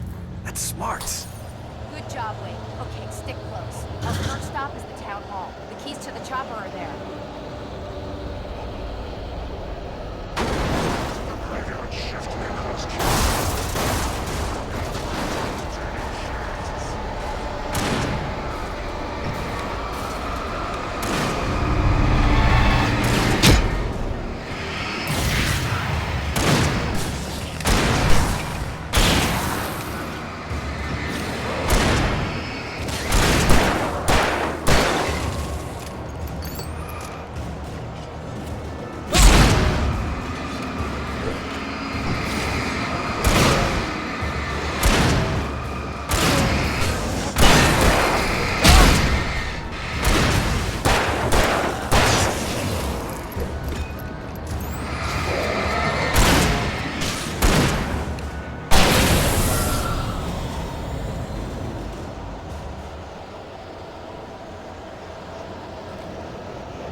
I'm gonna want explanations, you know. For example, what the hell happened to Rose? She's seriously messed up now.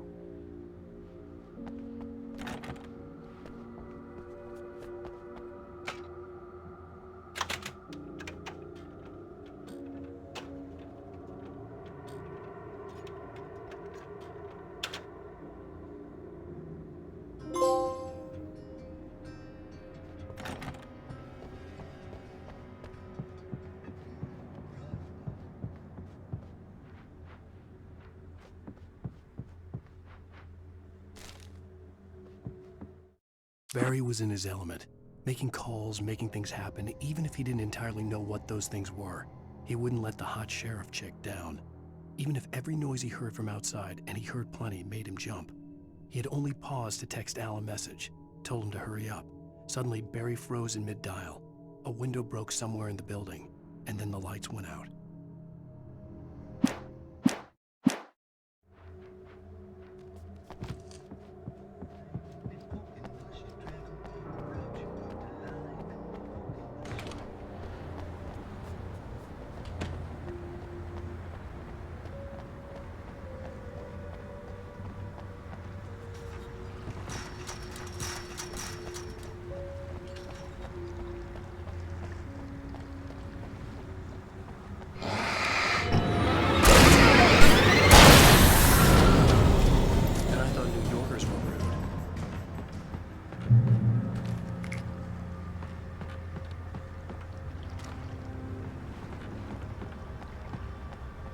You have the right to these rights.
Let's go, Wade.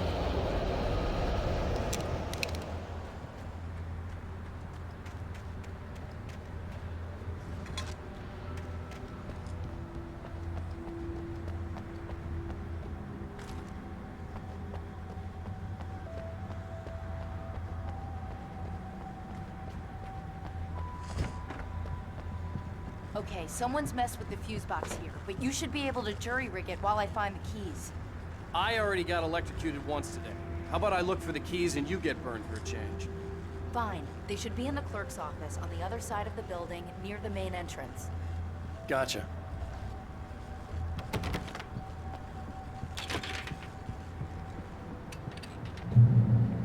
The keys aren't upstairs, Wake. I'm just gonna take a quick look.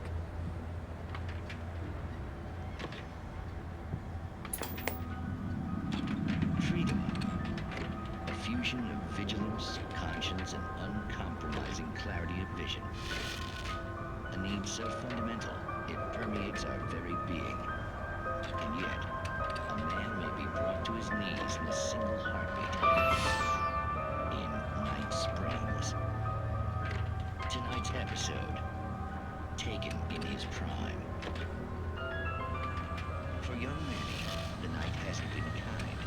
He's a marked man, selected for a lifetime of servitude after answering an ad in the newspaper. But first, a little field surgery is required. Well, well, look what I found. Please, no! Yeah, I think you're just about ready for it. Best if you don't resist this, kid. We gotta beat it out of you. What? I don't understand. What did I do? I just wanted to get a job in the service industry. Wow, you're gonna serve all right. There it is! It's coming out now. Right between the self-esteem and the childhood traumas. What are you doing to me? It's Herman. There, I got it. Believe me, kid, this free will thing is more trouble than it's worth.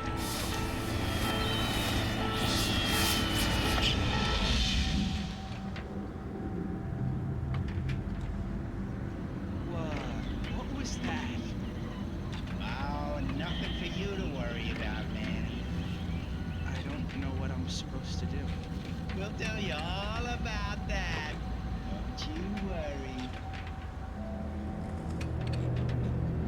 Another vacant worker ant, birthed in fury and violence for the pleasure and convenience of ruthless and malicious men. Stranger things can happen in Night Springs.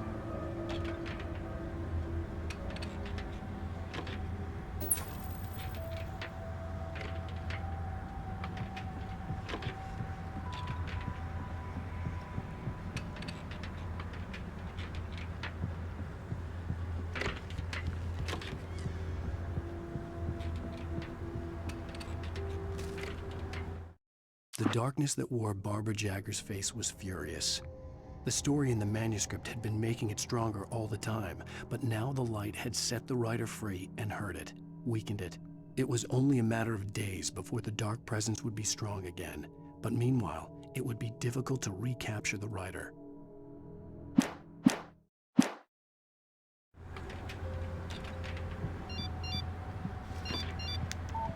The message was from Barry. He was getting worried at the station. He wanted us to hurry.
Okay, Sheriff, I got the key.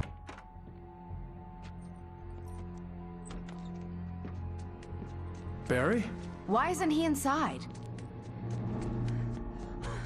Oh God! Oh God!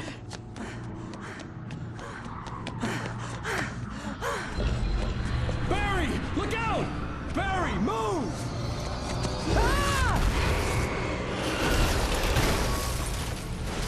Barry! He made it inside, Wake. He's okay. The storefront's blocked. Come on, Wake, let's go around. We can meet him in the back.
We can make it through the bookstore. Wheeler should be waiting for us in the backyard. Keep the hell down or I'll call the sheriff. Oh, hi, Doc. I've got it. Don't worry about it. Sarah, about time somebody showed up.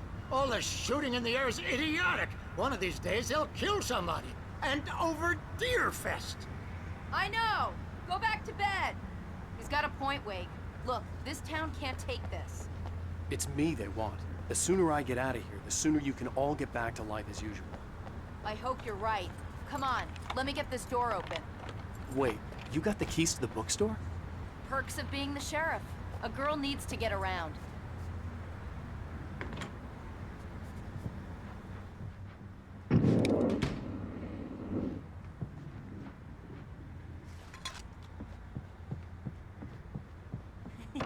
They're really taking advantage of your presence here, Wake. I heard they're selling a lot of your Alex Casey books. Right now, I'm not a big fan of my own writing. Cynthia Weaver worked hard, following her obsessive rituals, sometimes fighting them, always giving in to them in the end. She haunted the halls of Bright Falls' abandoned power plant. She marked her caches with light-sensitive paint that could only be seen by eyes that had been touched by darkness and saved by light like she'd been. She was preparing defenses and supply lines for the war she knew would come. The war between the forces of light and darkness.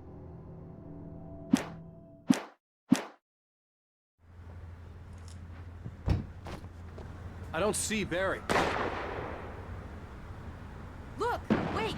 Maybe that's him. That's the way to the chopper.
I'm gonna give Pastor Howard a piece of my mind about this lock. I told him to get it fixed.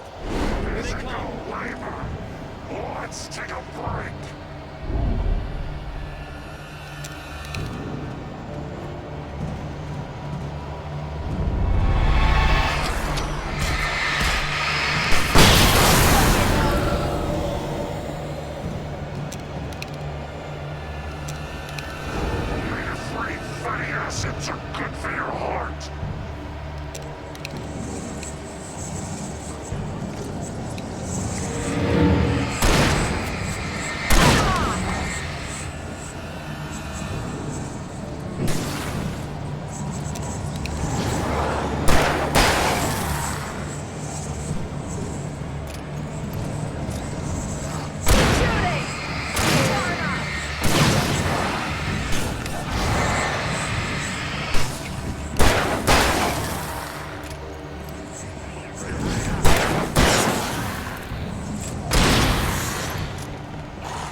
Barry got back to his feet inside the Bright Falls General Store and dusted himself off. Right next to the cans of baked beans was a locked case filled with flare guns, and yet here was a conveniently placed barrel of crowbars. Barry's smile widened as he realized that this was the classic movie scene where the hero had to gear up and arm himself to the teeth. Barry threw himself into the role.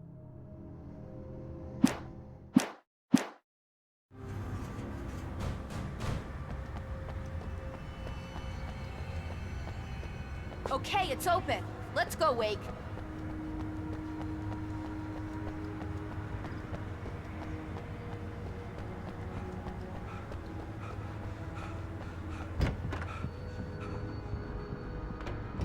Wow. We keep them lit all night long on the night before Deerfest. Why? Well, it's tradition.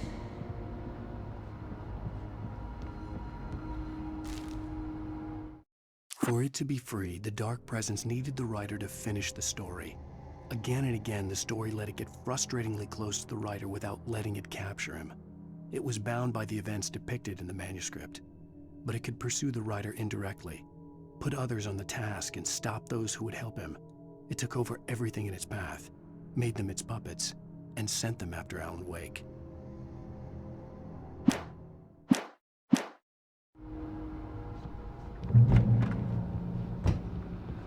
We're almost there. We'll have to go through the basement to get to the parking lot. Yeah, there's no way going through the crypt will turn out to be a bad idea.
Guess that one saw the light, huh? You didn't like that one? A tough audience. Well, I got plenty more. What are the Christmas lights for? Protection, man. Like garlic against vampires. Vampires. The helicopter's just across the parking lot and up the hill. Come on!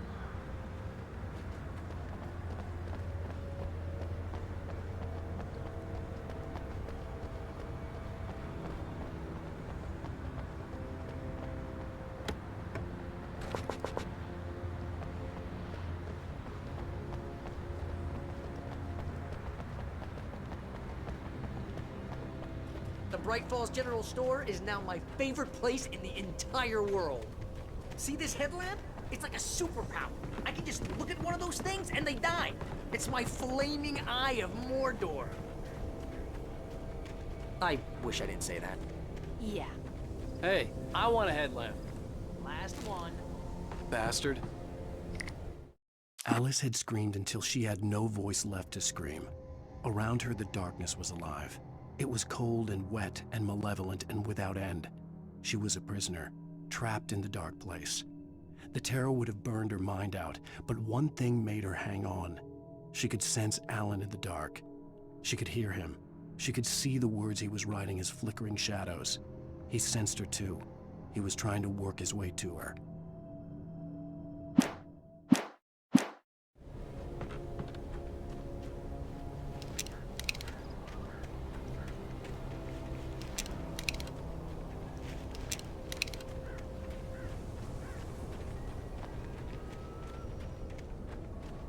When someone throws There's a damn school bus at your head, and you're about to take a helicopter ride with someone who may or may not have a pilot's license or a clear for departure.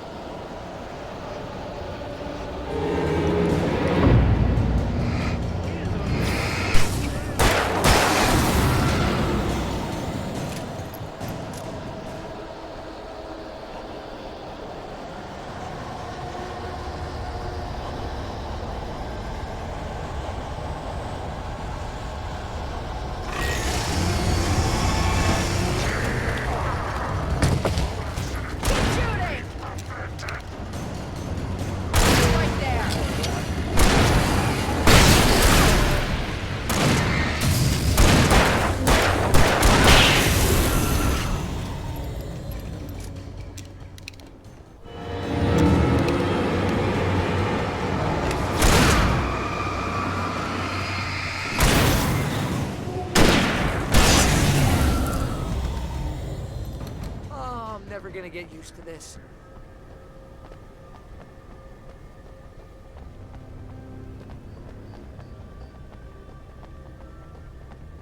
The helicopter's just up ahead. I'll need a while to prep for takeoff. Don't take too long. I want to get out of here.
Just get me to Weaver, Sheriff. You're taking a big chance on a local crazy lady, Al. I hope you're right about her, or we can kiss this town goodbye.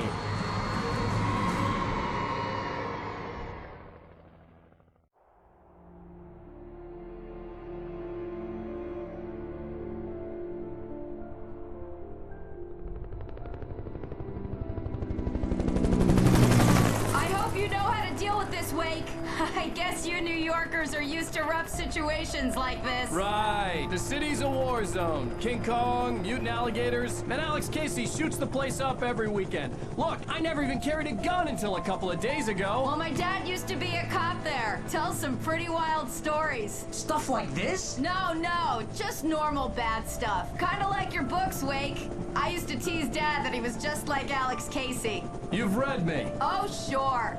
You're a pretty good writer. A little heavy on the metaphors, maybe. Nobody's ever said that before. We're coming up on the power plant. See the lit building over there? And that's the dam further up the river. I can't land here. I'll take her down the road across the river. Just get me there, Sheriff.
I had to do something about the chain for the door to open.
And here's a new song from a band that they always remind me of our local rock legends.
The power plant glowed in the night. It was close, but I had to find a way across.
Making her way through the water pipe alone, Cynthia was angry at the writer. Foolish young man, taking unnecessary risks. And the way he broke the rules. Didn't he understand what was at stake? Since the terrible days in the 70s, she hadn't wavered once, as hard as it had been. She was tired of protecting the town all these long years, and now only wanted to rest.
The story I had written in the cabin had come true. Touched by the dark presence, I had written a horror story, but the end was still missing. The story was incomplete, and the last unfinished page of the manuscript still sat in the typewriter in the cabin study. If I could get back there, if I could read the page, then I could write my own ending to this story and save Alice.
Fossils can find concrete proof of the nature of our existence in Night Springs. Tonight's episode, an absence of creativity. Hello, Martha. What did you want to show me? Oh, Lydia. Thank God you're here. Please, it's in the basement.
I recognized the logo on the power plant sign.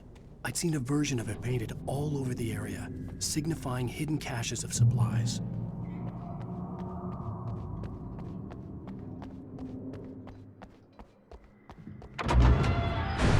Hold it right there! Miss Weaver, Cynthia, I'm a friend. Prove it! You knew Zane, Thomas Zane. You're the Lady of the Light in the song. You can help me. About time.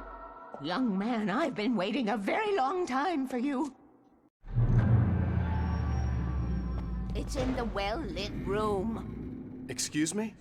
What you'll need to drive the darkness back. The well-lit room is at the dam. I built the room to keep it safe. Will it help me find Alice? Will it get me back to the cabin? Fine, let's go. I can get my friends to come back with the helicopter. Oh, we won't go outside. Never at night. That's rule number 1. You've been breaking the rules, young man, and where has that gotten us, No, I have a secret route, a lit route, an old water pipe. Something was damaged at the transformer yard. It's draining all the reserve power. Without it, the pipe will go dark. The power to the yard must be cut. Let me guess. You want me to do it? Young man, you're the one who likes to break the rules. I can't be outside in the dark. The kill switch is outside.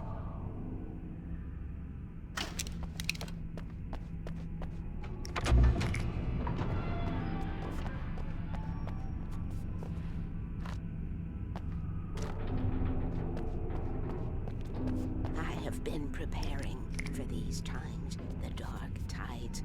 You have found my caches, haven't you? You can see the signs. Very few people can. Yes, please. Take what you need. This is all for you, for the likes of us. We do Tom's work, don't we?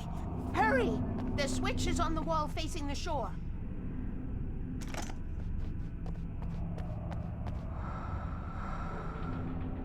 I cannot take you to the well-lit room if the lights in the pipe go out.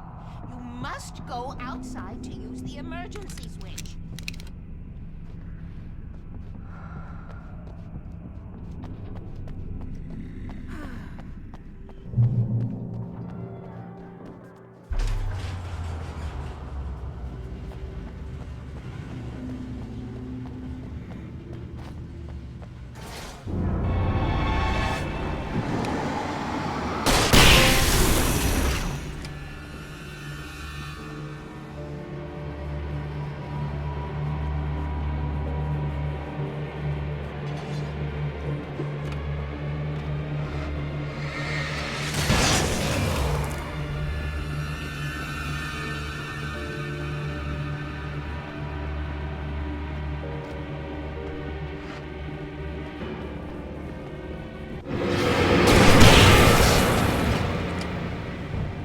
Weaver had sent me to cut the power to the transformer yard.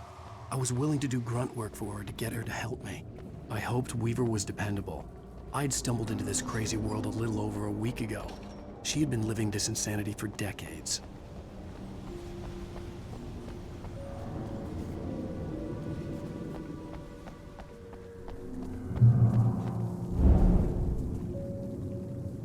I could see the kill switch that would cut the power to the transformer yard. Now I had to find a way to reach it.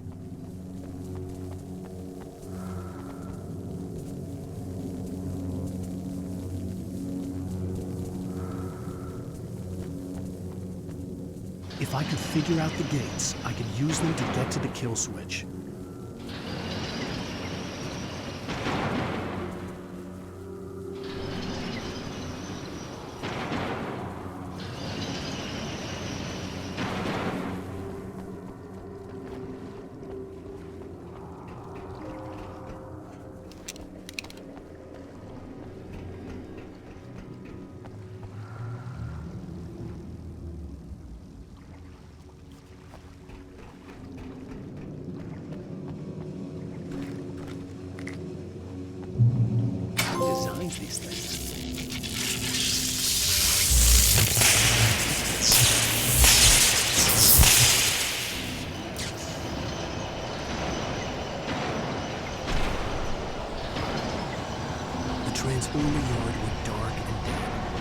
first water pipe passage should now be good to go.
This way, young man. Follow me. Come, come. The pipe's empty now. We're ready to go. This way. We need to go. I knew them both, Tom and Barbara. I had such a crush on him. Such a beautiful man. I was jealous. There was a part of me that was maybe a little glad when she had the accident. And then Tom started writing and woke the darkness up. He tried to bring her back, but you can't do that. There are no free rides like that. I'm starting to realize that. In that case, young man, perhaps you're a smarter man than Tom was. The witch looked like her, but it wasn't. Barbara was sweet. He didn't understand until it was too late. He tried to undo it, wrote himself, her, everything he'd ever written out of the world. Oh, he was so famous. And afterward, no one knew. Oh, Tom. He left only one thing behind in my care, in case it happened again. Insurance. He trusted me, or perhaps used me a little. Tom knew how I felt, knew I wouldn't refuse him. I built the well-lit room and put it there. It's been waiting for you. We are characters trapped in a story you have written, and none of us will survive to see the end of it if the darkness isn't stopped. She'll twist the story to her own dark ends. How do you know all this? Tom, that's the way he wrote it. He still talks to me, you know, in television, from beyond, from below. We have both been touched by the darkness, young man. He saved us both with light, but the darkness stays with you. Leaves a stain. This pipe will take us directly to the well-lit room. Okay, I need to call my friends, tell them where we're going. Hello? Al! Barry, we're headed to the dam in one of the pipes. Meet us there. Okay, I'll tell Sarah. It's Sarah now? Whoa! No! For the sweet love of... Barry! Barry! We gotta go see if they're okay. They're probably dead. You must reach the well-lit room. This is no time to be a selfish idiot. That's my best friend.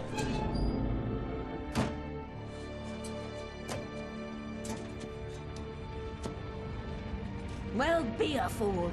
I'll use the pipe. I'll meet you at the dam if you make it.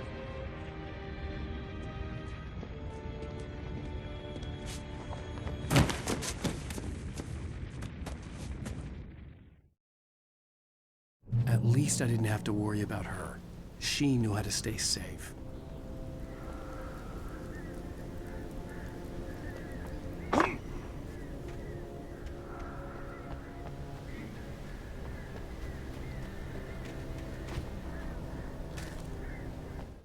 Sarah was almost starting to relax.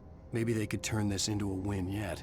Suddenly, there was a piercing sound, like a table saw gone wild, as 100 birds made out of shadows swarmed into the rotor.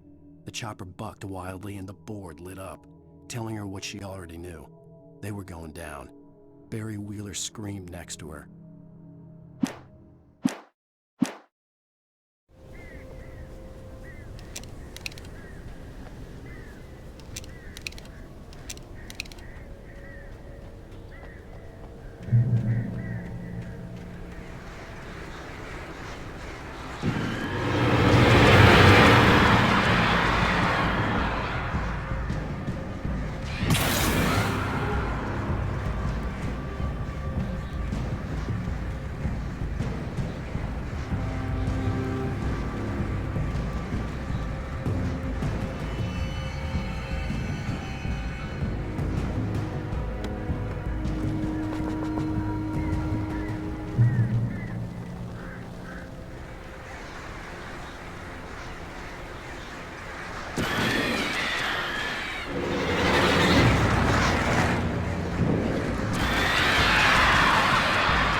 The crash site looked bad, but as far as I could tell, the wreck was empty.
Wake.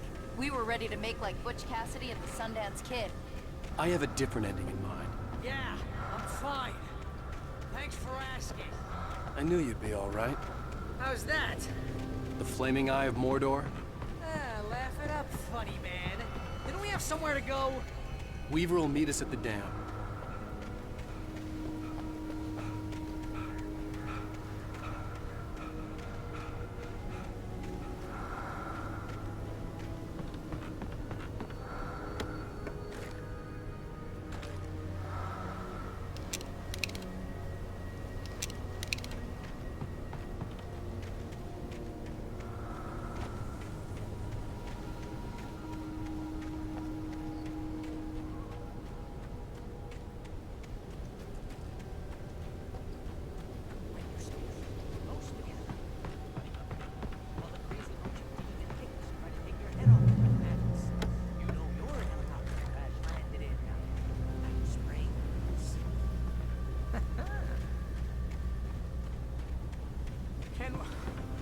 we just stay here until morning, Al? You see those Please? lights? That's the elevator we need to take.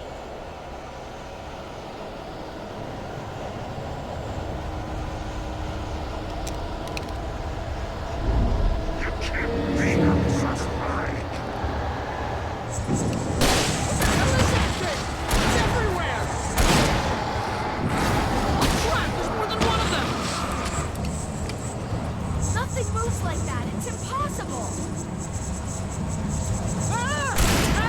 Do something! He's too fast. I can't get a shot. No, there! Al, they're all over the place!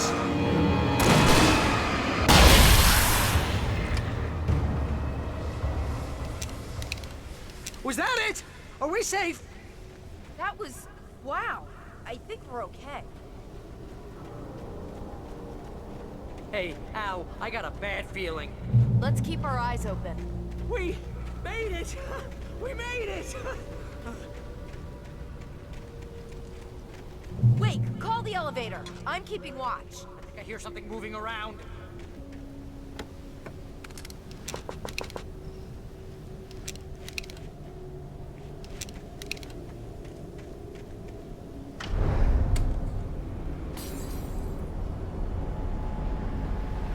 Heads up! Here they come! Oh no! Oh no!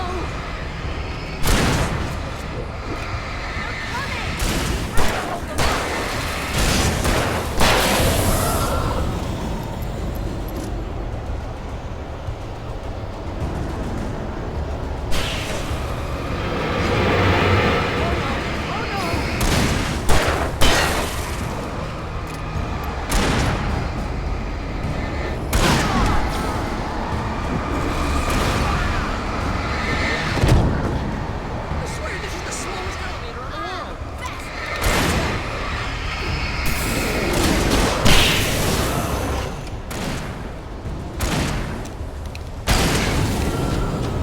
It's almost here, Wake. Just hold on.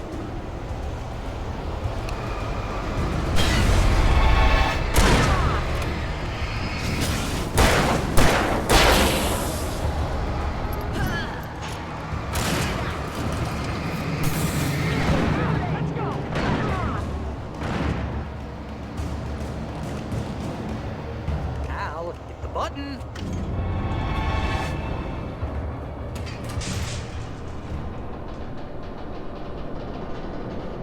We're almost there. There's an entrance into the dam at the top. What's the plan, Wake? Well, Weaver's crazy, but she's got something Zane left behind. Something to fix this. Gee, could you be a little more vague? Thomas Zane? Seriously? Might as well be Paul Bunyan or Bigfoot. Yeah, well, he was real.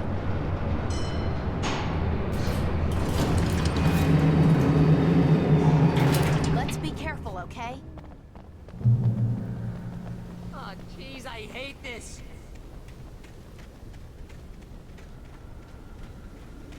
Okay, Wake. There's a button over there that opens the door. I think something's broken. Hold the button down so we can get in.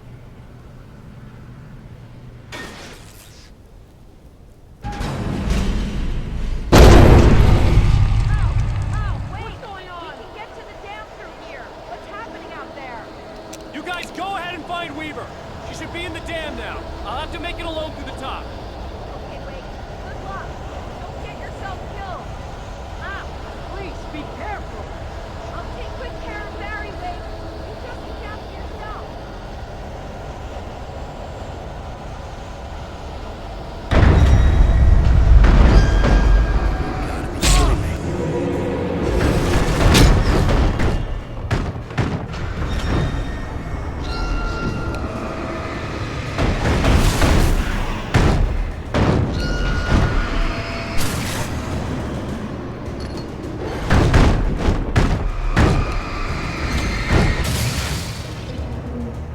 Down, boy.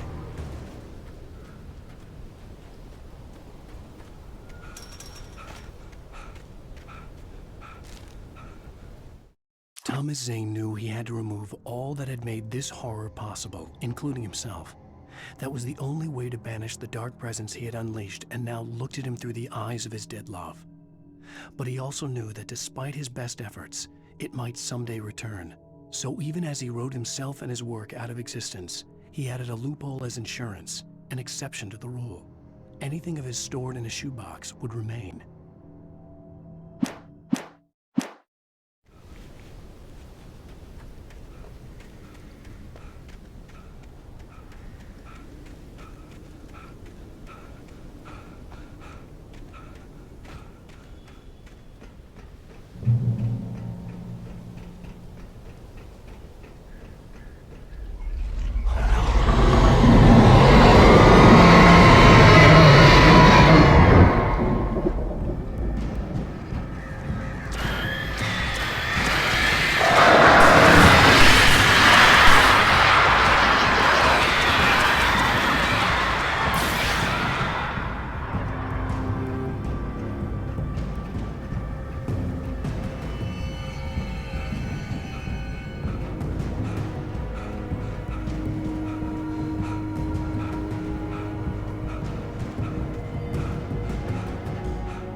I was ridiculously outnumbered.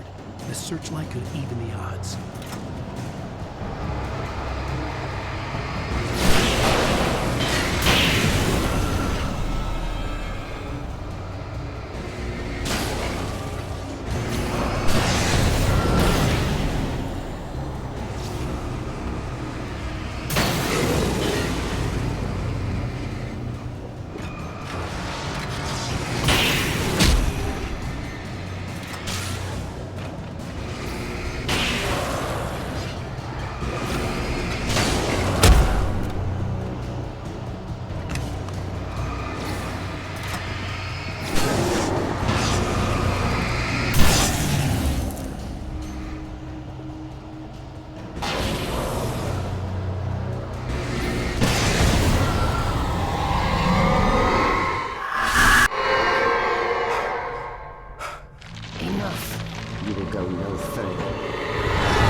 World War. They operated here back then. They must have built this.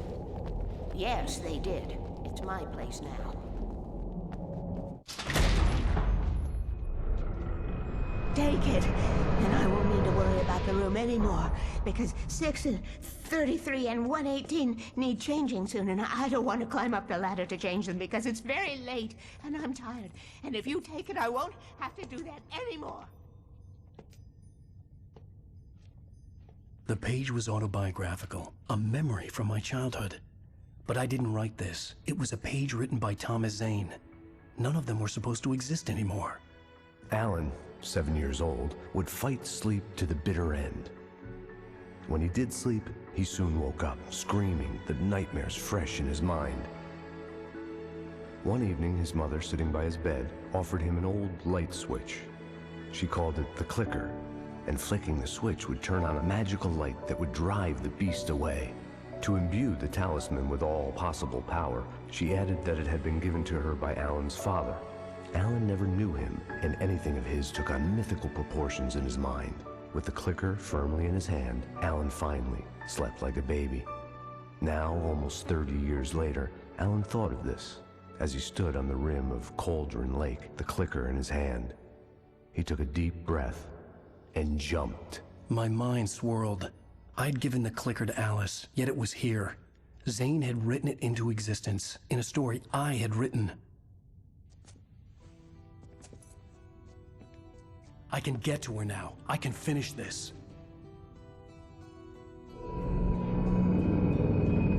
Previously on Alan Wake, I wrote a horror story that has come true. Thomas Zane did the same in the 70s. You will go no further. If I continue like the Dark Presence wants me to, the story I'm writing won't save Alice.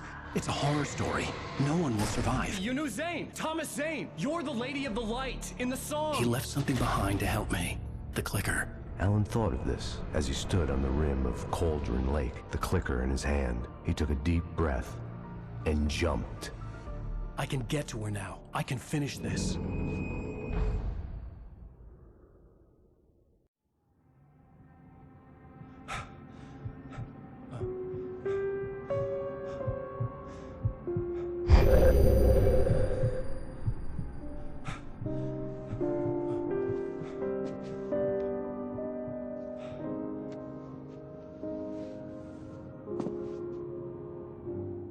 I had a hangover. My head was about to explode and the light hurt my eyes. I needed my sunglasses and painkillers to dull the pain. In one of my finer moments of self-deception, I swore to quit drinking.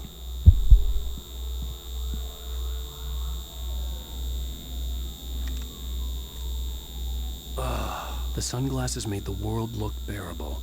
Now I could keep my eyes open without feeling like a vampire in the sun.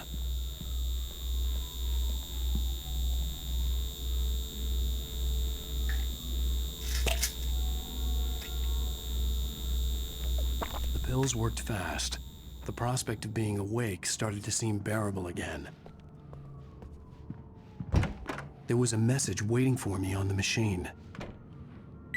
You have one new message. Al! Are you still asleep? Wakey, wakey! You should have your show on your TiVo. If Alice wasn't too mad to record it.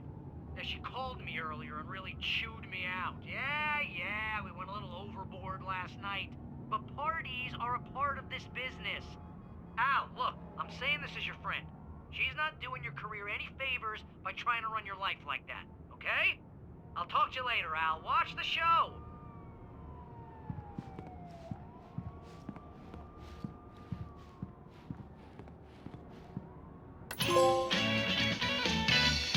Ladies and gentlemen, welcome back to the Harry Gallic Show. Thank you, everybody. We have a great show tonight. I've been talking with the best-selling author Alan Wake about his new book, The Sudden Stop. Yeah, good read. Go buy it. No, it is a good read. Look, I'm gonna be honest here. Is that wise? No, but I'm gonna do it anyway. I got people who give me the lowdown on books. I'm a busy guy. But this one, I actually read from cover to cover. I mean, I'm a big fan. Wow, thanks. Now, this might be a spoiler for those who haven't read the book yet. Based on the sales figures, the 2 people out there who haven't read the book yet. But this last book is all about the death of the main character, the hard-boiled New York detective, Alex Casey. Now, there's been a lot of outrage about this. Why the hell did you kill Casey? What the hell were you thinking, man? Good riddance. No, seriously though, 7 years and 6 books is a long time. He was a gloomy guy to spend all your working hours with, and it was a good run. But it's time to explore new things. My next book will be a departure from the old for me. You selfish bastard, always thinking of yourself. Well, you've certainly given us a lot of entertainment over the years. And now that you mention it, Casey was a gloomy guy. Never had much luck with his love life with the ladies. Was that autobiographical in any way? Yeah, no kidding. Casey's lady friends tended to die on him. With Casey, it was all about his pain. No, nothing autobiographical about that. I'm a happily married man. My wife is my muse. Well, congratulations. That's great to hear. So, how's the publicity tour been treating you? Good, great. But I gotta say, I'm glad to be back home in New York. Well, you've certainly been on the news a lot lately. Lots of parties and, you got into a fight with some paparazzi. Oh, man. Well, that guy was really in my face. I lost my temper. I know that wasn't cool. You are famous for that temper. Well, I did also write several books. Well, your latest novel is called The Sudden Stop, and it's in bookstores now. Go get it. That means the 2 of you out there who haven't bought it yet. Ladies and gentlemen, that's all we have for you tonight. I want to thank all our guests for the evening. 앨런웨이크, Sam Lake. Once more, do the face for a Sam. And our musical guests, Poets of the Fall. Thank you. At least I'd been funny. I told myself I could live with that. Did you watch the show? I didn't say anything stupid if that's what you want to know. Okay, Grumpy. You want an aspirin or something? Are you going to start with me about drinking now? You know what? I should have followed her advice. But suddenly I was angry, mostly at myself. And she was there, a convenient victim.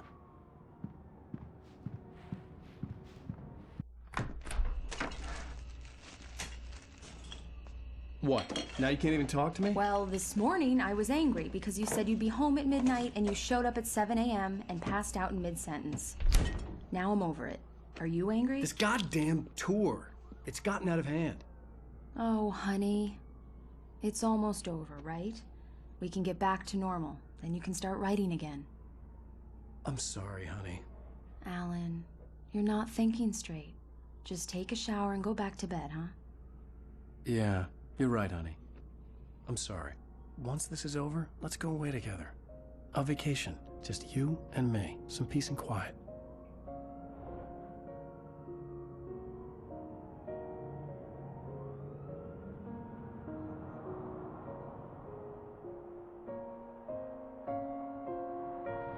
Somehow, the clicker was the key to the cabin.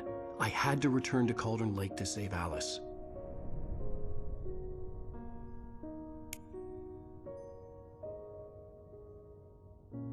I'm going back to the lake to finish this.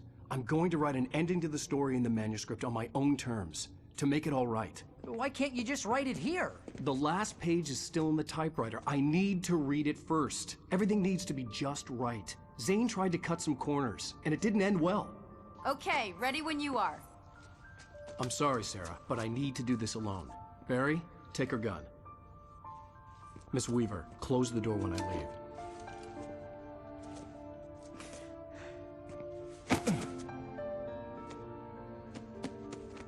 Good luck, Al. See you later.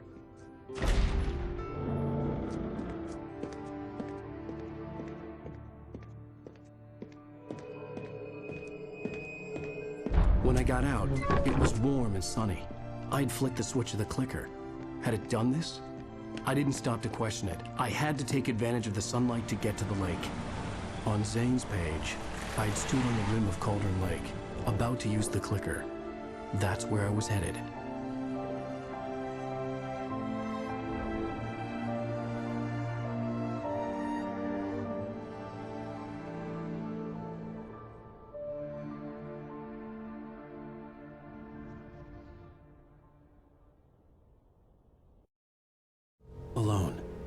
daylight, surrounded by the beauty of the Pacific Northwest landscape. It was hard not to let doubt creep in one last time. I could still chalk everything up to a dream, a delusion. I had enough imagination to make up something like this, having been in the cabin all this time, trapped in a story inside my head, gone mad from grief over Alice's death like Hartman had claimed. There would be no way of knowing. I told myself it didn't really matter. My course was set.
There was a link between us, always would be.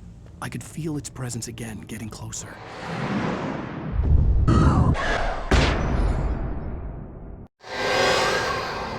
I will kill your wife.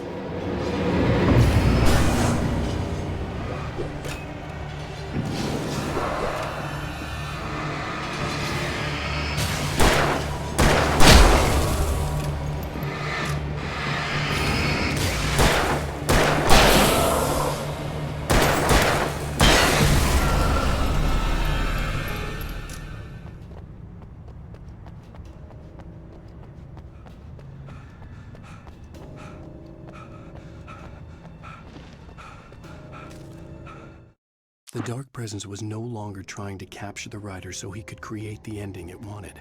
The writer knew too much. He was too strong.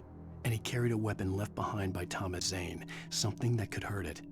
Now, The darkness was doing everything in its power to simply stop the rider from ever reaching Cauldron Lake and the dark place it came from.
Based on the signature in the motel register, Agent Nightingale had stayed here, in room number 2.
This had obviously been the room where Agent Nightingale had stayed when he hadn't been busy harassing me. Look after yourself, man! Could have been.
The bottom of Cauldron Lake was a graveyard of things the lake had claimed in one way or another over the decades.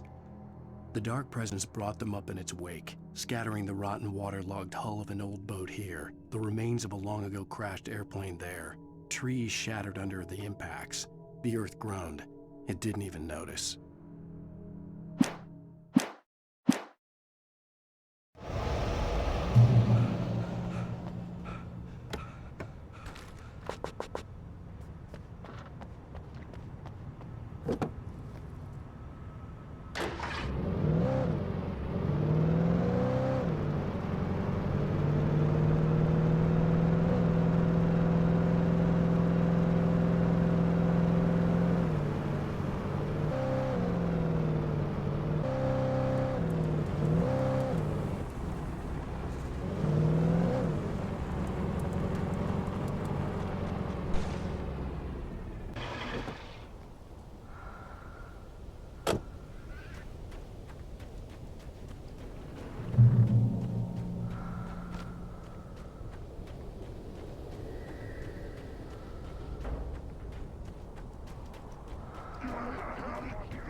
Zane cut its heart out, but it didn't die. The thing that wore Barbara's face kept crooning sweet nothings sugar-laced with poison. He put on the suit, untied the monster from the chair. The thing in his arms thrashed weakly, but he held fast. He stepped outside, off the pier, and into the dark water, a sinking pinprick of light descending toward a bottom that never came.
When I told Barry my plan back in the well-lit room, I'd acted as if I knew what I was doing. I didn't. I was operating on the shifting logic of a dream. I had to fight my way to the lake through the horrors of the night. I had to flick an old battered light switch imbued with childhood magic. I had to write a happy ending to a horror story. I had to save my wife from the dark prison she was being held in.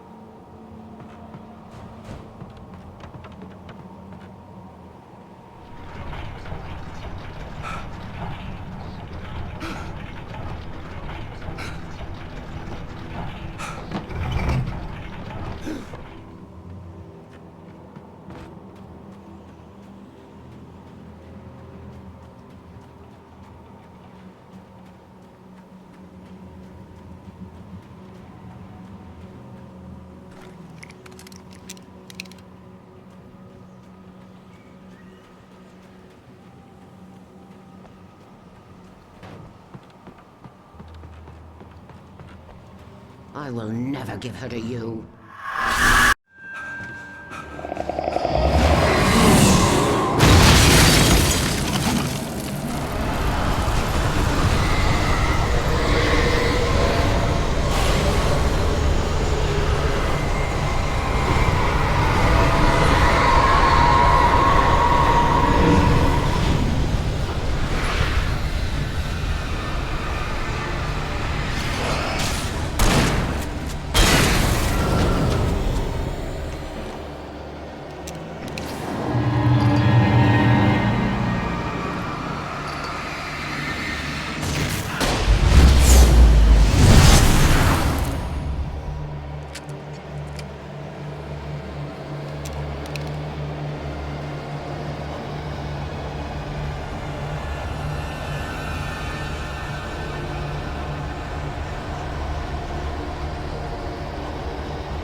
The dark place I found myself in was unlike anything I could ever have imagined. It wasn't solid. It flowed. It was conceptual and subjective. For someone else, an artist in another field, it would have been very different. I could sense the story of the manuscript all around me, the words and ideas floating in the air, poised to become real.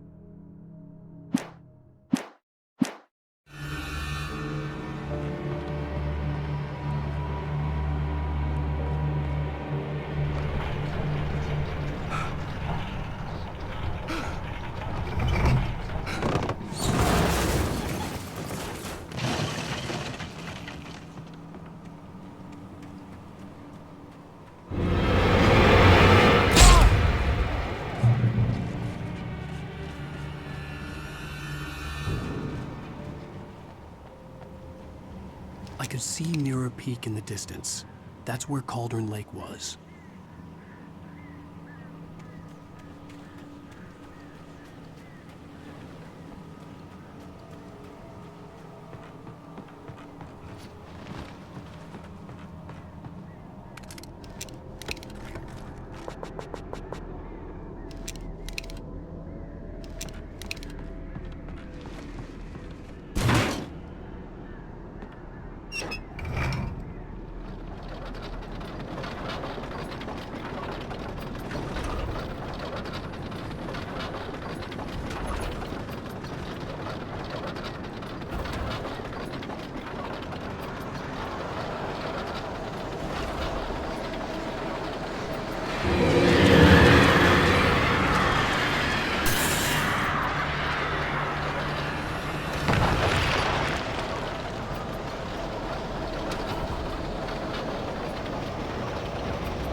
I needed to get the generator running.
After Zane had gone, I stood alone in the shifting dream that was the dark place.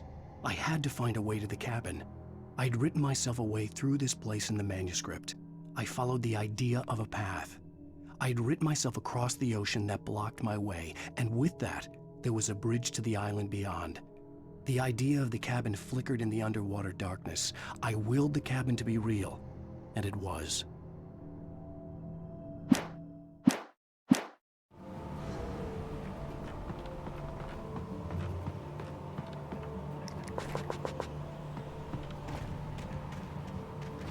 Turn back now.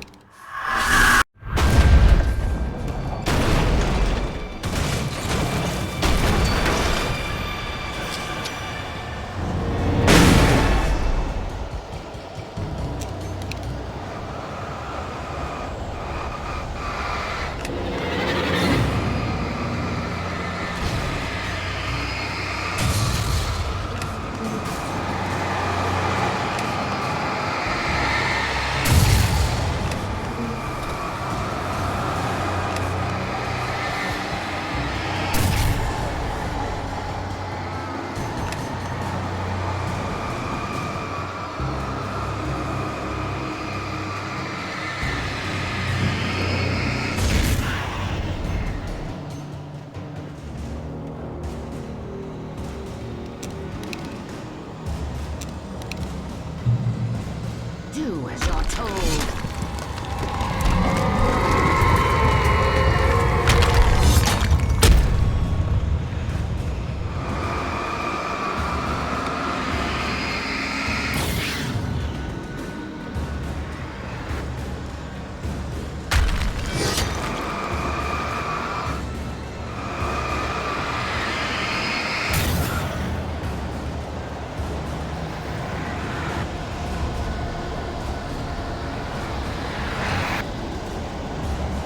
She never loved you.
baby.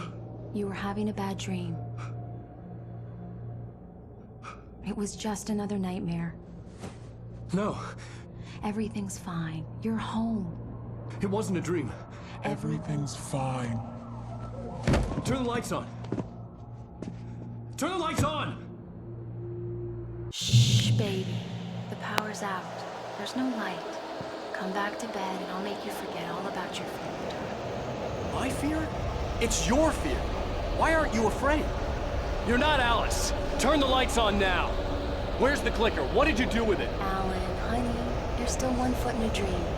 You're not making any sense. Come back to bed.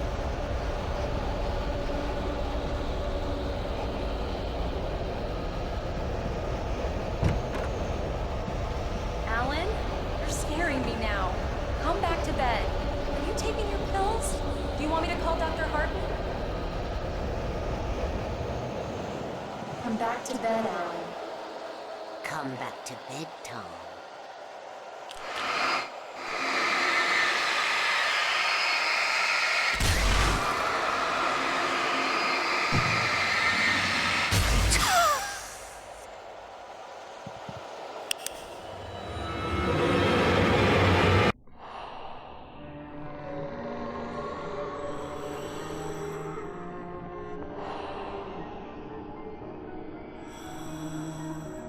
You must find your way to the cabin. It stands in your way. It won't let you pass. It has no heart. It's filled with darkness. You must fill its heart with light.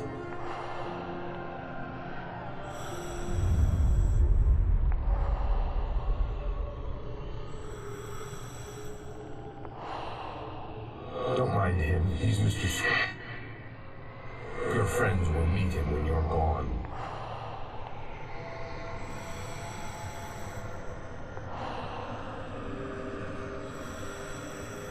Use the clicker.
Nothing like that had ever happened.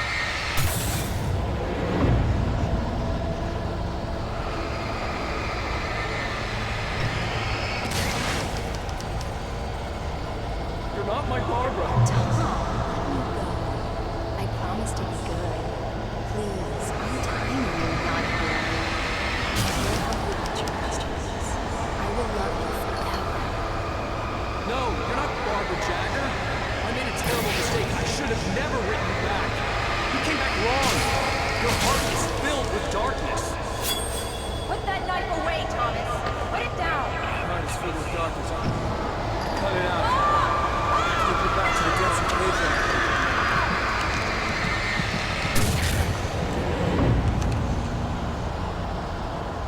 Filled with darkness. Get away from me, you hag! Where am I? Let me go! Alice! I'm coming! Your husband refused to do as he was told. All he had to do was write what I wanted him to write.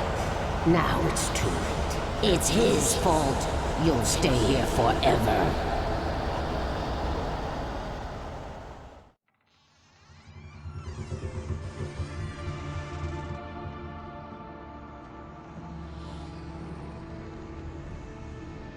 Now you will never get her back.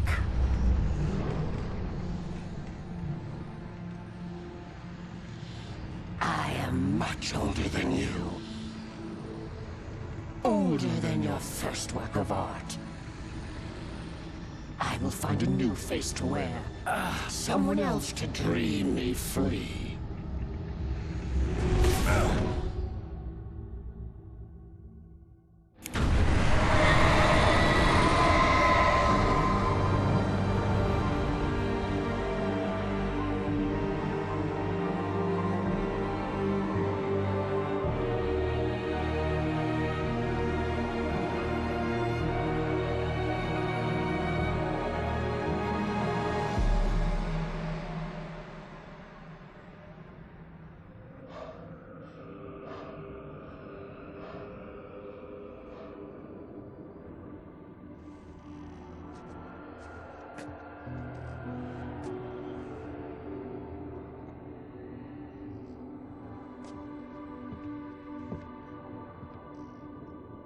I could feel Alice's presence close by.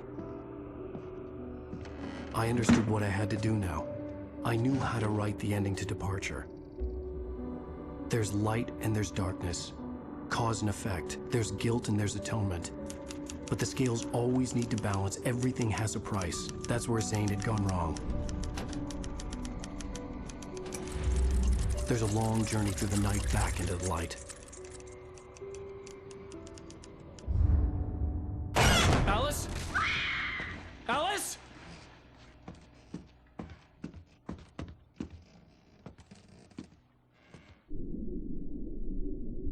Oh no!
It's not a lake. It's an ocean.